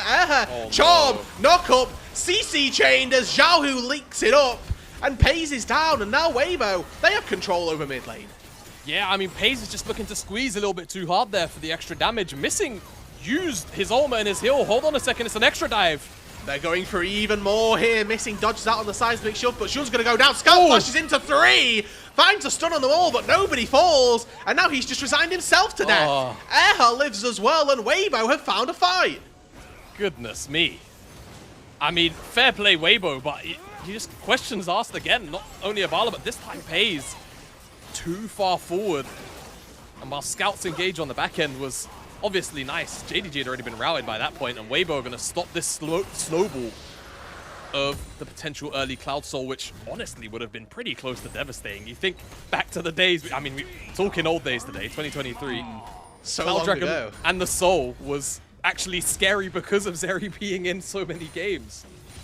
That denial is fantastic. The replay, I mean, Xiaohu and the Herald looks alright, but I mean, just keep your eyes on Arla, and then eventually Pays, right? No one can really... Arla's not buying space here. Pays isn't really dumping damage into meaningful targets. And then Missing uses the heal and the ultimate, and this is why this is crucial. This step forward here, a great re-engage from Erha, and the flick back on point. Reeve keeps Pays completely 102-0 CC'd, but Missing can't do anything to save it, because he's already used it on Arla, who was probably resigned to death anyway. And then, you know, the follow-up on all of this, it's Missing again attempting to keep his team alive, and you know, the woes of a Lulu, he does manage to flash out to safety. But they lose the tier 1 turret there. They don't find anything in response, and for JDG, that's a pretty big loss overall. The Zeri losing her second shutdown, it is still strong in this game. We can't take that away from Pays, still up 2.2k gold, but you look at the item disparities here. Light actually has hit that 2-item marker as well. Doesn't have the tier 2 boots and is, you know, missing out on a crit cloak, but you look 2 items for 2 items. These AD carries are doing... you don't really care at this point, right? Yeah, you really don't. I like the crit cloak is really the... Comically, it's the biggest disparity just because of how crit scales with the more you have. But even then, Light, the Flicker Blades are going to be so important for just getting cooldowns back up in a front to back if he can actually open up, and the overall gold difference has started to open up now in favor of Weibo. So 2,000 gold for them. A lot of that does still sit in Breathe, admittedly, but he's been using it well to just be very simple. And it's another one of these moderately highlight performances from Weibo's top side again, with Tien having a really solid early game, finding the gank mid lane to force Scout's flash, finding the kill top side to give Breathe that early opener into the laning phase, and you know, by extension giving him the tools to be able to take down Pays in the top side jungle, and then flashing in, taking him down here as well. But JDG not thwarted by their 3,000 gold deficit here. They're the ones starting up the dragon, knowing that Pays is the carry. Double TPs have come through from both sides as Xiaohu's wall cuts off Xun, cuts off Pays. Should both be able to get over the wall here. Early knock up onto Breathe. He's able to get out to safety. Looking like a comical flip here as Pays forced to dash away. Smite secured by Tien. And Weibo now looking forward here. They've stolen the Atakan away, and that's going to be enough for them. Cheers for the leash. TY for leash, guys. Yeah. Well, there you go. That's done. Shouldn't. Oh, he gets clipped by the Pathmaker, actually. And immunes the all-out with the cease and desist. Walks back in and almost gets caught by a Q3 by Breeze, but that is a big, big win for Xun here. Could have easily been taken down, but manages to combo his way out of it. Yeah, all right. Well, fair play, Xun. That could have been a pretty bad play. You lose Xun there in a situation like that. Maybe you end up losing tier 2 on the top side. Oh my goodness. Ala flashed to 1 point. The unstoppable onslaught. Xiaohu did have to flash away, but he's on the wrong side of the wall. He will go down. And it's another shutdown. It's this time in Pays' pocket. You know what? Ala, yeah, fair play, man. Just didn't see the angle. You did. They didn't see it. Xiaohu's dead. Lost his flash. Pays is going to get even more gold. He's up 3k. Yeah. On light. That is a lot of gold. He's probably going to go back to base, and if he doesn't have LDR or that. No. Okay. Swap back. He's swapping. Had the more reminder for a second. Now he's gone back to the it's only Trundle healing and grass procs. Yeah. We just go for the LDR. He kind of like realized. I think like generally, more reminder is kind of just, I don't know. It feels nicer. I don't know why. I don't know. Maybe it's like the little symbol, the anti-heal symbol that pops up. Because you can just tell. It's like anytime anybody heals, in your head somewhere something goes, you didn't heal as much because of me. Yeah. And like there's the immediate satisfaction, whereas LDR you don't see it necessarily, that you're just doing more damage innately. So maybe there's a mental thing and you kind of have to train yourself into going, actually they have a lot of armor, this is just better. Yeah. Welcome to visual feedback game design, ladies and gentlemen. Yeah, that might just be the science behind it, to be honest with you. This dragon is going to go completely uncontested by JDG. They don't want any business to do with that. And this now does change. Tier 1 on the top side. With the Atakan going down, how the fights are looking to play out, that's a pretty big boost of experience for a lot of Weibo. It helps them sort of stay relevant in this game. You know, you touched on the fact that Zeri is a slightly scarier carry, and more importantly, you touched on the fact that Xayah isn't going to be easily able to cut through the front line of JDG without being under threat herself. So having Weibo with this small advantage early on, and in this mid game, I guess, gives them an opportunity now to accelerate that and push it further forward. Yeah, I think the additional thing here is the ionization from light. Whilst I don't mind the flicker blades, what it does obviously do is kind of, it delays the in quotation marks, important ADC items of Infinity Edge and Lord Dominic's to cut through those tanks. So he's going to have to heavily rely on the fact of, you know, having more blade callers up and available more frequently, right? The Qs, the W steroid, which the name is escaping me, but I'm not a play-by-play, so it's not really my job to know it. Hey man, me either. I just know what it does. We'll see if Light can use that W to great effect, as you know, there's a little bit more posturing now around this bot side, and you know, for the Xayah, getting that Infinity Edge online is going to be the most important breakpoint, and maybe that defines whether or not Weibo look to try and take these fights, or whether they feel comfortable using what is objectively their stronger top side, right? We look across the map, 4.7 thousand gold overall between the top and jungle. Mid lane pretty much at a stalemate, and when you think about it as well, Scout, as far as DPS threats go, he's really good for burst, but not necessarily landing true when it comes to the consistent DPS route, more so acting as a facet for other magic damage to come through. This build is also quite strange because realistically, how much magic damage is Pays dealing really? You know, like it's not Kai'Sa. There was, yeah. I mean, Zeri is like 60-40 physical to magic, so it's not nothing, but it's still not a lot, you know. But it's also like not Malignant very ulti Death Cap dependent. or something. Oh, whoa. Okay. Did I That just was a not flash see the away W from the marker on Unraveled floor? Earth. Yeah, there was a Okay, W yeah, there alright. that he flashed away from. Alright. It wasn't an attempted engage, and a lot of pretty colours right now, Jamada. Nothing actually happening. Yeah, alright. Guys, don't worry. Scout didn't grief. He saved his life very conservatively. Saw a threat, Midway he flashed away jostling. from it. Mind There's you, a lot of Baron tension has right now. spawned. Yeah. So if anybody does go down, expectation is that the Baron is going to be the play that they go for. We've got 2 minutes left on a Cloud Dragon spawn, which isn't, it's going to be sole point for whoever gets it, but doesn't have the highest weighting on it necessarily to take. I'm about to start breaking into football chart. Like, is this NA? You know? Like, what does my beautiful region become? Why are we waiting? As we we're not waiting finally anymore. find an engage, and Arlo loses half his HP, even a little bit more, and forced summon a heal from missing. Unstoppable Onslaught to disengage. Xiao Hu follows up, though. The Weaver's Wall comes through, but the shove goes wide. It's an early win for Weibo here as they force Arlo out of mid lane and force JDG to retreat.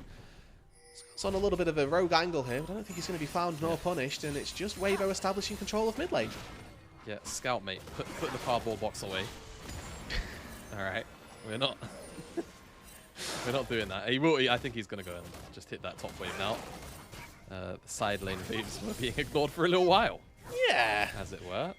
Minions left to do their own PvE devices, but this is a play made by JDG. We'll see whether or not it yields any fruit, as Arla has no ulti, missing with no summoner heal as well, and Pays, alongside June, immediately leave the Baron.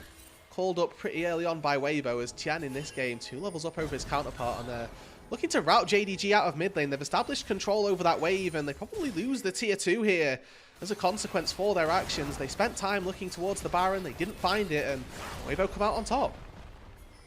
Yeah, good reactions there from Weibo to just strip away what they acknowledge they can from JDG's rather rush attempt at the Baron.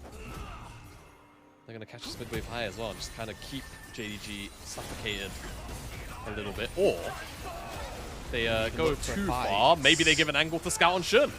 Yeah, Unstoppable Onslaught blocked by the pillar there as the charm comes through, but Airhair unfortunately stunned. He's used the quickness, and now they don't have that tool, and JDG immediately turn tail up toward the Baron once again, sacrificing control over that mid-wave, so they have to start this up early. Missing, though, caught by the pillar. Not going to burn the flash, walks the long way round, and again, it's Jun this time forced to flash out. Re-engaged onto Tian, and JDG are going forward. It looks good for them, and that's because it is. Jungle is so far traded, but Pays is unleashing his damage onto Weibo. Tries to flash forward, go a little bit aggressively here. Still with that summoner spell available, and now just waiting for that ulti to wear out. Arla taking up the damage of Light in the front line, and Lightning crashes out, and JDG go for a 1-for-1, and Weibo once again stand tall. That is where those fights for JDG and just for Pays in general look so good, right? Slight mispositioning from Shun, sure, but the kind of re-engage where Shun goes forward, there's another body in front of him, and then Pays can hit whatever the hell is being set up for him. And with the quickness being down from that previous exchange, it also makes his life significantly more easy, just because he knows that there's no immediate, potentially undodgeable threat, right? When Rakan has R&W and Flash, it feels like you pretty much have to flash that or you die. Without that, and it's crucial element is gone. Especially without the cleanse as well. Normally, like, if Rakan flashes on you, oh yeah, with the quickness, you can cleanse flash out, and that's like the counterplay, but... On that, actually, I'm very, very surprised that Missing didn't go towards the Mikhails first with the Ghost like locked in. It seems like, I'm pretty sure those components are for Mikhails. All the sport items build out of the same thing. Yeah, I was about to say, like, I'm convinced. I personally recognize those. Oh, Missing might have to flash. Yeah, and he does so. Arla as well walks around the pillar here. Doesn't have to burn the ulti to get out to safety, and It's currently just, again, another expenditure that comes out on top of Weibo. Will quickly point out, though, that if we look at a front to back, Pays is sat at 4.5 items, where Light is sat on 3. It's a decided advantage in items for Pays and for that DPS threat explicitly. Yeah, and again, so much of Light's damage is going to have to come through, you know, other means of setup so that the blade coolers are connecting. And again, just the contextual amount of space that Azaria feels like needs to deal damage without being turned on or one-shot in this kind of composition. As Xiaohu is now the target of an engage. But he's pulled in Jun deep, and he's going to get taken down very quickly over the wall and far too aggressive. JDG lose their jungler with Baron and Dragon alive. Now JDG, they've got to fight their way out of this. Pays hops over the wall. He's the carry. He's the threat that Weibo need to focus. And so far, they've not found access. Just a little bit of attention focused onto missing. It's a 1-for-0 still in favor of Weibo. But what do they do with this? I mean, the Baron start, right? Shun's dead. He's not on the map. Ultimates are available for JDG, but the one that's super important to me really is the Wild Growth. It provides so much space to Pays. Not being there. Can the presence dissuade this Baron? That's the question. Playing up on this top side, want to be able to pivot out if possible, but Xiaohu has based. He's come back in on a flank angle with a double knock-up, but JDG looking to take this fight themselves. Breathe already very low in the front line, stands tall as the Baron falls. Weibo get in, they get out. Way. Are they unscathed here as Light's been left to leave his own devices? He goes down, a 1k kill for Pays, but 4 members take the Baron. I have a sneaking suspicion that Pays might be basing for a 5th item right now. Weibo get out with the ultimate prize, however, with the Nash, and they're going to get this 4th dragon, so they're going to be very speedy. Out so on the this map, is out of combat. sole point here for Weibo that they take. And they are going to still have you know, an insane amount of movement speed regardless, but if they find one more soul, that's, again, an even bigger boon. And looking at that 5th item that you alluded to here, Jamada, the Guardian Angel picked up for Pays. If JDG had one job to kill Pays, it just got that little bit harder. Absolutely. 100% crit energy 8. Good luck, gentlemen. But JDG haven't really done a good job of utilizing this, what was an 8-kill Zeri at about 12-13 minutes. I feel like I successfully cast the curse, the kill record game, which was the intent, by the way. I can reveal that now. We've done a good job. Of course, yeah. And I mean, with like all of this gold, now is when, as well, unfortunately for JDG, it actually gets a little more tricky from here because the gap between AD carries is only going to get smaller. Paige doesn't get any stronger than this other than levels, which he's still got 3 to go in fairness. But Erha looking on a little bit of a flank angle here. I think that for JDG, you know, they'll be a little bit disappointed that they had an 8-kill Zeri that, you know, unfortunately hasn't won them the game at this point. Almost certainly. And a lot of it has come from decisions that they've made, whether as a team or individually, right? You think about Arla getting caught out on the top side, the skirmishes, of course, beforehand. Cloud Drake win rate in ranked 83.5%. I always see this stat. And I'm pretty sure it's still to this day. I'm pretty sure still to this day is the highest win rate soul. But again, this is why visual feedback is such an important aspect of game design. Because for ages, people were just like, well, you know, movement speed sucks, like, compared to, like, more damage. And then I think we all remember Hecarim, Righteous Glory, Yomu's, like, that meta where everyone was building Righteous Glory, right? I think everyone remembers that. I wonder why movement speed is so good, guy. I wonder why Righteous Glory is such a good item. I can't quite put my finger on what it is. Yeah. Yeah. What made that item good? But, maybe the insane engage and movement towards enemies, but we can't be sure. We can't work it out. Can't be too sure. But yeah, very, very OP buff. As by the end of the Baron buff, it didn't really amount to too much in the end for JDG. No. Just kind of a, or rather for Weibo, just kind of a stabilization, I guess. It's hard to say stabilization when they're in effectively a game state lead at that maybe point.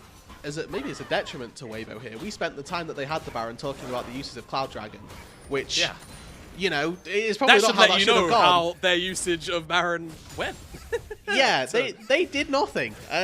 They I mean, yeah, like you say, you could argue stabilized, but that's not really the position that you'd want to be in when you had a gold lead and a Baron at your backs. And I know that you weren't obviously here for our pre-show, but our entire point of how JDG wins games, we had the keys to success, and it was exclusively Pays. And I want to highlight that with him having 6 full items, or 5.5 with the tier 3 boots at this stage, that this is the best place for JDG to have all of their gold. But unfortunately, it's the only real place that they've got gold at this point. Yeah, and even when you look at other places, right, even you look towards Tien and Shun, there is currently, until Shun gets that GA completed, right, that is a clean 2-item advantage, right? Shun's a Vi, 35 minutes into the game with 2 items and a BF sword and a little bit of extra radiant armor on top of that, you know? It does not feel great right now to be that Vi in this kind of setup. So Weibo have gold in a lot more areas, and an ADC who is now 4 items that is still going to feel good about getting through frontline. JDG, they need to set up Pays for a good fight, and if he doesn't have a good fight, their life is very difficult. But also Scout needs to finally have one of those big combos like he found 1 or 2 times in the early game to really set apart JDG and Weibo here. You can see that he is looking to just play a little bit split from his team, not in a detriment to them, but in order to try and find something of a unique engage. We've got 30 seconds left on this dragon, and Sazwick shove into the brush. Doesn't quite catch out JDG, but remember that... clicked that, man. Sorry, that was just so just ego from Pays. Yeah, it was. And he is still sat on a ward here. Maybe he does, maybe he doesn't know this, but currently operating under the assumption that he's not actually familiar. Drake does spawn. There is a Baron up for the winner of this impending fight. JDG need to stop the soul from Weibo, where they could theoretically look to go elsewhere on this timer. So JDG started up nice and early. Nice and early indeed. Can Scouts they on this flank smite? angle. That's the big question. So it's secured. The soul not picked up by Weibo. Scout waiting for Weibo to ingress into their jungle, and maybe they know that somebody's there. An initial stun stops him from throwing up the pillar, and Tien gets the subjugate down, but is it too late? Absolutely not! Pays knocked up, Scout flashes forward! Thunderstorm by Light keeps himself safe, and Pays into the GA now. Ulti goes down, and Weibo breathe, taking Scout over the wall, and Pays still alive. Arla falls. A 2 for 1 so far as Scout actually looking, and he gets more! Dashing forward, takes down 2, takes down 3. It's overall just JDG coming on top and taking the dragon. Pays dealt 10,000 damage in that team fight. And even though he did go into the GA, he did get flicked forward. Whilst that was happening, Scout's re-engage was huge and might have just kept JDG in the game, frankly.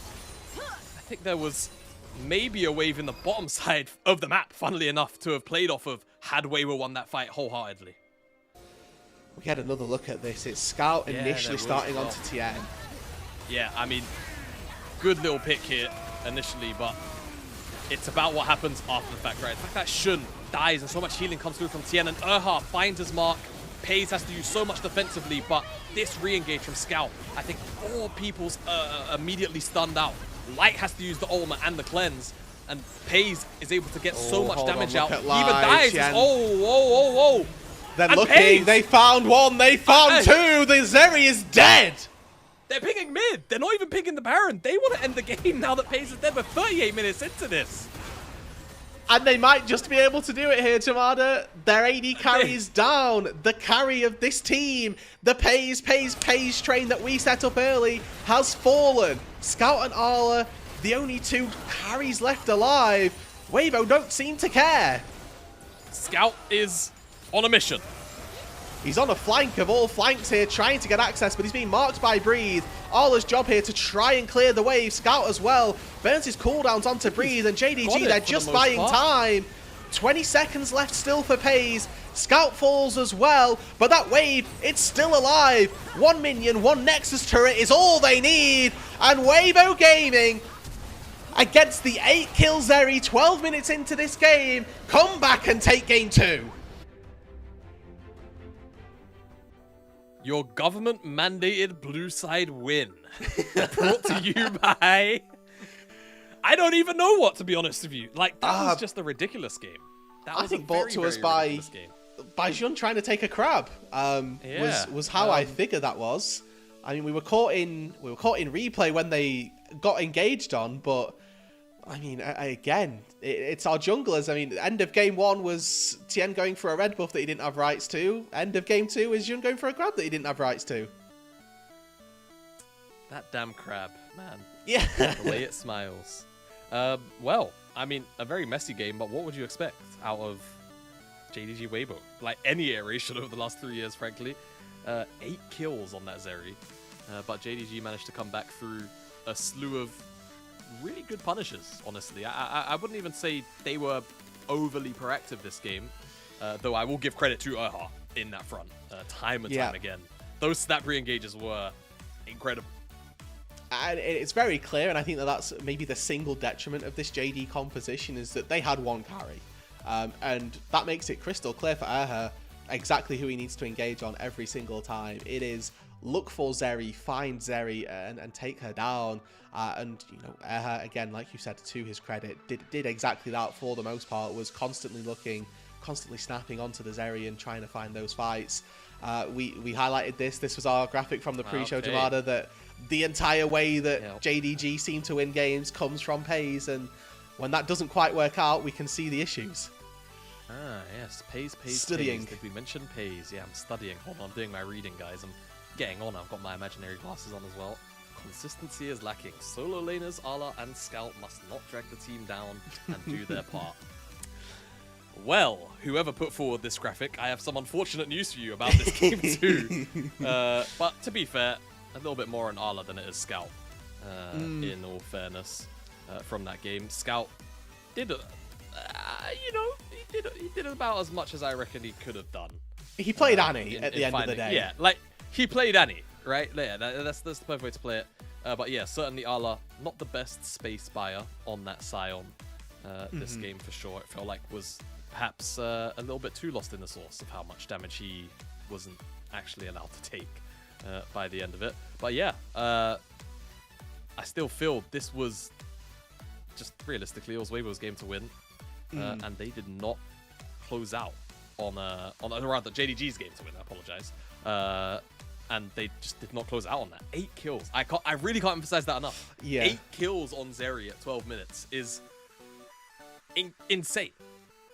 Because it looked like they were just going to run away with it, and it'd be 2-0, and we'd be looking at this and thinking, is this just going to be a clean sweep? But, I mean, again, as in credit to Weibo, we saw a glimpse of it in game number 1 with a Rise Realm up to topside. But when they make the plays aggressively, they've actually been pretty effective at doing that, and I think this game in particular is obviously a great example because they're the ones that are aggressively making plays and actually then coming out on top of it. And actually looking at the damage disparities here, the fact that these AD carries are so closely matched is a surprise to me.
Welcome back, everybody, to the unofficial coverage of the LPL English. Myself, Rudude, and Jamana still bringing you the action. Weibo Gaming leveled up the series here. They tied it up 1-1 off the back of some really proactive engages from Erha, a great stopping force in Breathe, and unfortunately, a couple of oversteps from JDG. It's disappointing. It's disappointing, Rudude. It's disappointing. Like, you just expect more from the Seed 3, and I think also kind of holistically there should be a bit more pressure on JDG if there isn't already, just because of how solidified the 1-2 seems, that you want to look like the clear 3, right? So losing games where you have that kind of state of an 8-kill Zeri isn't a great look. It is not a fantastic look at all. And again, allowing Weibo to, you know, keep the game chaotic, but in a way which prevents FaZe from participating is just not the way to go about it. But at the end of the day, honestly, it's credit to Weibo for even, you know, finding the moments to keep the game in that kind of setting for JDG to not be able to recalibrate and actually set the map state how they want it and play the game the way that they want to with that Zeri. Yeah, and I mean, for JDG, there's then something to learn on. I mean, I want to quickly highlight, they were on an 11-game winning streak. They had won 5 back-to-back 2-0s before this series. 5 best-of-3s, 2-0, no qualms, and their first one of those was against Weibo. They were on an absolute heater run of things. This was their week 7, where they played 5 best-of-3s in the space of 7 days, and then had to play like 2 more in the back of week 8. So some pretty rough losses to IG and TES, but since that Weibo 2-0, it was 2-0s all the way through, and they weren't against, you know, nothing teams as well. It was Weibo, FPX, then BLG, but also a win against other playoff teams in WE and in Anyone's Legend as well. So they were, you know, on a massive winning spree that has now come to a close, and in a game that honestly they should have still won. When you have an 8-kill Zeri at 12 minutes in, we're going to confidently make the statement you should be winning. But JDG, they fumbled, they dropped the ball in that second game, and now they find themselves with that winning streak broken, now back to 0. It was an 11-game run, it was looking really good, but they've now got to reset themselves. They are fortunate enough to be back on blue side, so hey, maybe that's their saving grace, and up against Weibo, who should be feeling again reinvigorated by what was a really good win for them. Yeah, no, I think both teams weirdly will probably still be coming into this one, you know, feeling all right. And yeah, I like the call of that JDG win streak, and it was something that a lot of us were very, very apprehensive about calling, right? In terms of would they remain that 3rd place team? I think it was maybe, you know, like you were saying, it was kind of the start of week 7 or so when that tough run of form was the start. You had BLG still on their heels. IG, I want to recall, was still up there as well, slightly forward towards the end. Yeah. We were able to hold on to that as we are here into picks and bans for game number 3.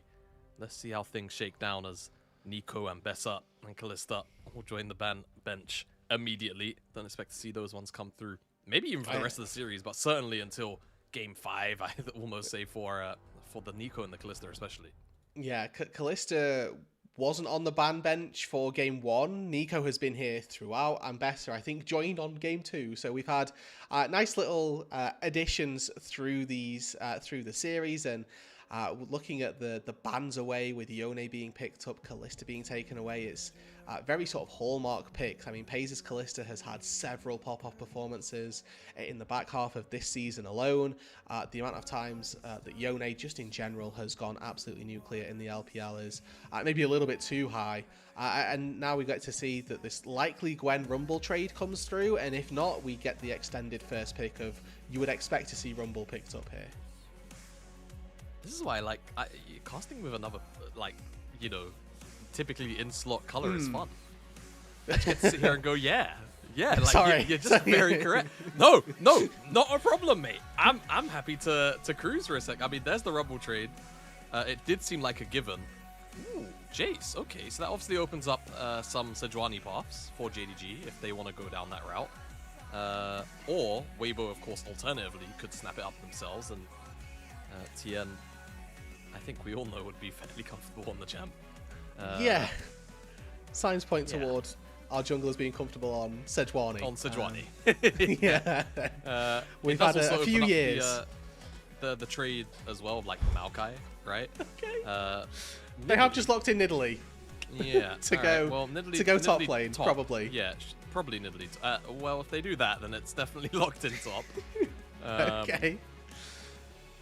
I mean, bated breath at this point. I would hate Nidalee jungle though. I'm not a really big fan Yeah. of it overall. Don't get me wrong, there's definitely spaces where I think it can be fine, but blind circumstances are just not all there for it. It's like KT do it a lot over in the LCK, and peace and love to Cuz. I mean, to be fair, he's got decent hands at times. Sometimes he remembers once upon a time.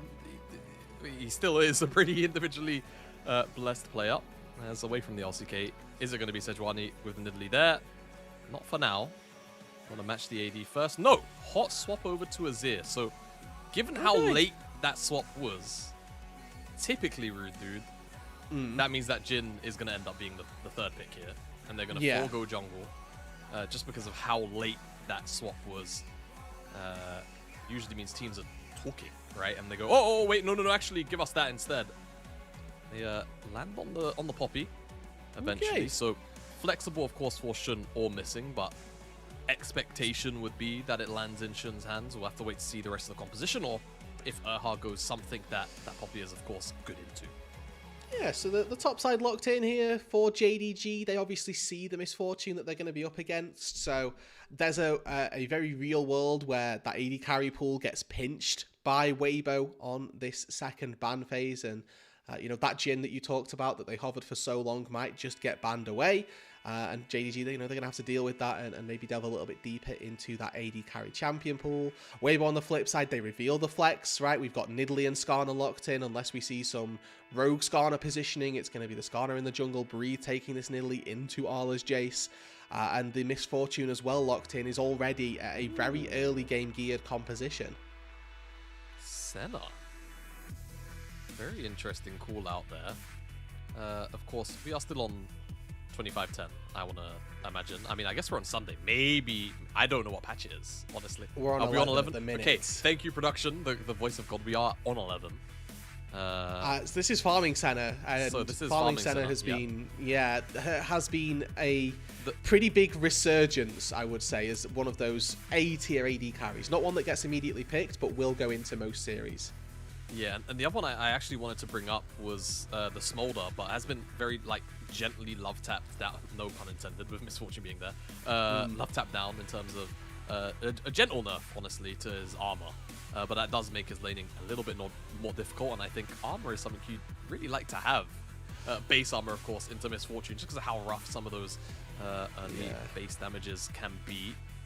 Jhin did get removed away, so that setup AD is gone. Just kind of glancing over the pool here. I mean, does feel a little bit barren for Pays. I guess we'll talk about this lock in here for Weibo first, because Skarner does mean that top side will be the Nidalee. Victor and Oriano are taken away from Xiaohu, so does he just go something like Syndra at this point and just kind of call it a day? Does he feel like that's really him? We're not even going to know. We're going to get Rel first. I mean, that speaks to being either unsure or that they've got something really specific locked away that they need to see the entire comp for to know if it's going to work. But the Rel gets locked in, so they forego support counter pick, which is not to get too excited. Not to get too excited. Xerath. Okay. I mean, it's the old tried and tested, combo here. As are we just gonna get Nami Lucian despite the Rel show here, or will it be missing piloting the Poppy? I mean, I feel like at this point, knowing that it's Skarner on the opposite side, you feel pretty comfortable with Shun to just handshake the tank matchup and play the utility. And it seems we will get that, with this hover indicating that missing will eventually take up a support, whether it's this Leona or otherwise, and it will be. So go on, Xiaohu, give it to us. What have you gone to R5 for? Is it going to be something exciting? Foregone the support counter pick to allow you this fifth pick. We needed to see the entire draft before you lock this in. Now, Assassins are being hovered and the LeBlanc gets locked in by Xiaohu. in game number 3. All right.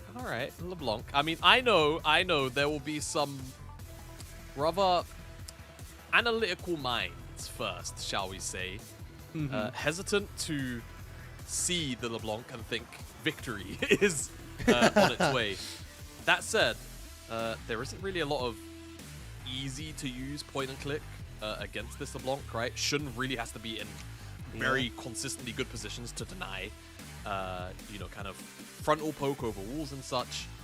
And the side laning is obviously going to be very, very irritating for the side of JDG to deal with. It's the Nidalee and the LeBlanc, so on that kind of 2-item spike, yes, Azir is a very fearsome side laner. Yes, Jace can certainly hold his own also at 2 items. These other champs are just very mobile and very obnoxious, so if there's not additional CC, and honestly just members in general around to help out, it can be very hard to get through those health bars. And away from those side laners, they've got the Skarn and Misfortune ultimate combo, right? So they can play through 5v5s. We've got plenty of options. JDG, I think, a little bit more locked into traditional ways of playing the game, right? Sort out your side lane waves, come to objectives, scrap it out.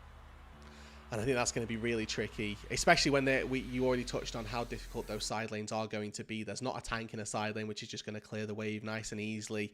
Up against the LeBlanc, up against the Nidalee, it's Jace, it's Azir, it's champions that can quite easily get 100 to 0'd if they are left in the lurch for just 1 second, 1 step, just a bit too far forward, or for 1 frame of time, just a bit too long. As we load onto the Rift now, game number 3 between JDG and Weibo Gaming.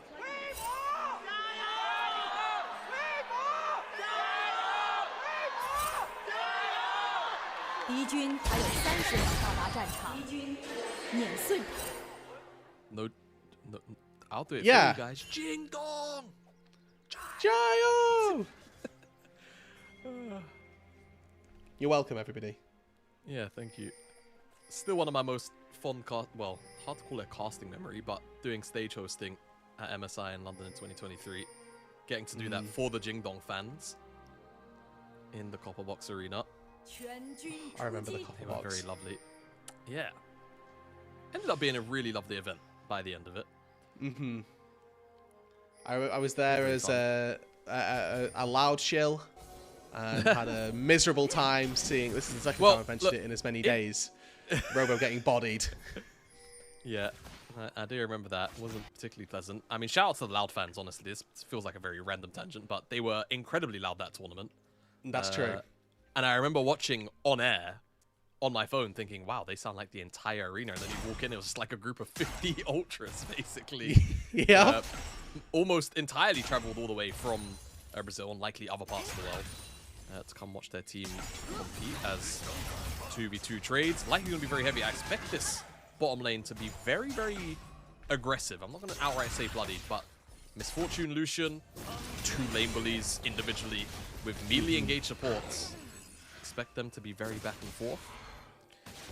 And, first LeBlanc game up here as well.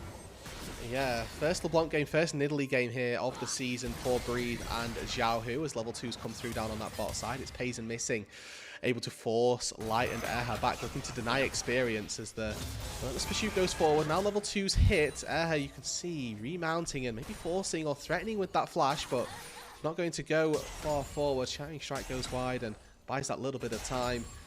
Now for the bot side of JDG to again feel a little bit more safe. Junglers are pathed up to this top side, and maybe we're expecting this bot lane to be volatile, but it's not going to be receiving any jungle action on the first clear.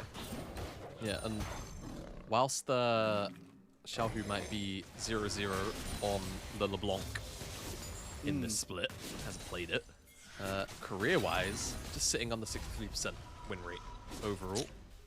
A pretty decent LeBlanc player then, we expect. Yeah, of course. Xiaohu's been around for a very, very long time.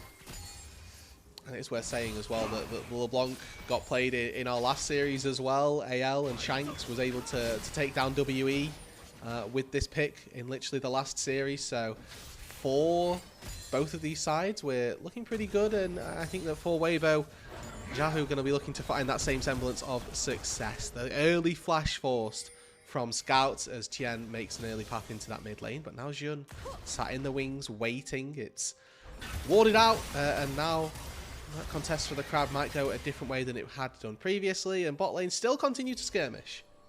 Yep. I'm not too surprised about the 2v2 fisticuffs. We will have Shun down here in a moment, but if he does go the faster route, he's going to get spotted on this wall.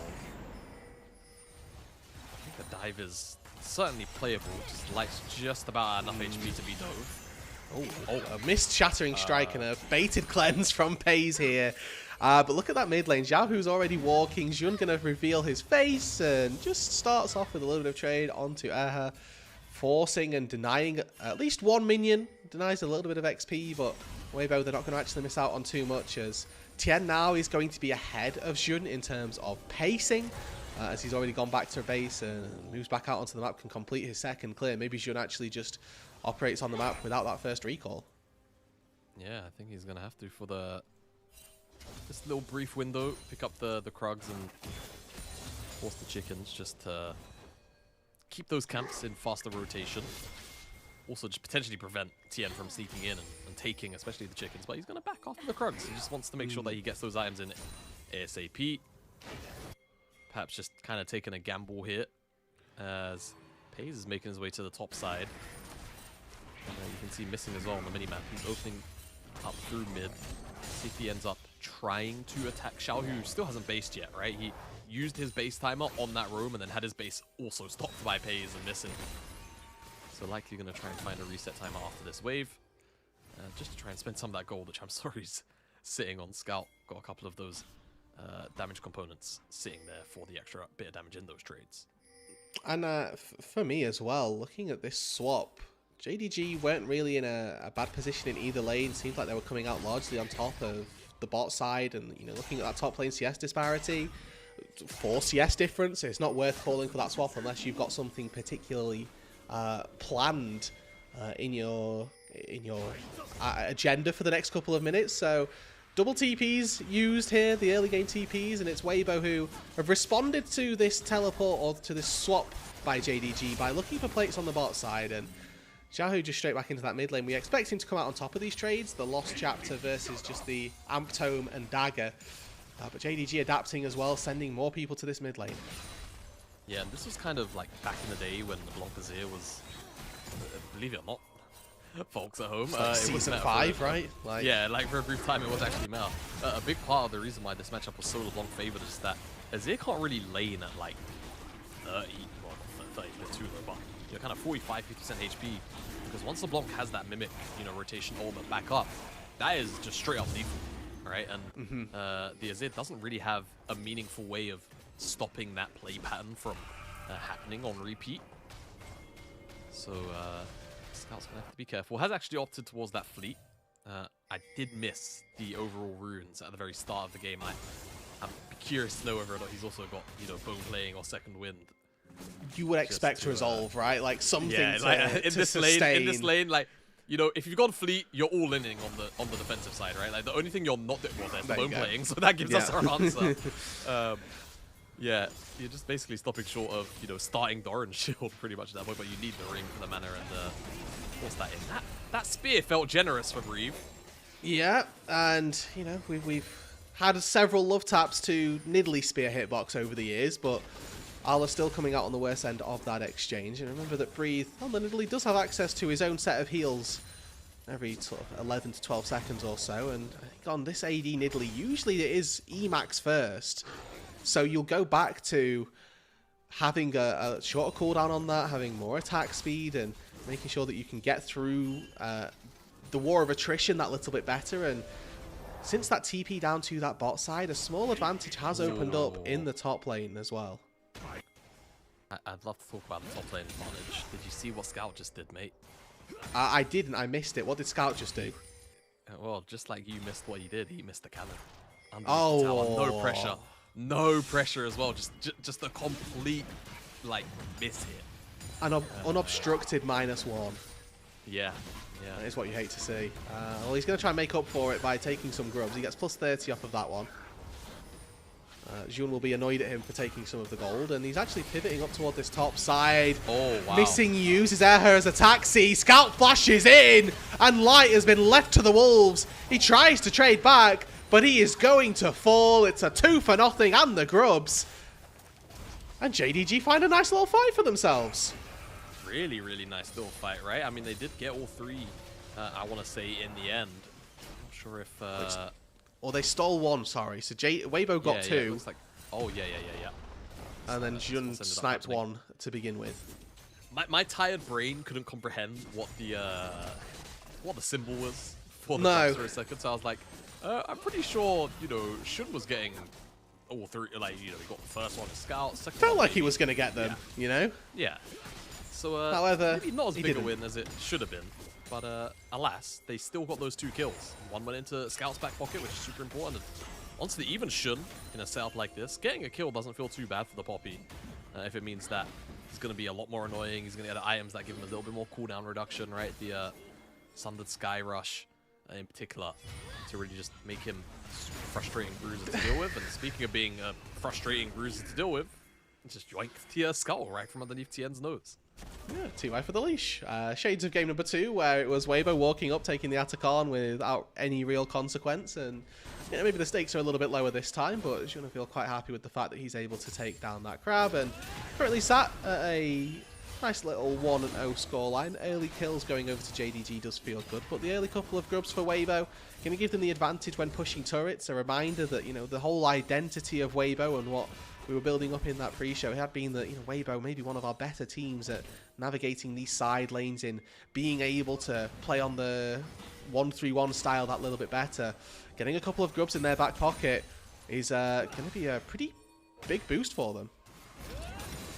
Just really enables any free time they're able to achieve on the side lane, especially because, you know, LeBlanc particularly, because we're not in the Triforce stack Shiv era. Sorry for anyone who just shuddered remembering that. But LeBlanc doesn't necessarily get through towers super fast until, you know, she gets a couple of AP items under her belt, and then the scaling of the autos really kind of kicks in. So the additional grubs early on just kind of help chunk through the overall total health of those towers in those isolated moments. Super important. Nidalee, or breathe rather on the Nidalee, has a lot of attack speed through the Triforce, which will certainly come in sooner or later. Makes her an annoying menace. So the companion picked up for Xiaohu here. It is, you know, a very heavy pivot towards, or not even a pivot, but just a strong proponent of being that poke threat in the late game, looking to be a bit of an assassin through the early and mid game. And you know, if you can get on top of Scout for just a little bit and find a little bit of damage before a big fight breaks out, that's your real goal here. The LeBlanc play patterns, as you move later on, you swap from being this assassin, and you know, if you get fed, don't get me wrong, you can definitely function as it, but hopping over a wall, QR, land a chain, and that's normally, you know, a good chunk of somebody's health that will go down. That said though, Scout not doing too badly in the poke wars himself, as it's JDG starting up the dragon, looking to trade this 1-for-1, and Tien on the top side. What does he do with this free time? Well, so far it's looking like he's going to steal away a Gromp, but Arla's playing very safely, very respectfully on that top side as well. Yeah, doesn't want to give over a kill or any more gold than he has to. Perhaps just learn from that little sequence that happened in game number 2 on the Scion, where he died to Xiaohu from that Talia roam. And there you go. A bunch of XP will be missed. Nice little gold swing here to breathe. And this is when jungle's annoying. You know, like, it's not really impeding you in the sense of, like, ganks being very direct. And, you know, you have to lose a flash. It's like, I just lost a cannon wave and a whole extra wave, and the enemy laner got to basically proxy farm. Yeah. And get plates. Like that. Yeah. And you're looking at that and go, we got Drake, it's worth. And you're praying that that's the actual case, as Tien gets 2 ultis in exchange for the Ixtal's Impact, which, you know, it's a pretty good trade. Very happy with that. There's no objective coming up by the time those ults come up, though, so I think JDG happy to kind of just take a swing in the dark and see if anything could hit. Catch out Tien there. Maybe you can just kind of go hover Scout after the push, and they are effectively doing that anyway. That play does force out Weibo from the top side of the map, and Scout is going to get a bunch of isolated time here on this top tier 1. I will say as well, with this game having gone and slowed down, not really, you know, ever picked up in pace outside of those couple of kills to begin with, the scaling for JDG does, feels a bit better for me at least. That you've got this Azir lurking in the backline, notorious late game threat. You've got a good front line in that Poppy. Won't call it an amazing one, but certainly something that can stand in the front. And with the MF as well, not a champion that notoriously does a lot of damage as you move later on into the game. Happy for JDG to try and take this a little bit slower. And with that, Tien is the one that flashes forward. Impale's missing and decides we actually want some action here. Aftershock keeps him alive for a little bit longer, but not long enough. And it's going to be Breathe that picks up the first kill for Weibo. Yeah, cheeky little pick after the objective. Scout not going to elect to hit this top tier 2 here. And Weibo are going to just try their best to ransack some of this bot side jungle. And Rude, we're bordering on LCK territory. Xiaohu, oh my god! All right, well, I lied. Are we out of LCK territory? Is this an intentional? Is this one of those intentional jinxes, Jamada, where you say the game's looking a little bit? I'd love to claim that was my power that time, but that was just straight up like unction movement from Xiaohu. Just fair play. Right? Straight up, what movement? Unction. What does unction mean? Okay, oh, okay, yeah. Right. Okay, so he's unk. Yeah. At the function you get down, you throw down some moves. Right. So this is function or unction movement. I see. Okay. Yeah. I apologize that I had to have that explained, but I'm sure I'm not the only body in the audience who needed it. So I'll hold and we'll take our win where we can get them. As I mean, now looking at how the items are currently being allocated. Scout looks terrifying, for one, because he's got 2 full items on the Azir 15 minutes in. However, Xiaohu has just solo killed Arla in the side lane, so there is strength in this LeBlanc. It's currently not yet being truly harnessed, I don't think, with him being able without being able to deal with Scout. So, curious as to see what the plan for Weibo is moving forward, and if it is just using the Nidalee, who's really the only real part of this game that has a gold lead. 1.7k Breathe is sat up on Arla, and over a true 1 level lead. I say that like it's the jungle. It's a bad habit of mine. Just because jungle SP is so bad. I'm not gonna elaborate. Yeah. Just leave it there. Breathe. It is really gonna be a big part of whether or not Weibo can find pressure on the map, right? Make JDG have to respond to him. And for the time being, Tien is just going to give him the hover, right? And that ward is going to let Tien know he's there. But unfortunately, the JC has just about enough range to be able to buffer Tien out of his own little bit of CC. Yeah, that's a very nice interaction for the Jace to have on his side as Xiaohu hops forward. Chain's going to land, and a quick half HP trade gives Xiaohu a little bit of a leg up. But when Scout took the turret, he's just going to go back and recall and has teleport to get back into this fight. With Drake spawning in about 5 seconds time, both team has 1 Drake apiece.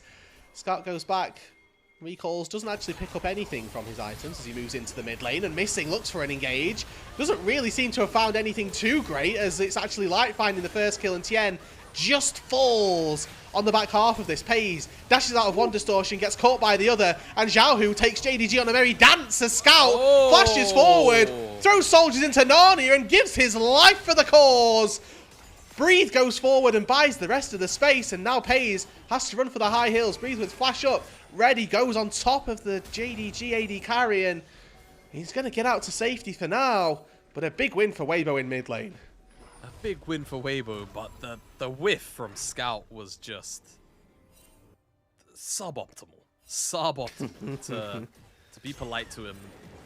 Not finding a target there just completely makes that a losing fight for JDG, where Weibo are just up, and they're going to get this dragon as well. So it feels really, really horrible. Scout did a fantastic job, or rather Xiaohu did a fantastic job of pressuring Pays in that fight too, to really shut his ability down to open up with those 2 items. So all in all, Weibo just do a fantastic job of navigating that exchange. And it does feel really good for Pays to have lived the LeBlanc, but also feels really bad that he wasn't actually able to contribute too much to that. I mean, this fight looks really good, to be honest, to start for JDG. Yeah, it's the stun into the wall. I have to be a little bit critical of Tien, because it feels like he had a monkey's age to really, really just pull the trigger on the Impale. He waited far too long, in my opinion, and by the time he wants to cast it, he's stunned into the wall. And there's the whiff again from Scout. It's not pretty. Not pretty at all. And Erhar as well. Additional bit of zoning there on to Pays to, again, just stop him from really doing his thing.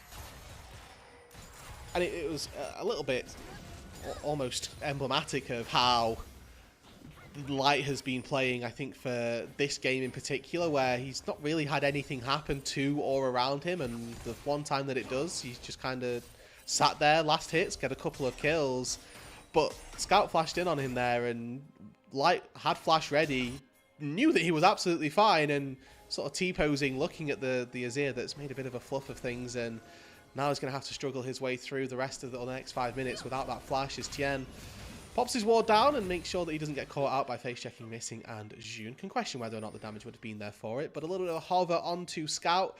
Still very strong on this Azir, don't get me wrong, has a 1k lead over his counterpart, has now got those Merc Treads in his back pocket as well to stay a little safer in that side lane. Need to see slightly better performances in those team fights. We've got an Atacon spawning in 10 seconds time, next Drake's not for 3 minutes, so a little bit of time here for the teams to posture and jockey around the top side. Yeah. Just for the time being, I mean, Scout's items are so cheap as well, right? Like, he's already getting components towards the third item there. I'd guess Double Tome. A few things it could be, but I'm just going to guess. If it's not an O1A item, that ends up being Zhonya's, and he just looked into Zhonya's a bunch of different aspects of not only the poke, but the engage available from Weibo to try and make them waste it, or it obviously gives him more proactive play making tools as well once he has that stasis available. Likely not going to be a proto belt is what I heard from that, and you know, alternator Only item may be good. Not, yeah, well, the day I see proto belt Azir, you know, I'll be very happy. You know, maybe with proto belt he would have been able to scoop up Light in that fight. You know, yes, he's adapting to. This is the good thinking. this is the cooking that we like, for sure. Yeah. Horizon Focus, though, finished up for Xiaohu, so again, looking to play at those long ranges, and the way that this functions as well, you know, the Horizon Focus using a certain amount of range before you can get the proc.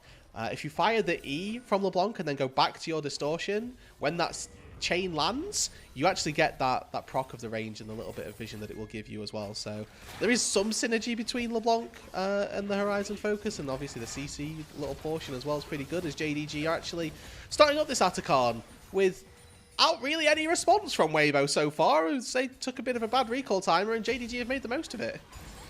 It's not the first time we've seen that this series. Team makes a bad macro call, whether it's a bad reset timer, and then boom, the objective is immediately taken. Though I guess last game, in the case of the Atacon, it was kind of leashed by the end of it, as just putting the positional advantage gained to immediate use, securing this tier 1 in the mid lane. So not nothing for Weibo, but definitely feels like they came out on the worst end of that trade, I'd say, with getting a mid-tier 1, you'd be quite happy, but losing out on that Thornbound Atacon, it's an everlasting chance now at slightly stronger team fights for JDG, gives them a little bit more potential to reset through a fight once they found that first kill, and all of that experience that they're going to gain as well. Certainly going to boost their stats a little bit quicker than Weibo might have liked, as Weibo do still hold a 1,000 gold lead. It's, again, largely focused around that top lane, but this is currently not the best situation for JDG to sit themselves in, and honestly, they've got a little bit of time still to try and poke out and carve out a window of opportunity, I think, for Weibo, but it's on Weibo still to try and find that lead. Yeah, no, they have to. They have to really try and extend this.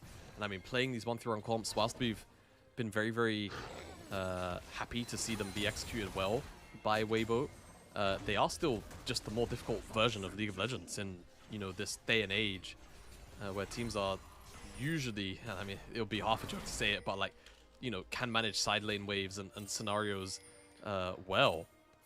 The objectives are often just so much more important to handle, as Xiaohu is just going to deal a bunch of damage to Arla. That was just QR. Yep. Yep. So imagine a chain on top of that, and you know, that's quite possibly just lethal damage at the minute for the LeBlanc, who's looking pretty darn strong. 4 stacks on that Dark Seal. Sorcerer's Shoes picked up as well. So he's going full pen, adding complete damage into whatever kit it is that she's looking to provide, and despite being down 1,200 gold, still looking like it does a lot of damage overall.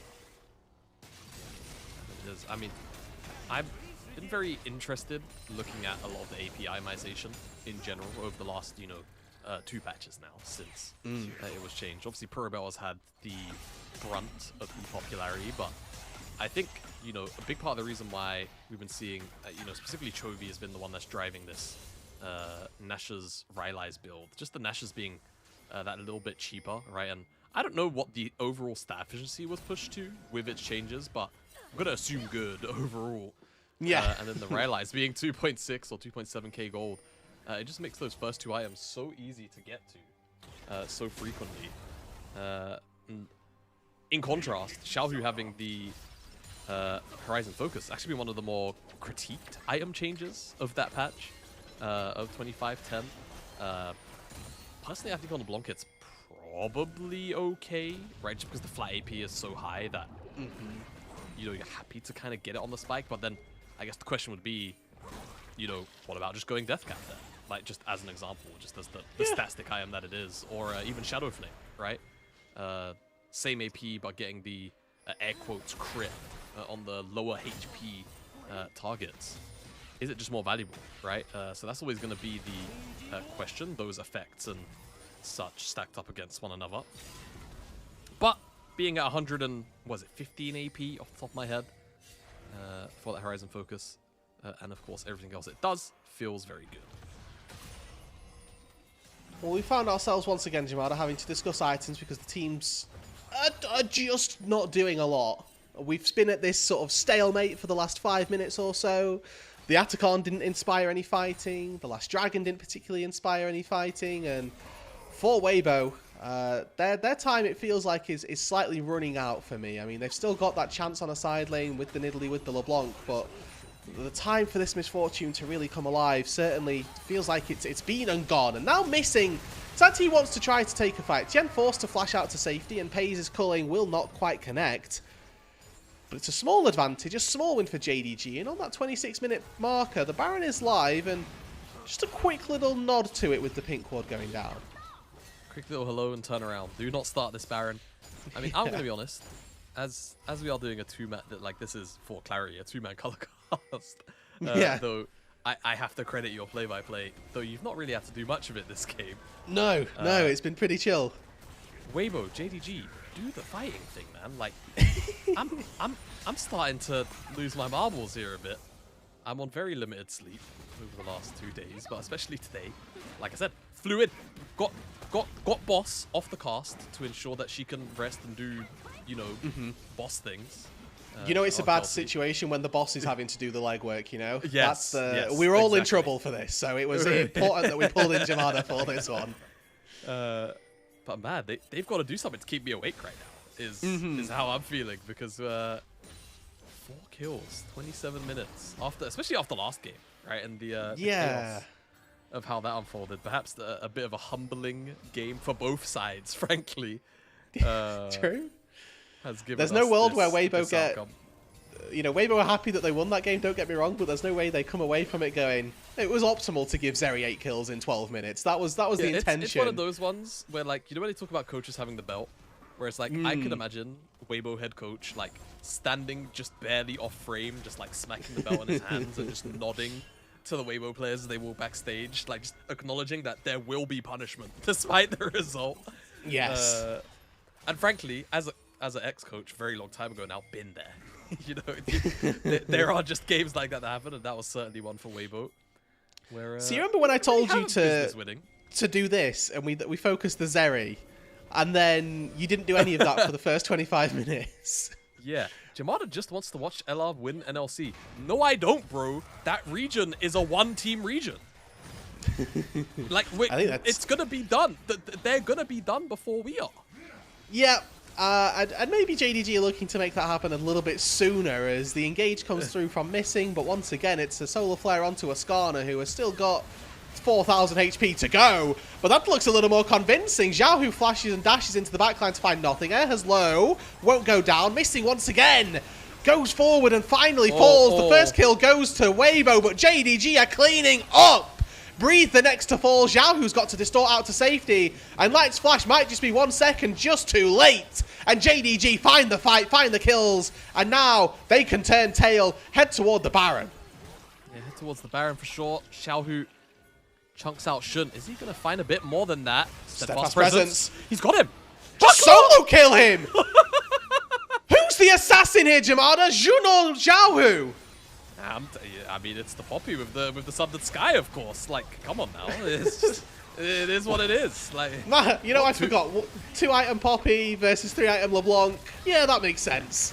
Hey, look, you know how League of Legends game design is and how it's critical. You know what? I'm not even going to open that can of worms. I think most people are wrong.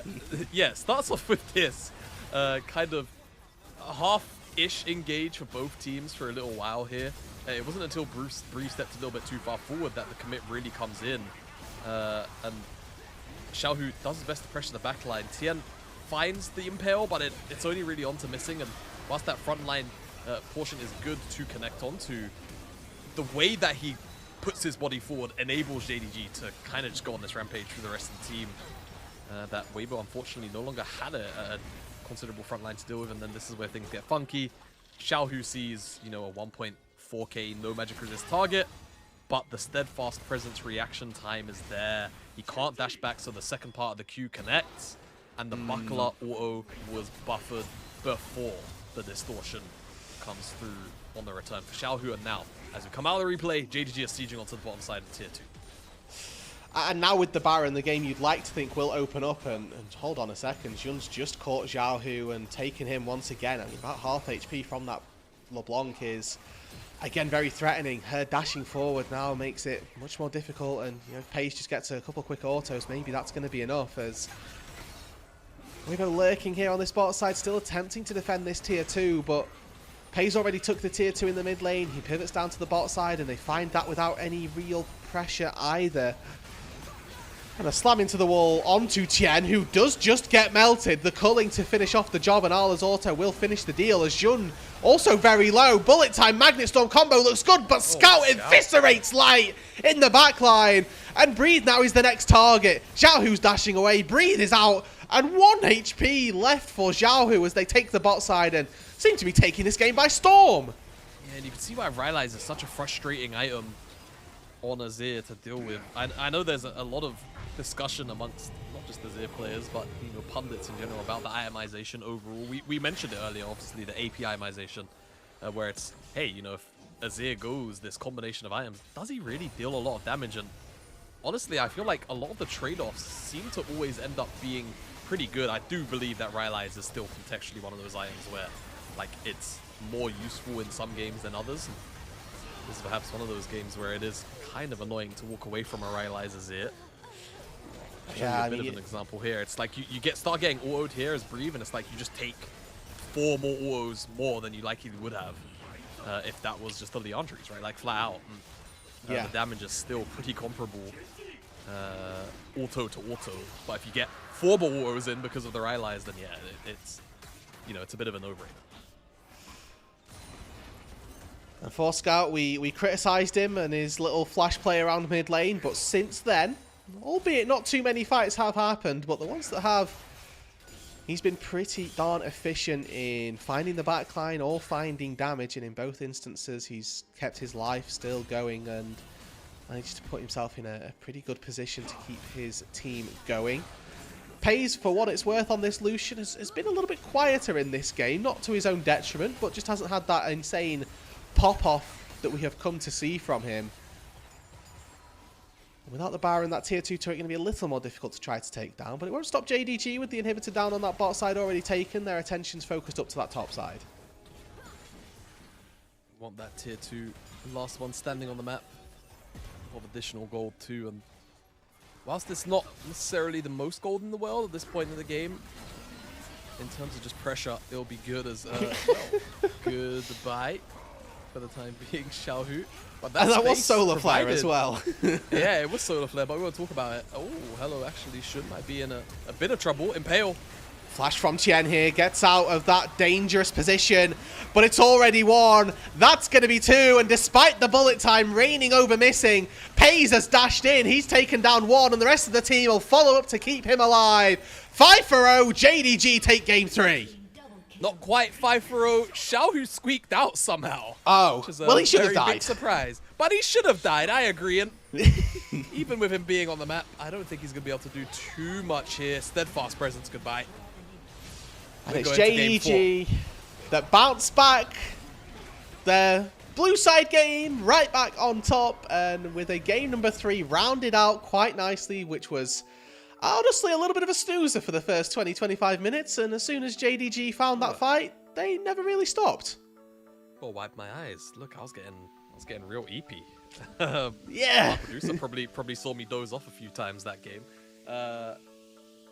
Not much to say. It was just really slow and, dare I say, methodical, because it felt like they were staring at each other for a little while, you know? Like, there wasn't really a method to the madness, nor was there madness. So what do you call a game like that, you know?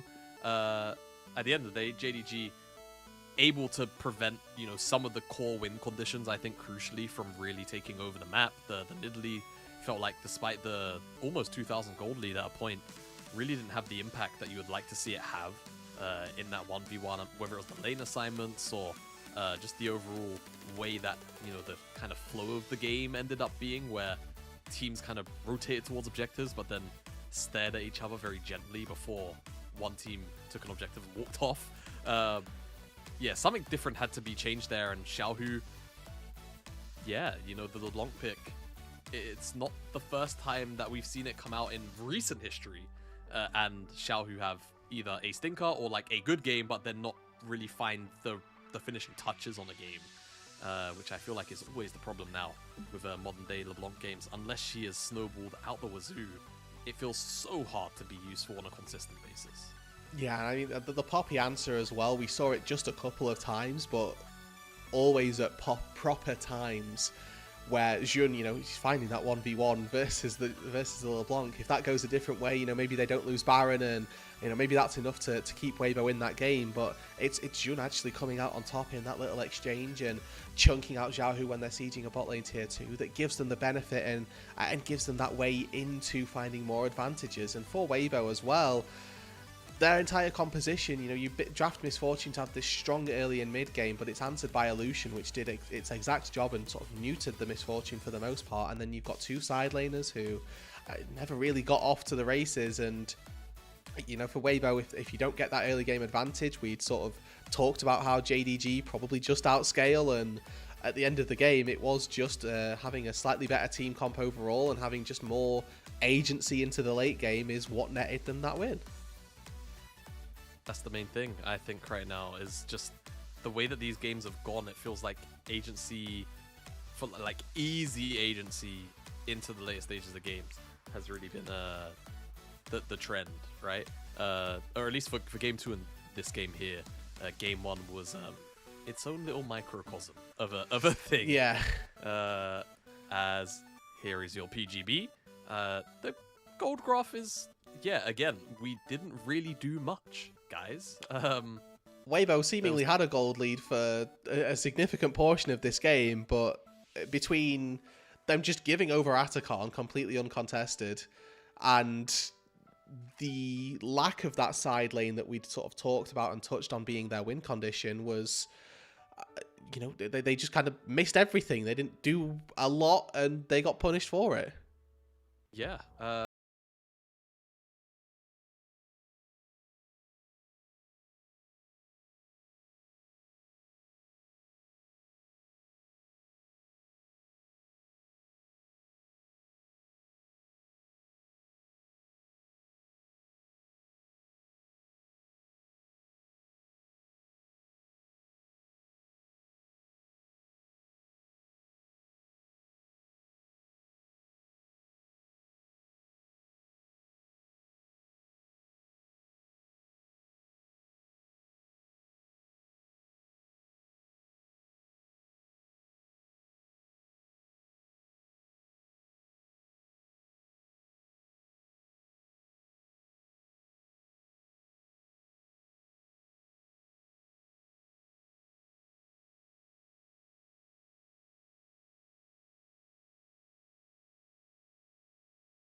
And welcome back, everybody. We are once again here with coverage of JDG versus Weibo Gaming, the unofficial English stream.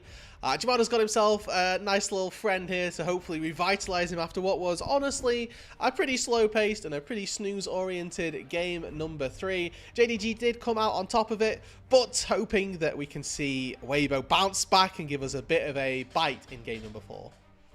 A hot drink to hopefully heat things up in the aspect of action, shall we say, because it was certainly lacking, and it also wasn't really how do we say, this wasn't even really a thinking man's game of League of Legends either, which ruins us a little bit. yeah as the theoretically thinking not the best, people, not the worst. Exactly, as thinking people, it makes the thinking stuff hard to do. So like JDG Weibo, get it together a little bit. But JDG lead this series right now 2-1. They are 1 game away from sending Weibo into the lower bracket, which is, of course, their comfort zone smile. And that's exactly where they want themselves, to be. booking themselves a date with AL. WE? Esports BLG is the other matchup. Oh, yeah. Yeah. So JDG win, they play AL. If JDG win, they play AL. Yeah, exactly. Giving us the rematch of Spring Split 1 finals, which would obviously be awesome to see, as I'm hearing upper finals, because I always forget, like, the 2-3 AL JDG series like so hyped that in my head it lives as the finals of that split, even though Top Esports obviously ended up winning. We're going to first stand. Weibo, blue side. Anyone surprised? Not me. An Ashban off the rip here, a champion that has not been seen, period, in this series, gets immediately added to that ban bench. We've got Gwen Rumble still to happen. We've still got Nico that needs to be banned as well. So something different, and Yone as well is currently MIA from the ban list. What trades will we see, especially with that Yone being up and available, and the Sejuani also being there, Kalista and Nico being banned on red side here by JDG, even though knowing they could technically split that combo up if they'd like, not willing to give over either of those champions, which I think is certainly an interesting choice. Weibo, for the time being, holding on to their 3rd ban. It kind of feels like it could be an anything ban at this point, like blue side, 3rd ban. So I'm not really going to lock down anything. They do take away the Sejuani, so perhaps themselves, that says if, you were planning to go Sejuani Yone, you can't, and now also there's a bit more pressure perhaps to ban away the Yone, just because in isolation it would still be a super strong champ. And obviously there are a few answers that you can do into like Yone first picks, where it's like, hey, we can go Jack Sejuani, right? And then we always have a side lane answer later on. They ban away the Gwen. Speaking of side laners, so Will leaves us with Rumble. Weibo. Oh yeah, actually, wow, yeah, good catch. With Rumble as the go-to for like what you would normally see picked or taken. Yeah, 100%. So that's gonna get snapped away now. Breathe will almost certainly pilot that. We never see Rumble outside of the top lane pretty much. So it does make me question where Arla is willing to go to find a counter, right? With the Gwen being gone, with the Sion as kind of a lane neutralizer, and also the Jace. What will he actually lean on, right? The Camille hover is obviously a very fun one for Arla historically. But for the time being, Nautilus looks like as the timer ticks down, will get locked in. Full bot lane, maybe early AD rotations, obviously very high value. With 6 out via Fearless and then another 2 from extra. the regular bans. Pays does have a very deep champion pool, but I don't know how deep, right? Something like an early Kai'Sa might just feel good just for the sake of comfort here. Yeah, could do. I mean, Kai'Sa's been 2nd rotation banned the majority of this series. I will also look toward things like Ziggs as well, just as a reminder that Pays has pulled these out in the past. Like, if we are going deep into the champion pool, and if we are truly trying to send you back to sleep, the Ziggs down in that bot side could truly help us in that aspect. We have now got the Ornn locked in as an answer to that top side for Arla, which, again, notoriously the Ornn is one of those few champions that weirdly has the base damage and stats to try and trade with a Rumble early on. It falls off quite hard as you move later. I just had a bit of a gut like feeling here. What if FaZe is setting up for a Draven lane? Because A Draven? to me, yeah, I feel like you first pick Norless, right? You don't have to pick Ornn here as JDG. You know that Rumble's going top lane. You don't actually need that pick. So I wonder if they're kind of inviting Weibo to go towards this, try and find whatever lane counter they can really air quotes lane counter they can get at this point, and then lock in the Draven. I mean, it feels really rough to do it into Rumble and into Wukong, but if you're gonna get 2 extra support bans to maybe make your life a little bit easier in lane, there is certainly room for it. JDG, however, seeing that Wukong are probably a little bit more inclined to lock in a jungle pick just because all of these skirmishers are off the board now, right? It's just this Neferi which is being hovered, which would remain one of the premier ones. And I'd imagine they don't want to give that up at the very least. So now JDG, 2 main options. I think the banning out of mids is probably a little bit easier, but then it comes at the cost of potentially stripping away some of their own options. Whereas some of the picks that Erha could pick now are so far down the list that maybe you just don't care, right? I think there's 2 very valid angles to go down here.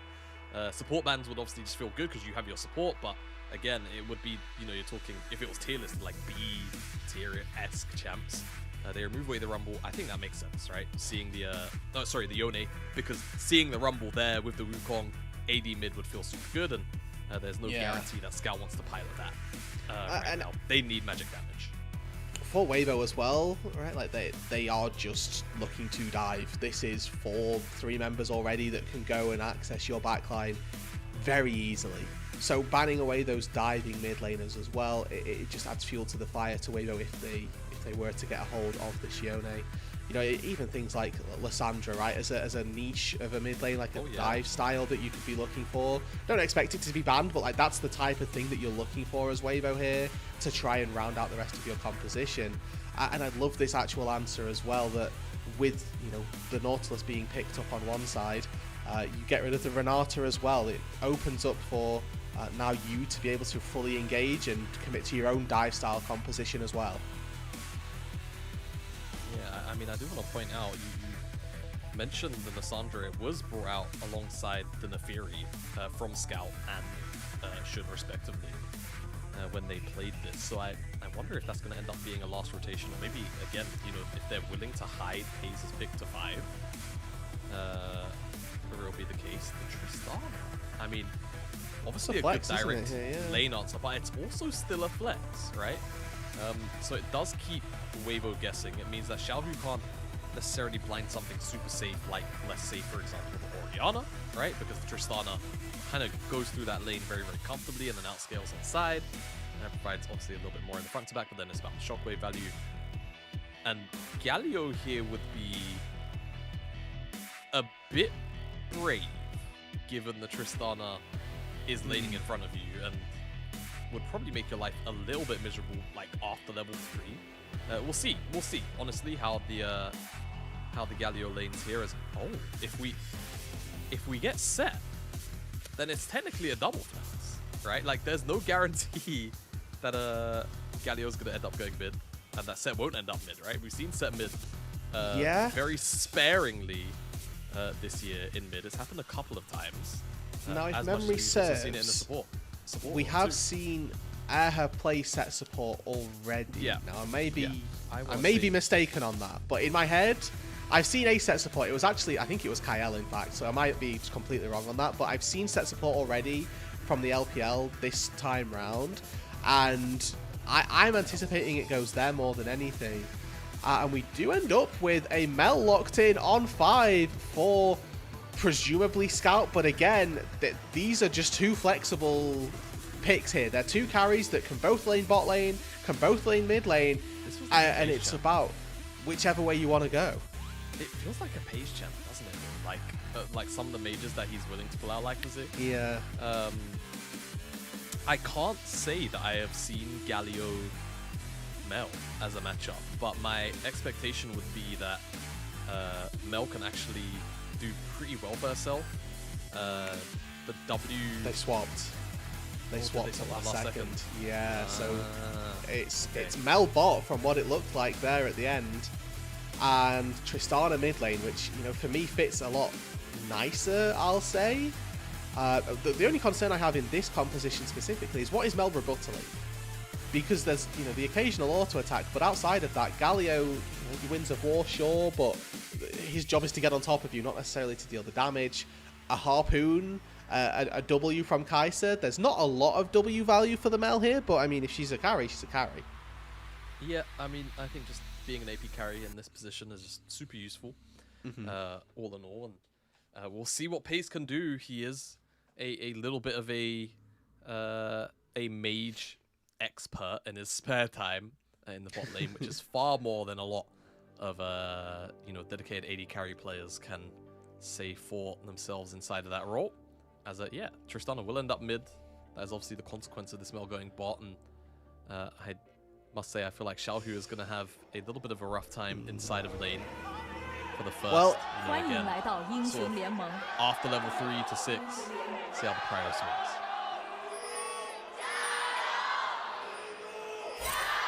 敌军还有30秒到达战场，碾碎他们。 It is match point here for JDG. If they win this, they find themselves in a upper semi-final up against anyone's legend, sending Weibo Gaming back down to maybe the comfort zone for Weibo of the lower bracket. But it's Weibo who need to stand up and try to find their way back into this series. A full dive composition drafted for themselves. They are going all gas, no brakes. And it's on JDG to see whether or not they can withstand that pressure. Yeah, I also just I feel like I'm the only person that believes this, but I think Set is really broken in okay. our current version of League of Legends, because I feel like so many comps end up being dive comps, right? Very short ranged. And also there are occasionally quite a few health stackers. Shun is going to go in for this Raptor invade despite being spotted, and Tien is not going to give this up, by the way. Take a look at that. Tien is crossing over here to match. He's gonna just about be in time, but does he win? No, doesn't win the smite fight.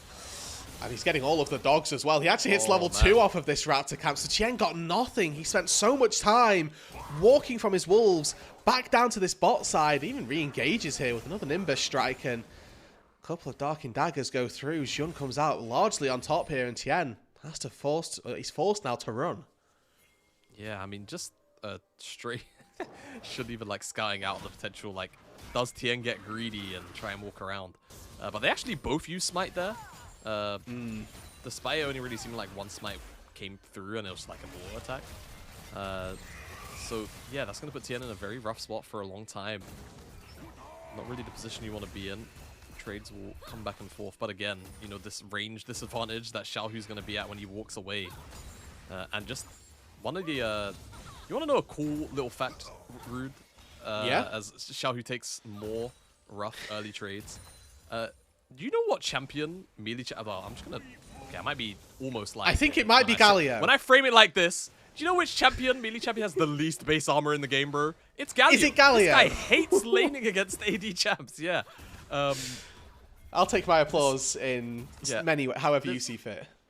Awesome. I mean, it kind of came to light to me when Chovy the other day picked Renekton mid into it. And there were some people who were kind of questioning the, like, weirdly, the viability of Renekton. And it's like, bro, sure, like Renekton mid, but it's like, sure, but also Galio could just be made not to play the game here. And Barrier comes through, just to stop some of the trade damage. Yeah, I mean, the rebuttal doesn't do anything here, and Missing is just dead. Has dinged level 3 and decided that he wants to take down Missing. No exhaust used. Flash as well, but Weibo find a quick kill. Yeah, really quick kill. Not much else to say. Erhard does get the kill credit, I suppose, so, like, not the ideal scenario in the 2v2, but at the end of the day, I don't think you care that much.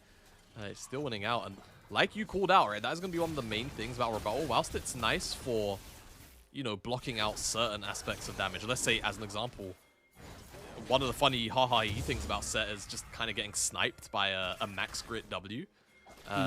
Pays might be able to save it for that, right? He can save it for maybe one of those electro harpoons from Rumble later on, which really do heavily chunk you out, in all fairness. Yeah. point being, though, the use cases are going to be very limited and a lot more about blocking damage as opposed to actually repelling, you know, those ranged spells, which kind of feels like the slightly more strong portion of the ability. No, that's exactly right. Is that, you know, as much as it's very good that it can turn things around, and I see Missing and Jun here lurking. They know that Erha's relatively low, but they've already swapped Pays up to that top side. As we look out onto the minimap, it's Arla who's the one pivoting into this bot lane, and this might actually leave Light in a little bit of trouble. Yeah. Because it's not just Arla. Flash. I don't know that that's going to be enough here, Jamada. He is under the turret. He is exhausted. Now, a TP's coming through, but he is just dead. Kill goes over to Arla, and Light, unfortunately, kind of left to be fending for himself. We've got to get... Yo, breathe. He's stopping recalls. He's stopping recalls, and you know what? He's done a successful job on one aspect, as Jun is able to have to walk the long way back. And now Xiaohu ready with Flash, looking to try and taunt his way in. Gets Arla, gets Jun as well, and it's another kill for the set support. 2-0 on the set, and now with Equalizer up, it's clearing the wave, baby. Yeah, clear the wave. Good job. I mean, honestly, this is going to give Breathe a couple of well, not a couple, maybe one. No, Teleport will come down to deny this. Yeah, very lengthy sequence. It all kicks off with that dive on Light, right? I mean, it's more about what was going on the rest of the map, and I think one of the crucial things to highlight that Scout got a bunch of free time. He didn't really end up committing himself anywhere. He was just kind of just shoving out the wave. He might even got a free base, honestly, in the meantime. He was a part of the bot lane as well, right? Like, he dove initially and then just got like to he dove and then TP just straight left, back mid. right? Yeah. So, really awesome for him to be a part of it, but then effectively just leave. As that's going to eventually yield him this plate here. As again, another annoying part about this matchup in the mid lane is it's very difficult to lock Scout down just because he can buffer out of so many of the CCs. I mean, one of the small things as well, as we do see Jun now a little bit caught, has got a little hop to get over the wall, also has Flash available. He's going to have to expend it as Breathe gets a quick dog with one of the harpoons, but not actually doing any damage to the Nefarious. Maybe a little bit of a one-for-one trade on the flashes, but could have been better played. Yeah, I mean, Breathe just not really acknowledging that the harpoons are being blocked by the little dogs there. Just hard coming a little too far forward. All Pays. No rebuttal Early now. ignite here from Erha, and Pays doesn't quite do anything with the W. Takes a large chunk of HP, and he's got level 6 here, so can feel a little more confident. But able to walk out to safety, and that's about it. The stacking there is just so obnoxious on the ultimate from Pays. But yeah, obviously, I'm talking about in the future. Like, we haven't seen it right now, but man, when we do get to see it, you guys might see some crazy things. Some crazy things right now. That's missing. Gonna miss out on that judge line just barely. Oh, he might be the one who's in a little bit of trouble. Jun forced to go in to buy that little bit of space for his support. But it's, again, Pays now using his TP to get back up to this top side, and with that lost chapter in his inventory, can feel pretty confident and pretty safe as a great buffer from Scout once again. You talked about how easy it is to get out to safety. If you time the rocket jump correctly, you do just get out to safety. Yeah, again, very frustrating as a Breathe. Oh my god. Ooh, just gets Equalizer. a very large chunk down onto Scout. Yeah, very annoying. Scout does have teleport in a moment, and we'll just collect the last little bits of that wave. As groups go down, looks like it's going to be favoured to Weibo as Jun's pathing his way down toward that bot side. You know, no HP on Scout in the mid lane. Erha has played set before. Thank you to our producer Alk for finding that it was in 2021 in the LDL when Erha was a mid laner. So, plenty of experience on the champ. Showing it so and far. With that in mind, you know, we've got to make sure that he's at least comfortable in that pick.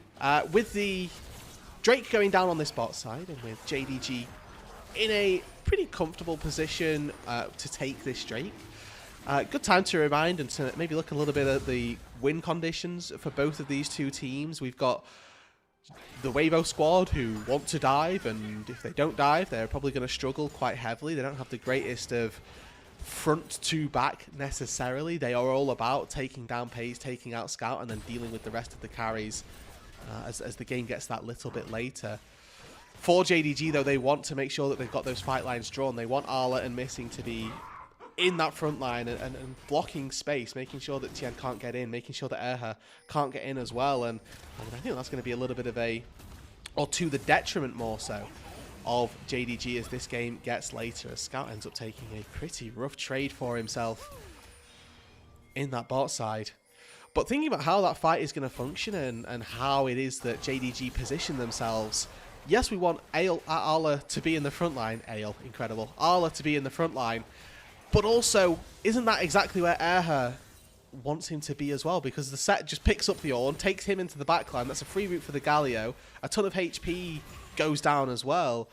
And it is going to be a really tricky team fight for Arla to play in particular. And he's going to have to position versus this set, and then also position versus whether Tien can get in. If Tien gets on top of Pays, on top of Scout, that's free access for Xiaohu as well, and an equalizer to follow. So there are quite a few things for JDG to try and consider, as it's now Arla who's finding an all-in attempt on this top side versus Breathe, who has got the equalizer ready if he wishes to respond. Call the Forge God has taken Breathe down to about half HP, and then one more retort gets Breathe down to about 300, but with no mana, it's Breathe who clears the way with the red carpet and forces Arla to move on back.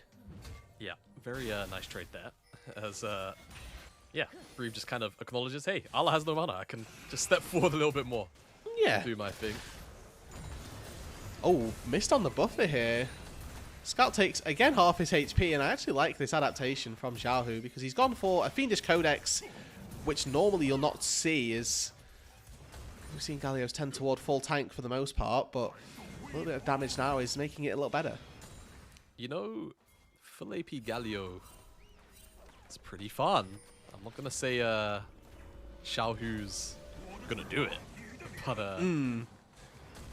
yeah, it's not even like, normally you'd rush to Proto Belt, right, for AP Galio, and you go for the crazy engages with that, but yeah. I'm not sure what the Fiendish Codex is for, but we'll keep ourselves in check with that. Yeah, I mean, it's just because there's obviously no real reasons for Hollow Radiance. MRIs in this game feel kind of bad, right? Like, not horrible, but in this kind of case, it's like Hollow Radiance isn't going to spike you. You're not playing top lane, so it's not like you can, like, you're playing into Galios, you can go Cane of Broken Rush or anything like that. So that Fiendish Codex probably does end up going into a Rocket Belt. More times than not. If it doesn't, then I guess we can just be wrong together and see what yeah, literally, we're ride or dying this. We'll see how that ends up going, and you know, if it ends up being, I mean, Fiendish Codex items, there's a plethora of them to choose from, but whether or not it ends up building into something that we deem useful for Xiaohu is a completely different question entirely. Critiquing the build path of his Annie, at least in game number 2 as well, or a nice little root landing here. Good little space breaker here, pulls Missing back on in, but again, lots of pretty colours. Nobody actually dies. Yeah, nobody dies. Scout finding a trade here. I wonder if Xiaohu just used his combo on the wave, and this is why the pathing is the way it is. I'm gonna make an educated guess. Rude dude. Yeah. With Tien here, with Erha nearby, flash out of Scout there. I mean, very, very respectful. Yeah, very, very, very respectful. But just because, you know, if that taunt connects, Tien can probably just about gap close, right? You know, flash WE, R, and then, you know, stuff starts to get a little bit messy. Really willing to take that risk. 13.5 minutes in, surely our question is answered on this reset from Xiaohu on what the item will end up being. He's gonna go. He's just gonna go straight into Rift. Is it Rift Maker? Yeah. Yeah. Well, all right. Well, fair play. I can't say I agree, but at the end of the day, Xiaohu's one of the goats. I'm just gonna let him build what he wants to build, bro. he's been playing mid lane longer than I've been playing League of Legends. So if he wants to build a Rift Maker on Galio, I'm gonna let him do that. And we'll see how that ends up panning out for him a little bit later on, as we see Breathe in that top lane use his 4th wave clear tool of the equalizer, and second dragon of the game looks to be started up by Weibo. Now again, you have to imagine that if JDG wanted to contest this, no equalizer would make it a little more difficult for them, but or make it more difficult for Weibo, but just taking this blue buff on the top side, it's once again just going to be a little bit of a trade, and I mean little bit, it is blue buff for a dragon, so much more worthwhile if you are Weibo in this situation. Is Jun finds Breathe and is immediately flashing on top of him, scouts in tandem, and the hook pulls him right back in. Explosive charge takes down the Rumble. Yeah, Bree walked into that bush and went, oh yeah, I'm fine, and then missing R flashes on his head to ensure the dredge line would also follow up there. I can't quite find the base break timing. There's a small window you can actually stop, of course, the button forward from those dredge lines. Wasn't able to get it there. But a good little reaction there from JDG to at least cross-map something for the loss of that dragon, right? As now every action has a reaction. With Weibo having the time to get that dragon reset, then Alan's on the grabs as well. So, the Herald getting a bunch of objectives in this sequence, and this will give them that feat as well once they secure this one up, and they'll be 1 kill away from securing feats of strength overall. Arla will respond with first turret down on that bot side, so it will come down to whoever gets the next kill as to who gets those upgraded tier 3 boots a little bit later on into the game. As with Erhan looking for a bit of a proactive play onto Scout, and Scout buffering it quite wisely, it may well be that the set with no flash is the one who's in trouble. And I mean, looking at this, there's a lot of support for Erhan nearby, but they've all now ran to the wings. The recall channeled for Xiaohu, who goes back, finishes off the rocket belt. So it is indeed that first item proto belt for Xiaohu to get him a little bit more of that gap close capability and continue to be a bit of a backline threat. Yeah, I mean, I wonder if it will be rocket belt into Riftmaker. What is the pathing here, Xiaohu? We need to know. I'm very curious. Like I was saying, like Felipe Galio, but like not the utility items. I'm more, Lich Bane, Shadow Flame, one-hit combo all of the squishies on the map, because like there are just 3 squishies, as well, and they should all probably die if they get hit by the full AP Galio combo. It's weird to call Galio an assassin, but it is how he can function. So everyone remembers that one, when was it, end of season 12, right, where they randomly screwed up the ratio on Galio. So going full AP, like every tick was more or less doing like the damage it would do when it would hit you. He's just not able to move. Scout finally gets the rocket jump away, but there's a killer instinct into the backline, and Light not actually able to find it, as now called the Forge God gets interrupted. Arla airballs on that one, and now he's just about able to walk out to safety as Tien comes forward, takes down Missing, and now Arla left under the turret in a 5 versus 1 situation. His odds aren't looking too good for this one. Yep, he's dead. Tower goes down as well, and feats were secured for Weibo. Oh man, I mean, that was a huge set of kills. Thankfully for JDG, Pace was able to answer out on that tier 1, but Weibo can go further, right? Because of the amount of kills they got, and where Shun was positioned on the map when this play was going down. They'll even pick up the tier 2, but this overreach potentially is now leading to teleports, and Scout is here on the flank. Yeah, he's looking for one, and there's a really deep TP in here from Xiaohu as he finds one quick taunt. Tien looks for Scout, but doesn't quite find him, and with the TP in from Xiaohu to bail his team out, they get tier 2 turret on the top side, a load of kills, and that's a big win for Weibo. Really big win for Weibo. They're able to walk out of this. Shun and Pace, I mean, you can see how almost desperate really they are to find some kind of playback here. Tien. They're still hunting. He's in that much danger. Well, he is probably just fine. It's Erha maybe who's going to be left and sacrificed. However, his team are here. Tien was sniffing around the entire time. Comes back in to try and help out. Cyclone onto Jun as he just takes down the Neferi without any real recompense. Now another killer instinct into the backline as Light finds Pays, flashes over the wall. Double kill for the Kaiser. Rude. I think that whole sequence might have just broken JDG. Yep. They lose out on that play so hard on the top side. That just felt like a tilt play. Through and through, just looking for something, just hungry for a play. Dragon's up. You know, like, go get set up over there. Make the life of Weibo difficult to play around that instead. Via the vision, they just weren't able to do it, and now they're losing out more than ever. Still not done. They've taken down the tier 2 turret with the Rift Herald, and maybe one more auto attack away from safety, as now Scout's trying to break Tien free from that Rift Herald. He jumps forward, and honestly wouldn't have been too surprised if they actually tried to re-engage, because you've got no jump, you've got no reason being there, and now Light is going to tear you to shreds as well. Facebreaker pulls down one. Jun still dashing forward. Gets knocked up by the Justice Punch. Gets taken down. A Golden Eclipse is going to find one, but it's a double kill, triple kill already for Light, as Weibo are still sieging forward. Pei's finally able to take down the Kaiser, and Xiaohu might be able to get a response. But this is just JDG throwing themselves at Weibo and getting nothing for it. Xiaohu finds the kill onto Pei's, flashes out as well. Absolute disaster for Jindong Gaming. Yeah, alright, game 5, here we come. Silver Scrapes. Boot it up! I'm not more non-copyright music.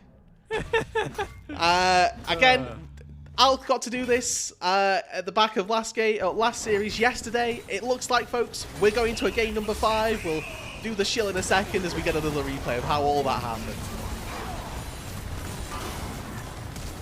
Pandemonium. Straight pandemonium. Herald even, used as an escape, but Scout wouldn't have it. That was again so illegal. Yeah, the overchase just comes through 2 times now back to back, and Scout pays for it with his life. And if you thought 2 wasn't enough, how about 3? And actually, you know what, bro? How about 4? Why not? Yeah, Light honestly could have very easily gotten a penta here. Yeah, were it not for that root connecting, and then eventually Xiaohu getting his rundown.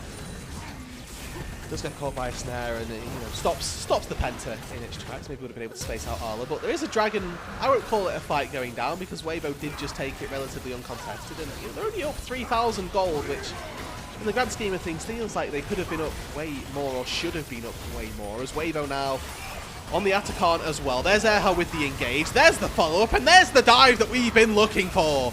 Weibo saving no prisoners down on the bot side, but a Call the Forge God might give Scout a bit of a free time to try and wreak havoc. But everybody's alive. They're using their HP as a resource, and JDG have no tools to cut through all of it. And Breathe flashes over, insult to injury, and Tien Nimbus strikes the ace, and Weibo find 5. Yeah, you know what? Fair play. At least Weibo are trying to make this game for a fast one, or rather, maybe I should be thanking JDG for the decisions going on right now. Hakan secured, more towers, Baron's up in 3 minutes. It's not even here yet. Weibo can't necessarily end the game without that buff. I do feel like there are enough wave clear tools and enough irritants that Weibo may find actually closing out this game without it. I wouldn't say impossible, but very, very difficult to say the least, as our replay kicks off. And JDG, yeah, I mean, just in the choke against the engaged champions. Erha finds an angle to just about slow down enough people, and Pays on this Mel. Unfortunately, whilst, in theory, this pickup is very smart, very cool to, see in practice, it's been nothing short of useless, unfortunately, for himself and JDG. He's gonna have to go back to the drawing board for game 5 once we get around to it, and I'm sure at the pace that we're going, that won't be too far away. Yeah, a reminder for those at home, if we do play Silver Scrapes when this game goes to game number 5, shout out to Kelsey and Jamada for tanking this for me. Yep, Alk would have been on the cast and running production at the same time, so we're grateful for Jamada and Kelsey to be able to do their bits, as a rocket jump into TP escape is going to come through for Scout. But if we do make it to game number 5, and I'm just saying this through a fight, I don't care if one happens, we're going to lose monetization on the stream. So this is a great time to remind you, this is a completely fan-run broadcast. And if you want to support us in any way, there are a plethora of ways in which you can do it. In subscribing to our Twitch or to our Coffee as well. So make sure that if you are grateful for the broadcasting service that we are providing, that you are showing that if you are able to. Yeah. Get these lot paid. Get these lot paid for the hard work they do. True. They deserve it. They really do. You are a part of They Brother as well. Yes, but you are here with us. You guys. I pass my pick over to you guys. Weibo. Fair play. Pretty much just waiting for. They're waiting for Baron at this point. You know. Yeah, that's what's happening here. This is exactly what's happening here. They can't really close out until that goes down realistically. Maybe they can get Baron. No, you do not, little bro. I took the very first paycheck. Yeah, it's sat there because I haven't asked to get paid yet. It's going to you guys. Shush. We're not having this argument on air. Beefing on air. Yeah, we're beefing on air about because on a fan-made broadcast because Weibo were waiting for the Baron. Fortunately, Yeah. I'm taking the reins back. Baron is spawned and Weibo are straight to it. JDG, they obviously don't want to give this up, but it's already pretty much dead. Arla tries to call the Forge God, gets it, and sacrifices his life. He did just throw himself into the back line and made sure that Jun couldn't get in. But they did For get a the moment, Baron. though, it was making me believe that JDG was seeing red because they got one kill and they needed to like go. You know? Like, Yeah. That's actually the mantra for this game. Do you feel? I feel like you know old memes like related to League. Kinda. You must I've been remember here that- since season 4 or so. You must remember the old Alistar. Like it's time to go. Surely. I remember shades of it, and there was it like his voice. Yes. Like I Yeah. no idea where that brother's accent was from, but to try and recreate it very, very poorly, I'm sure. He's laning, and this is like old seasons. Xiao's probably gonna like do some cool stuff and get out. Fantastic, Yep. good job. Exactly. LPL go. Hold on. And now Wait. Tian wants to go forward. Dive. Light wants to go forward as well, and he's pretty isolated to begin with. But the damage just isn't there. Scout jumps out to the waiting arms of a Flame Spitter, and it's once again an absolute slaughter. 3 for nothing. Make it 4 as Pays goes down as well. He will rebuttal absolutely nothing. And Arla farms a wave in the mid lane to get himself a little bit more gold as Weibo charged through the top side with Baron. Yeah, I mean, this should be it.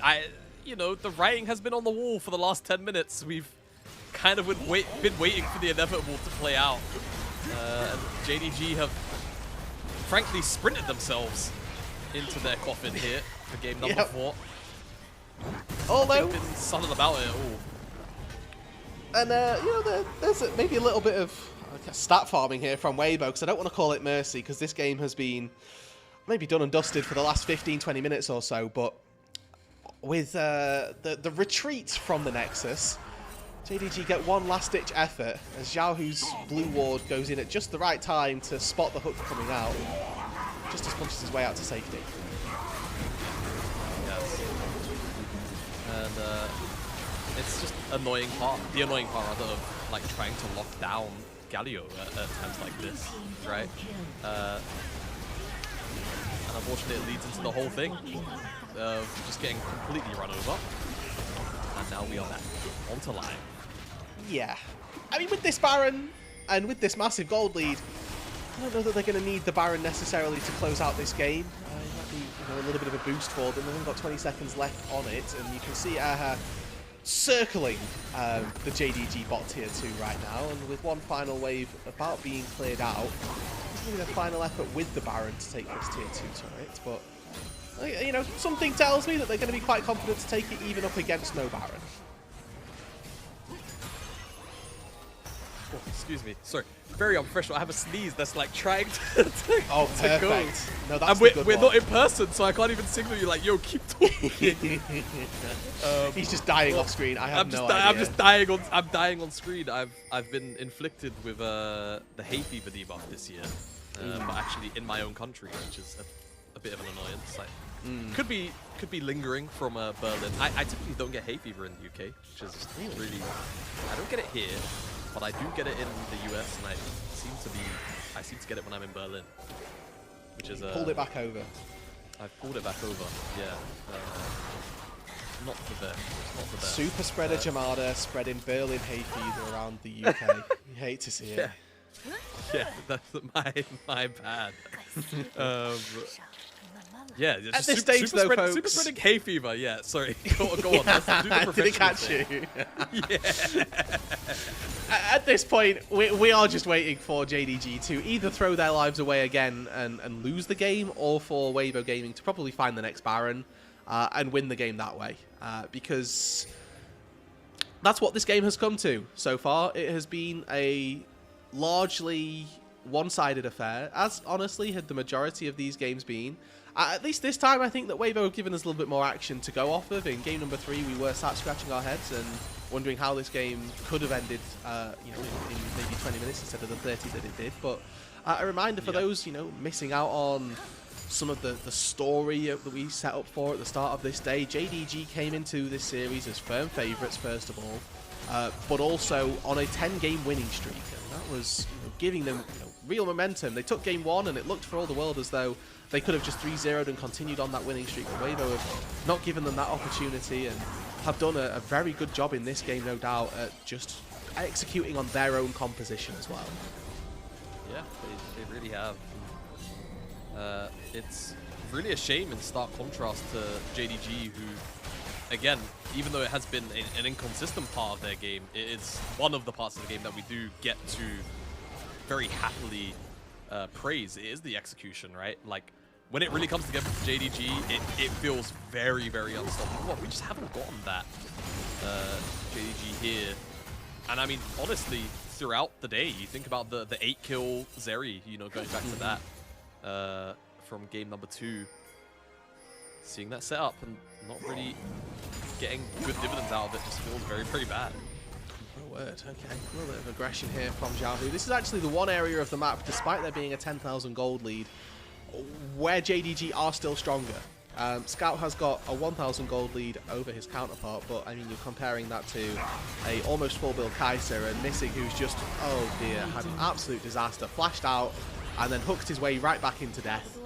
Baron spawned up, and that is probably just handed over now to Weibo, and Erha sat on a pink ward, but probably gets spotted out by the lane ward that JDG have got down. He's looking to try and make more of this than just the Baron.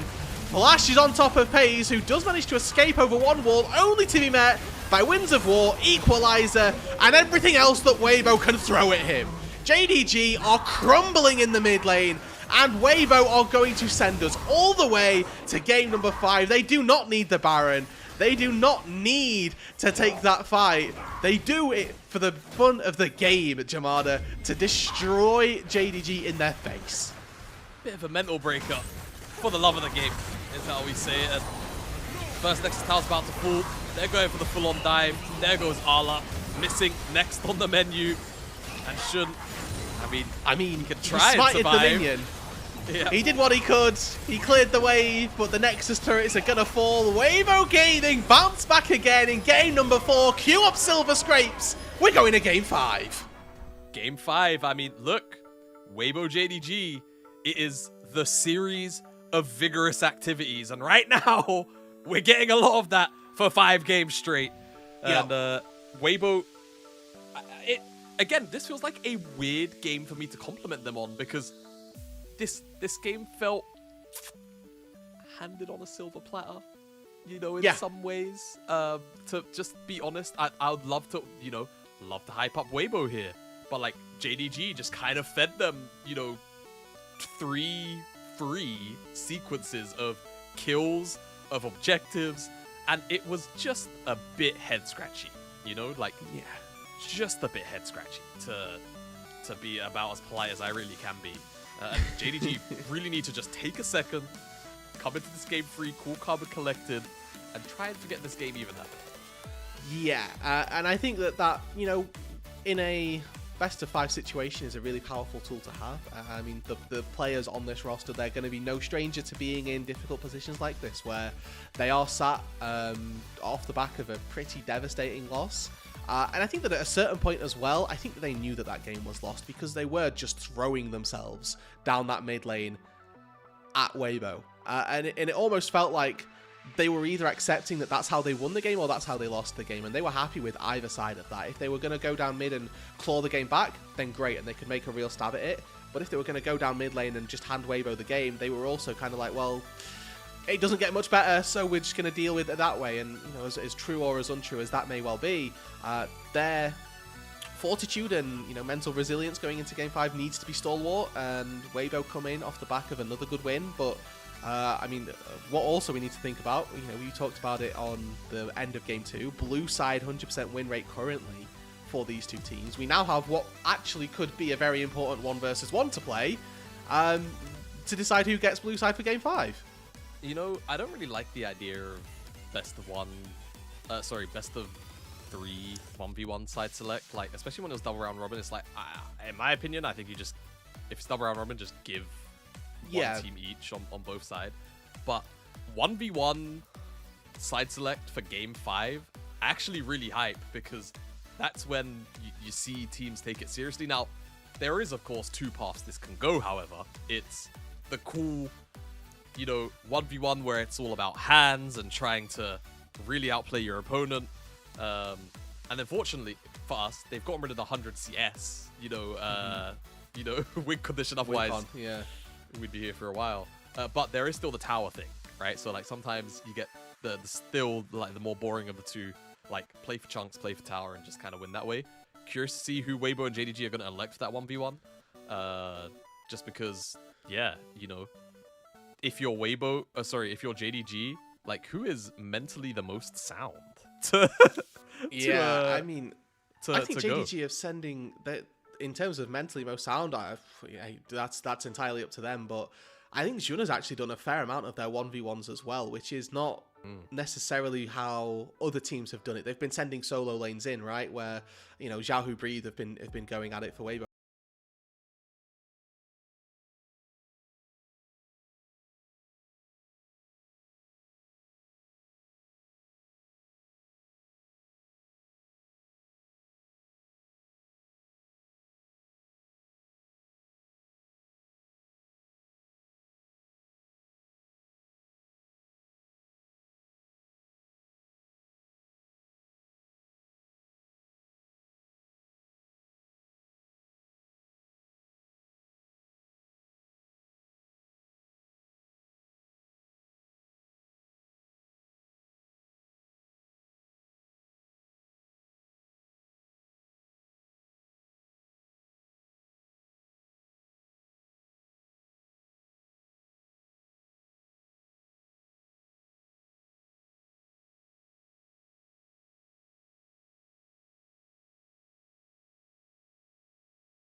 does have that 100% win rate margin.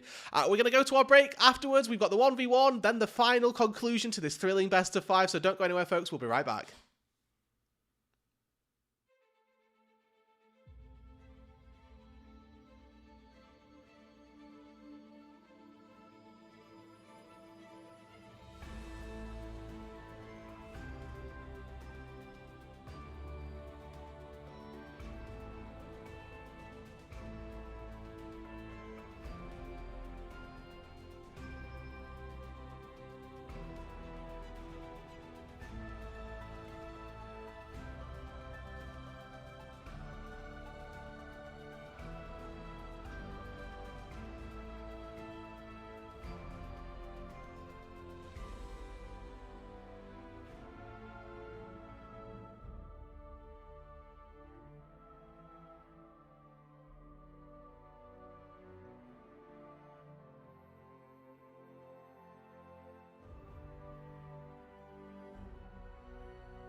Bah! We're back!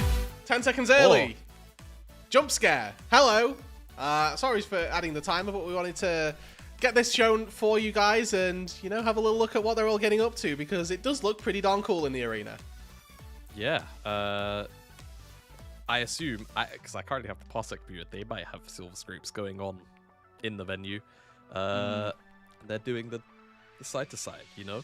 Fantastic. Little waves. In the venue. Little waves. Very, very cute. And of course, gets everyone in the mood for Game 5. Players back out on stage. We were talking to Mada about when they did like the player intros and the little waves that they do when they're like, you know, they introduce top lane, breathe Allah, and then they like walk on stage and they go like this. What would you do if you got introduced onto stage? What would your like, how would you introduce yourself? Oh, mine. That's a good question. So I'd have like a couple. I think. Okay. So. There would have to be a few anime ones in there because I'm too big of an internal geek to not do at least one or two of those. Outright poses though, I'm actually not sure. Oh, I would do this is like a proper nerd pool. But DMC Dante from like the first game, his like gun pose where he's like this. Okay. With, Ebony and Ivory, that'll probably be one of my poses. Yeah. That's very good. It just feels really cool. Yeah. If you know about that franchise, then you know about that franchise. You know, that's a cold ass pose. Otherwise, I don't know. I can't name any others. What about you? No, even without it, surely I can't. Yeah, I mean, my idea would just be to do a cartwheel. To be honest, like either you have to do something dynamic. I got a cartwheel in me. You know, it's locked away. It's locked away, but there is a cartwheel in me if necessary. But you know, something that's either really dynamic or something that's, as you've just illustrated, quite cool is the vibe I'm going for, because I get sick, honestly. In the early rounds of playoffs, I'm kind of okay with it, but when players just walk on stage, wave, and then walk off, or worse, when they just don't do that at all, it's just like, come on, you know, give something to the fans. Let us eat a little bit, you know? Yeah, let us eat a little bit. You know, Weibo JDG let us eat, actually. You've kept us here for 5 games. I know, to expose you, Rude, you went and made a sandwich. True. What was in the sandwich? Well, actually, what was in the honest, sandwich? No. Okay, I didn't actually make a sandwich. I went and reheated pasta. So I had some pasta with some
You've got Frontline. Yeah. It just it smells like a dragon, doesn't it? It smells like a dragon, right? And I wonder if JDG are just gonna try and nip that in the bud, or if they feel like something a little bit more traditional, like a Jinx perhaps, is gonna come out here from Light, and that's what they're more willing to remove away. But again, you know, it's the Dragon Champ that would really have me worrying if it were to be locked in from Weibo. There's the traditional Jinx ban, which, you know, does kind of tick off the two mainline hyper carries, with Zeri being gone from earlier on in the series, Karma taken off the board, and Weibo, I anticipate, would maybe like to snipe one more Shun champ if they can really, you know, like, think of one. Again, yeah, if they can think of one at this point. Maokai really, again, is just like the main setup one, which would just kind of be the banker, the no-brainer ban here. It's a missed Solid. ban. Okay. Wow. All right. Yeah. Sure. They Why were not? fumbling. Yeah. Well, I guess we'll see if this is gonna be a situation of remake draft. But usually a missed ban situation like that, and it's not It's been just- pulled off the screen already, just means, yeah, they missed the ban. That's it. Like, just that's how it's been. And if JDG do lock in this Maokai, it feels like a bit of a freebie. You know, like, there we go. Yeah, okay. Okay. Draft pool down. Guesstimation is that's going to be a Maokai. And then we get something kind of funky out of Shun, because I don't know what else he could really do, right? You're looking at champions like Viego, Yeah.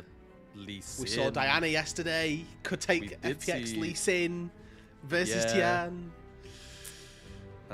His options rather limited, to say the least. I mean, dare I say a Kindred game, right? I don't know that you It dare. is Shun. I don't know that you dare. I mean, at the end of the day, it is Shun, right? And these picks are certainly things that he can go towards if he so pleases. Oak, we share your sentiment, I promise. In my case, I'm frankly too tired to even be frustrated about what's going on the screen right now. We're just floating. You know, flexed over to a play-by-play day, and all of a sudden I'm given 5 games. I get to do a game 5 between Weibo, JDG, two teams that, I mean, a lot of us thought wouldn't go to 5 games. You've had some insider info. You've had that history here. You knew this was a matchup that was going to go some semblance of a distance. So, you know, it's just like the same way that wearing a Fnatic jersey since like 2020 just curses you to not win anything. It's like a fusion dance curse, where whenever the jerseys of Weibo and JDG go up on a stage, it can't be clean. Even if it ends up being a 2-0 or like a 3-0 if it's a best of 5, the 3-0 will be like 3 50-minute games. You know, like that is actually just what it is.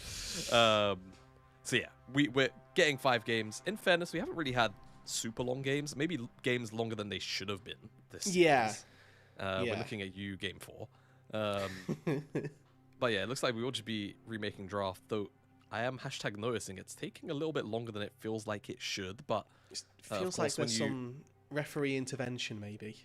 Yeah, there might be, who knows, right? I mean, this is one of the problems of not necessarily having direct comms with prod and then subsequently admin. You never know what's going on. Maybe there is an investigation, like you're saying. Like, was it a missed ban of like communication and error, or was it actually client fault? Like, that has to be looked into.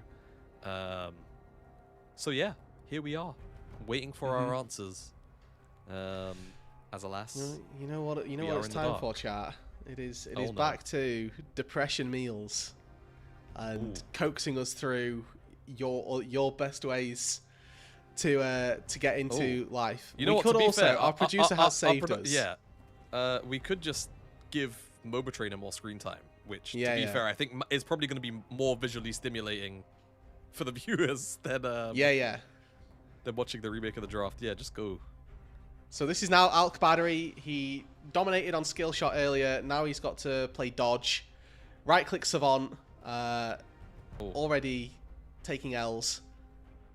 And the Syndra Spears are a lot harder. That's... Yeah. I don't know. I mean, I feel like if I wasn't if I wouldn't get ping on this, I would rock this. Yeah, I got the feats.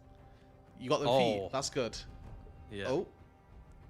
I think the thing is that you'd want to zoom out more. Like, sometimes you do just get sniped by an Italy spear that you didn't see coming. Oh, dear, that was a disaster. Oh, yeah, about to I'd go again, last bro. 30 I'd go seconds? again, I bro. don't believe you, bro. Outlasting 30 seconds? I don't believe you, bro. I don't believe you, bro. So this is skill shot. I think you got like rank 73 globally on this earlier this morning. Already getting... you can move the camera? That's crazy. Okay, that's pretty wild. Does the boot do anything? Pretty sure the boot does nothing. Isn't that the whole point? Okay, nice. So just for those unfamiliar, I mean, it says at the bottom of your screens as well, but they are remaking Draft, so we are just giving you some visual stimulation other than having me and Jamada talk about depression meals or various other vamp situations that we might have found ourselves in. This is Alk Battery on the skill shot of MOBA Trainer. Yep, on the sticks. This is what, you know, Shorts algorithms have done to the average person's attention span. We have to keep you guys. We have to keep you guys stimulated. That's just the way. Yeah, what do the boots do? A little bit of movement speed. Okay, okay. Helped you out. Lasting for 1 minute this time. A whole 100% upgrade on the previous. This arena is a lot bigger as well. It is, yeah. Feels really OP actually to have an arena this large. Extra lives coming in as well. Oh, Y Flash. We take it. Syndra's here. Own that one. Okay. You can see as well. I mean, this is clinical at this point. Oh, never mind. My bad. My bad. Sorry. Be critical. Oh, he's been charmed. He did just melee range an Ari. Oh, I think we may be in draft. Oh, there is a chance. We are back in draft. This is large. We are back. Let's go. Thank you so much to the skill shots, and you know what? We'll see. Maybe he's going to pop back up with the screen and show us a new high score that he was getting. But I imagine this will be a majority run back for the picks, and then we'll see on it's ban 5 for Weibo if anything changes. Yeah, that's where we are really aiming at here. So we will be expecting to see the same picks, the Aurora here after this, and then gosh, what did they lock in on 3? Victor, that's it. Victor. So Karma Jinx, or they have to ban the other thing first as JDG. Senna. And then they go through the Jinx, then the Karma, and then the mystery of what Weibo's 5th ban was supposed to be. I'm putting money personally on the Maokai. It just makes too much sense at this point. Comfort. But that said, again, you know, you could. There you go. Kindred. Okay, yeah. I mean, it makes sense. Like we were talking about potential, like kind of comfort game 5s to pull out, and you know, maybe they just couldn't find Kindred. I don't know what it would be, and I don't have a Chinese client, but maybe they just typed it in wrong. Who knows what went down? But we've got that remake situation. Jarvan being hovered, and I mean, I don't love it here personally, but at this point, what other options are like Maokai look good, you know, other than Maokai, which again I agree, but it would have dipped them into a lot of magic damage at the end of the day, right? I think that's the other thing when you've got Jax in the top lane. I think people forget that Jax does a lot of magic since his rework, a lot more magic rather since his rework. As Sivir, what? Don't say Yuumi. Okay. Don't be Yuumi. Don't you dare. Don't be Yuumi. Erha. Nah, be good. Erha's not like that. It could actually be Thresh. Might be Renata. In fairness, at this point. Bard! Okay, Bard. Good. Okay. I'm happy with that as well. This is a pretty fringe, like, it's the hybrid of Engage, but also Enchanter. Because you're ranged, but you can just win games with it, like, as an Engage tool. Oh.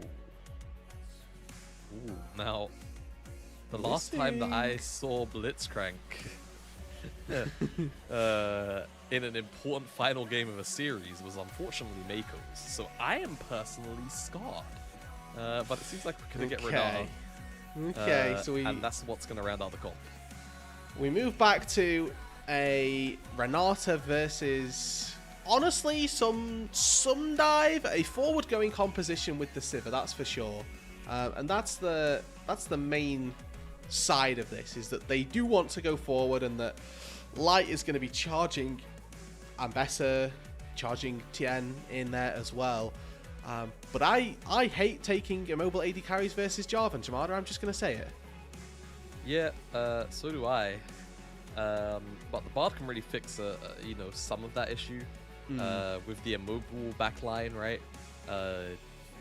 You can constantly force flashes and really make them have a very hard time existing. But then also, just like if Jhin pops R as the Bard, you just R him, and then he doesn't get to finish out the curtain call, right? So even in doing that is a big help to preventing a lot of the pressure of that dive. And then worst comes to worst, again, if you need to temper fate the Sivir and the Jarvan, if it looks like a good angle to do it, like, do that too, right? Plenty of options here for the side of Erha, though it is kind of surprising to see it come out here in a game 5 when maybe you had other options that could have been a little bit more stable. It is. It's a big swing from Erha. And we will have to see whether or not that big swing ends up landing. We have been here for the last 4 hours looking at this Weibo Gaming versus JDG series. It's been a breakneck affair where it's been trading games 1 for 1 each time. Blue side has come out on top every single time. But we are finally onto the rift for game number 5 between Weibo Gaming and JDG. 敌军还有30秒到达战场，碾碎他。 I assume the feed probably still does. The feed could also hear it. We are okay. See, yeah. Well, peek behind the curtain right now. At least I don't have audio. I don't know if you have. But I am also without backup audio. issues. However, that's yeah. Well, yeah, you know, just meld it in with the gyros, I'm sure. You did. I couldn't But tell. also, at what point do we start to? I guess once the pip comes down, hey, being super specific. That ward is spotted by Shun. So they will know that Tien is likely going to be starting on the top side, and they're also going to get a ward down here, but it will be cleared away. Yay. I mean, Erha just got 10 gold from that because he pinged the ward faster than his mid laner, and he got the last hit as well. Clinical support play. Clinical. Tien will start that wall vision. Shun will start on the Raptors. See where they both go respectively. Shouldn't even do anything funky like a free camp into potentially a mid gank or even a top gank. Oh hell, bot gank, right? Like, bro, go anywhere. You're Jarvan, level 3, you're full build. Do something. Smile.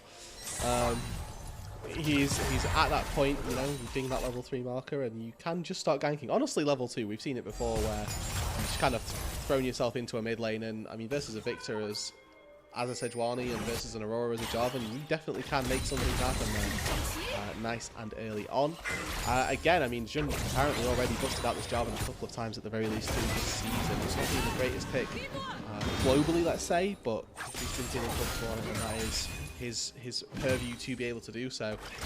For the stakes coming into this, a reminder that JDG, they started this massive winning streak of 10 games up against Weibo in week 7 and had literally came into playoffs with a 10-game winning streak. They won game 1 here, pushed it to 11, and it just looked like they were going to steamroll through Weibo. Game number 2 started out with Pays being 8 kills on Zeri inside 12 minutes, and since then Weibo have fought back, they have bounced back themselves.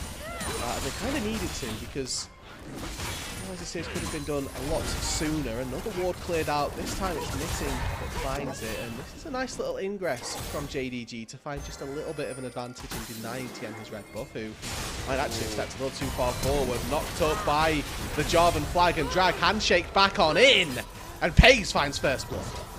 Yeah, I mean, perfect CC chain there, and JDG were hunting for Tien for a little while. I was surprised shouldn't even earlier on than that, like, flag and dragged onto the red buff. I thought they were going to try and wait for him to show up on the wolves, or perhaps a little bit, or rather on the red buff. But curiously, Tien left his wolves. He did blue and romp, and then left his wolves, went towards Raptors, then Krugs, and then obviously didn't get his red buff. So I suppose at the very least we'll have blue to, or this blue side jungle camp now, but his camp's going to be super out of sync. So very odd pathing from Tien all in all. He will still get a topside skull and ding level 4, and maybe he has an angle here to invade the Raptors. That mid lane cryo is very back and forth. First blood for Hayes, the JDG carry of this entire split, to be honest with you. Yes, we've seen highlights from June on occasion, and game number 2 definitely had a Hayes moment where he steps a little too close and unfortunately loses his life and maybe costing his team the game in a roundabout way. But it's gold in the right place for JDG, it's gold in the most consistent place that JDG have had all season long, and that's a good start for them, especially over on this red side. That is on this red side, you know, 100% win rate over on the opposite end. You need a good start, right, to really feel good about one of these games. So it should path his way up to the top side, but Tien, Scout. Mixing up here with the Arctic Assault, but we're able to find the permafrost. Wall-time gravity well keeps Sejuani at bay, and Scout able to walk out without using his flash.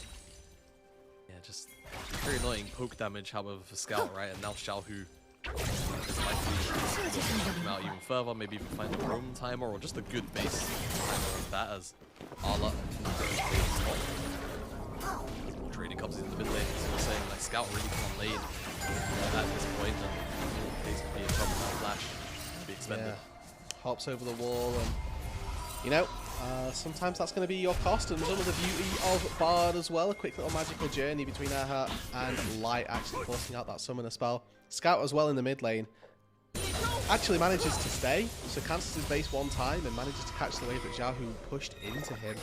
Means that overall, this victor actually not going to be punished all that much. Looked like we would have seen Xiaohu be able to freeze the wave, find a good recall, and maybe force Scout to step up with very little mana, but turns out that Xiaohu just pushes the wave into Scout, gives him not a free recall, but a better recall than he might have found otherwise. And even with that recall timing coming through, it's still JDG with this bot prio, with Hayes having that first blood that can find that initial dragon and to put themselves 1-0 up on those neutrals. Yeah, indeed. Get that mountain dragon early on. I'm really enjoying those stats too. I'll some trades here. I wonder if you see a carry matchup like this, when junglers will get involved in that matchup. For the time being, what he actually seen was, you know, the collaborative hunt for Tien in the jungle. And speaking of, looking for a potential top lane action, but opts against it. Goes back to farming.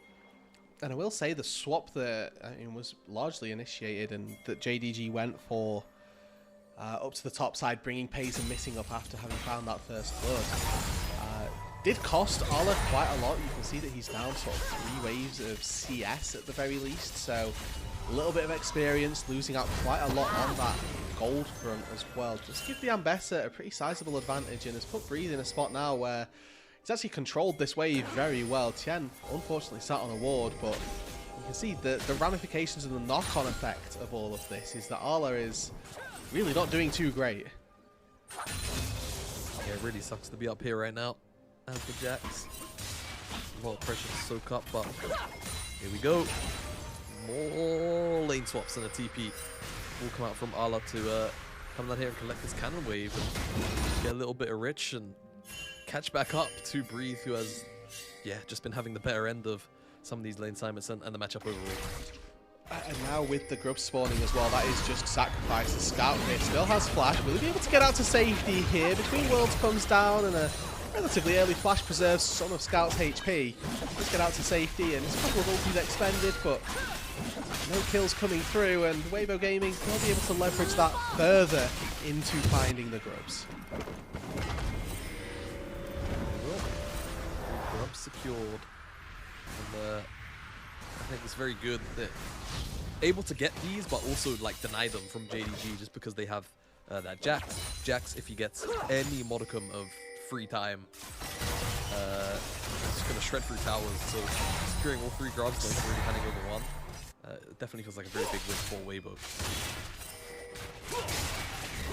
Jun not resting on his laurels here. Will I'd like to identify that he's actually a decent way ahead of Tien here. Almost a full clear up over the Sejuani. Moving into level 7, halfway Do you through want to see something cool though? You want to see something cool though? Look at Tien's XP box. He's going to do red and it's going to bring you up to 2/3. Okay. He's going to do Krugs and he's going to be level 7. We love jungle XP. He's going to be 90% of the way to level 7 with the catch-up XP.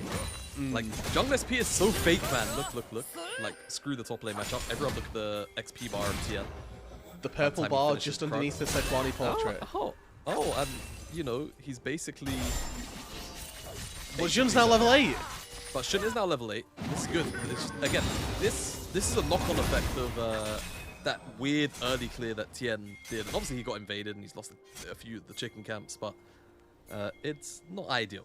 Not ideal at all. Moderately self-inflicted, you might say, by the way of his early clear. Self-inflicted. Yeah.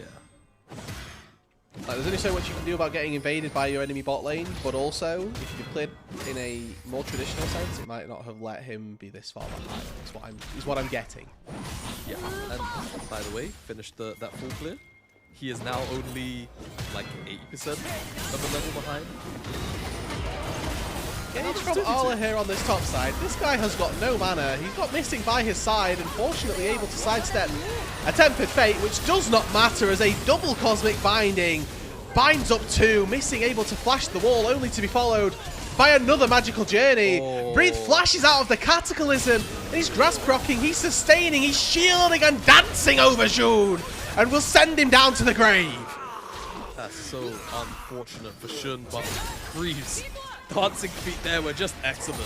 Managed to dip and dive away from everything post that flash, knock up there from Shun, and even got out of the Cataclysm damage. The timing on that flash is so particular at times, and he was still able to get out of it.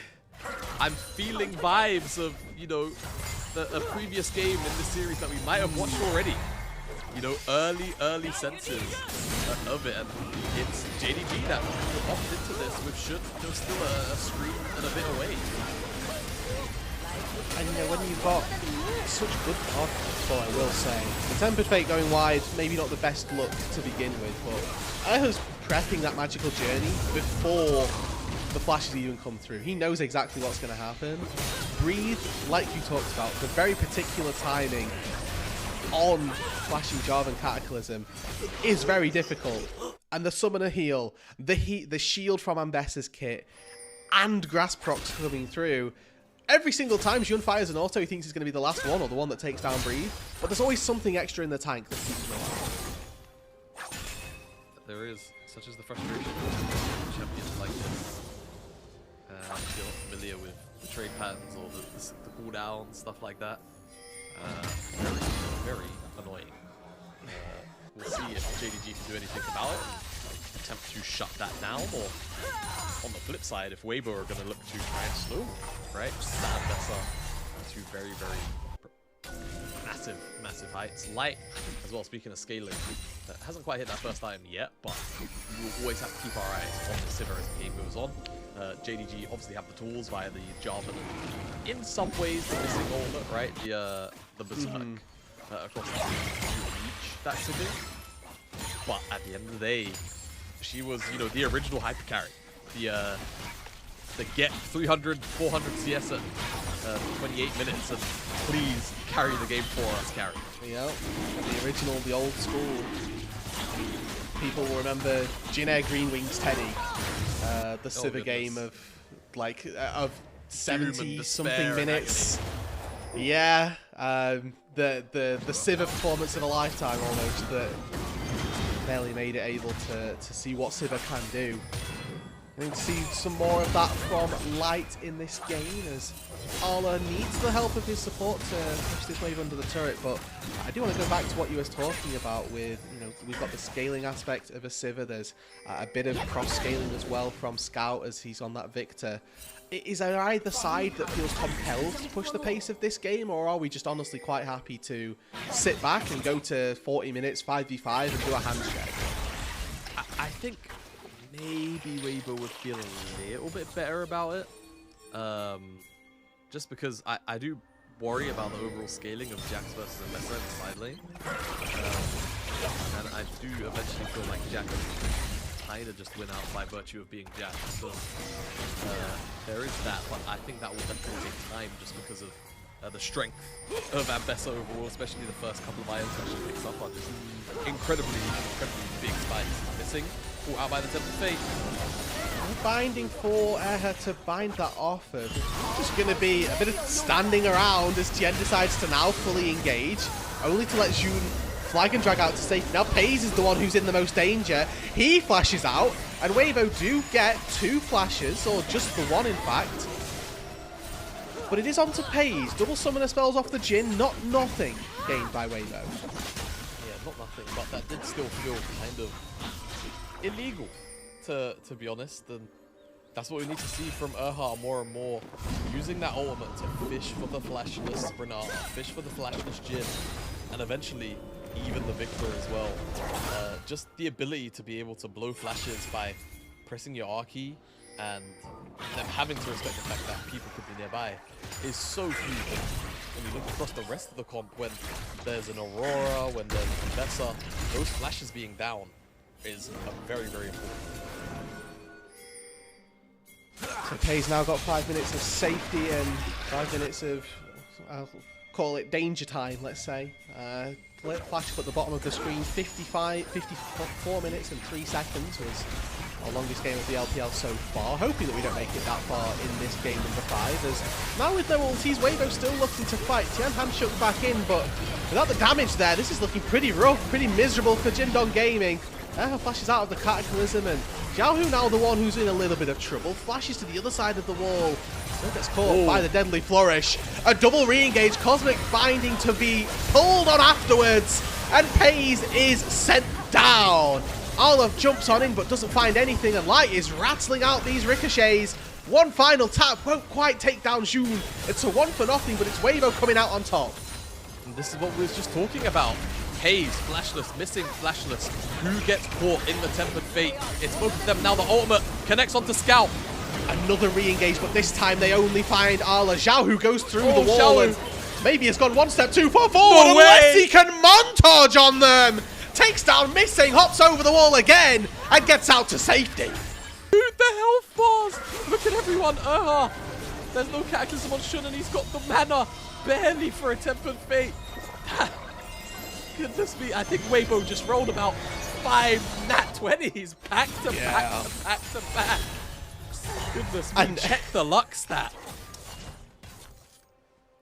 They would have walked away from that with probably a cumulative 800 HP across all 5 members.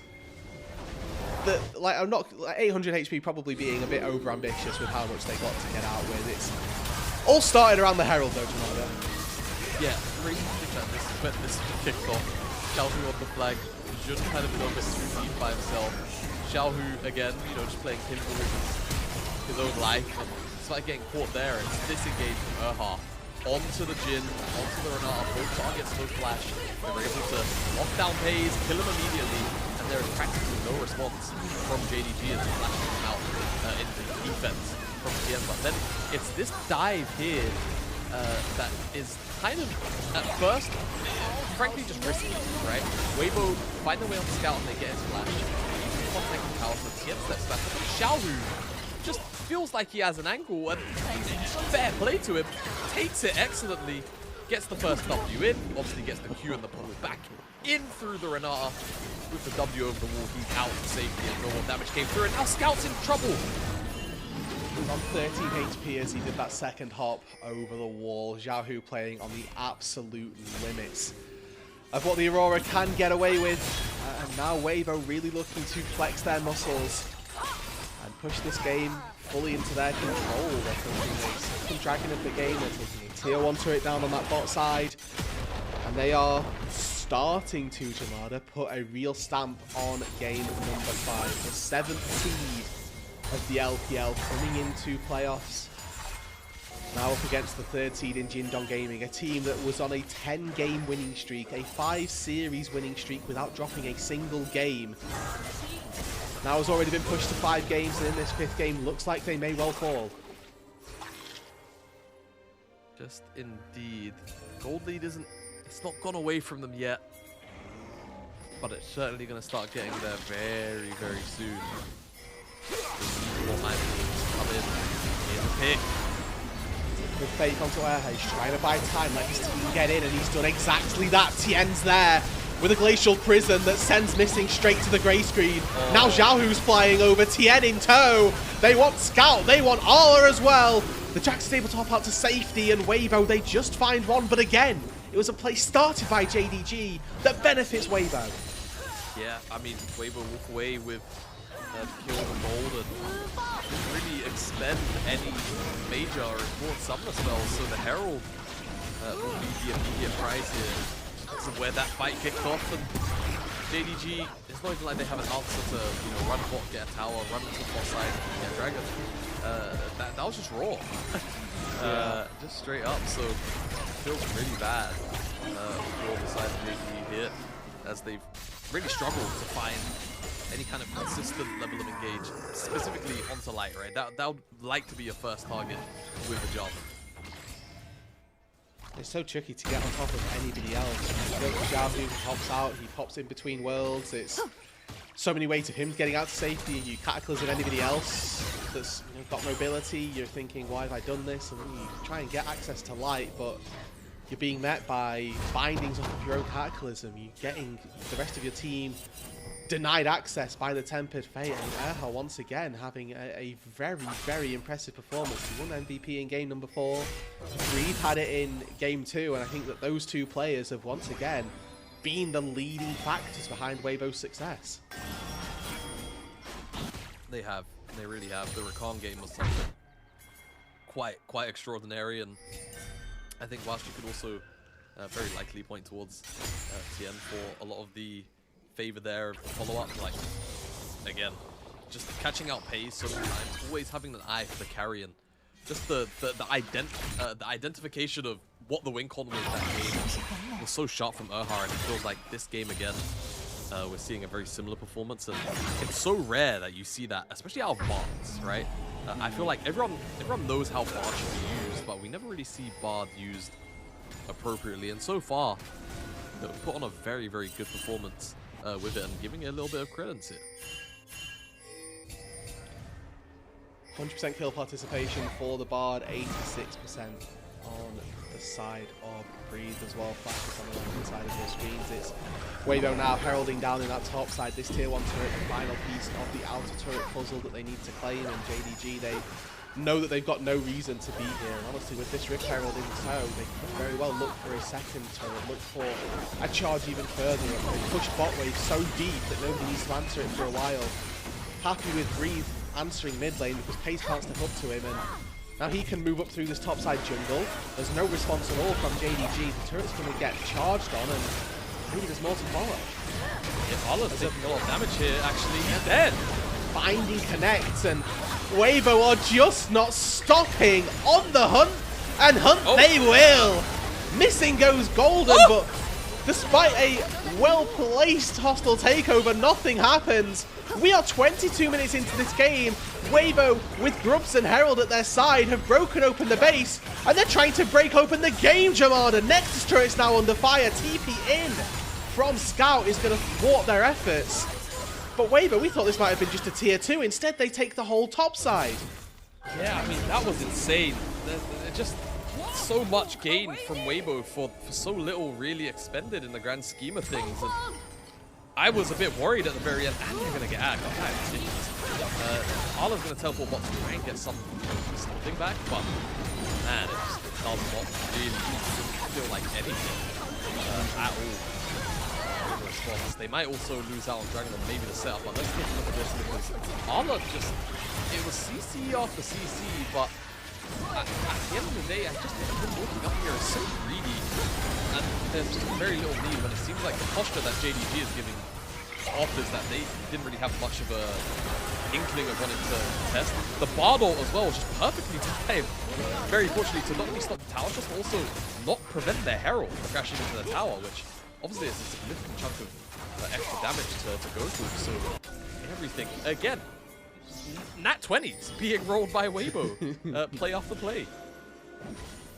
And now, right, the threshold that they need to play at, it decreases. They can afford to make those couple more mistakes. They can afford to not be pixel perfect and have luck be exactly on their side, because they are 5,000 gold to the good right now. They've got a very sizable advantage across the majority of their lanes. And in particular, we look at that top lane, right? Breathe is now 3 levels up over Arla, an entire item up over the Jax. And you look at who is able to kill the Ambassador at this stage in the game. We've got a barely not completed Rod of Ages stacking for Scout with the Leandries on top, but that doesn't fill you with confidence. It's not the big ticket hitters just yet. Same to be said for Pays, who sat on, honestly, food stamps damage with his Jhin build at the minute. This is Weibo Gaming being clinical and at this stage looking really good. The upset is on the cards here. Light just eviscerates that wave. JDG are going to need numbers down here. Actually, there is a wave, a very long ways away, and I think Weibo may have just jumped a little bit too fast for their liking. Baron up though, I imagine that's the next big focus, and they want to try and pull JDG into a fight that they know at this point in the game they can win. And frankly, now that I take a quick look at the items, they're likely just waiting for Light's Infinity Edge, and once the Sivir has that third item, it's just very, very difficult to play. That said, so far ahead, maybe they don't wait, as their pings are coming down and they are rotating over to this top side of the map.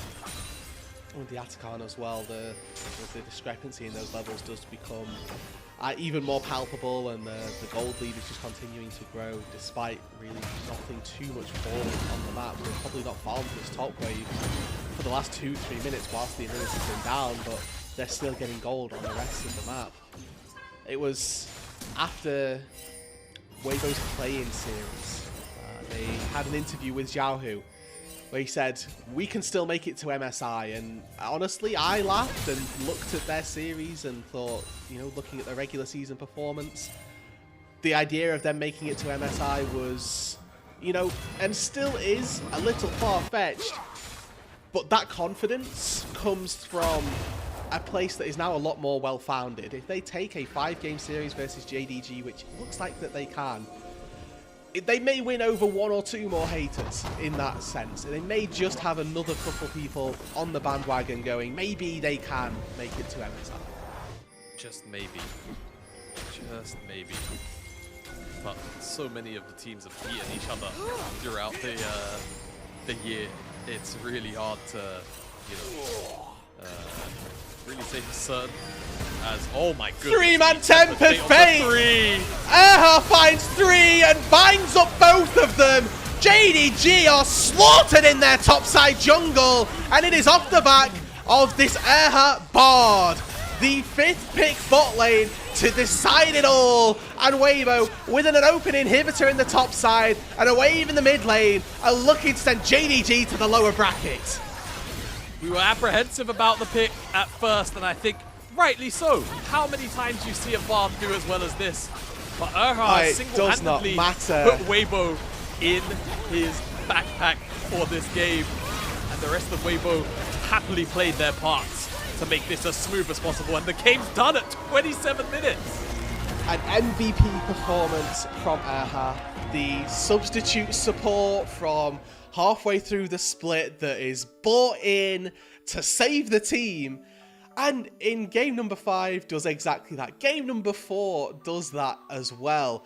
A truly gargantuan performance from Erha, and credit to Weibo for having the rest of the team alongside and being ready to follow up on that. But you just have to call it out that is just such a, not even a 1v9 performance because his team weren't working against him, but such a carry effort from Erha to make that work. And that's exactly that, right? Like, everyone was playing well, but just the Bard gameplay enabling so many liberties to be taken against JDG there was fantastic. And yeah, JDG, again, it felt like they fell into that stupor we've seen them fall into before, where they just end up looking lost. They don't play with a lot of heart. You know, obviously there's been like things like the coaching staff shifting around and stuff like that, and that was kind of the beginning of the original rut before they went on that streak. Their gameplay was reminiscent of the rut throughout a lot of this series, just to be very blunt. And yeah, it's disappointing to see JDG go down to the lower bracket naturally, being the 3rd seed in round 1, but seeing it happen like this, where there wasn't really a lot of bite back, there wasn't really, you know, a solid macro game being played either. It was just kind of sad. They were just getting caught out in rotation, pretty much, off cooldown, and fair play to Weibo for making that happen and making them dizzy. First fight that they found for JDG was the only chance that they ever really had in this game, and the end game score was 13-1. It was not close. It wasn't a compelling, gripping game to see the back and forth effort in, but for Weibo Gaming, it's another notch on under their belt, and honestly, that's got to be a massive confidence boost, especially since, you know, Weibo had a pretty shaky series up against JDG just last time round, and you know, we're all now looking like clowns on the production. Shout out to Miller as well, who's nailed the Weibo Gaming win prediction in. Yeah, I've got to say, yeah, my predictions in here, I would have put 5 games, probably JDG. I don't think I would have been swayed ever to put Weibo down here. Maybe if they were nice to me on social media. But yeah, just a solid looking series. And this is one of those series where you look at and you think, man, if Weibo could play like this all the time, they would feel like a significantly more threatening team. But that's my only worry, is this just the nature of JDG Weibo, right? And the history that the recent history that this rivalry holds organization to organization, or is this going to be a slight little a rebirth, if I may, where, hey, we actually see Weibo go toe-to-toe in round 2 against AL? Yeah, this, I mean, that's going to be another test for them. I don't want to call it the next test, because, I mean, AL, despite their decent series win earlier today, did look a little shakier moving into the back half of regular season, but have seemingly found a little bit of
presumably player of the game here, and Who's no Erha, doubt yeah.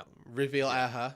If it was Erha, too much doubt. If it was Erha, I would have just closed my cam link and I would have just made you close out the show by yourself. Like I would have been, that would have been the biggest robbery, like even remotely possible.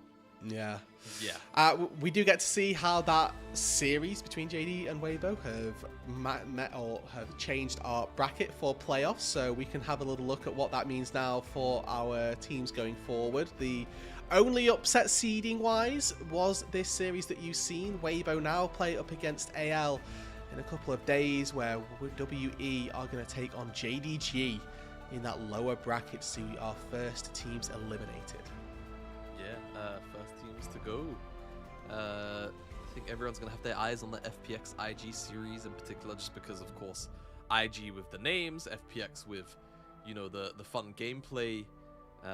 It should mix and make for a very, very entertaining series. But then also WE, right? It has certainly garnered its fair share of fans this split, especially over in the West with the earlier performances of Vampire, Taeyun, and especially Monkey, I think, is the big draw to that roster right now. The way that he jungles is just lacking of self-care is the way that I'll put it. But it does make for very entertaining games. And hey, if JDG look on a day where perhaps their level is like this, but they're actually proactive, that makes for a good series. That makes for a real good series.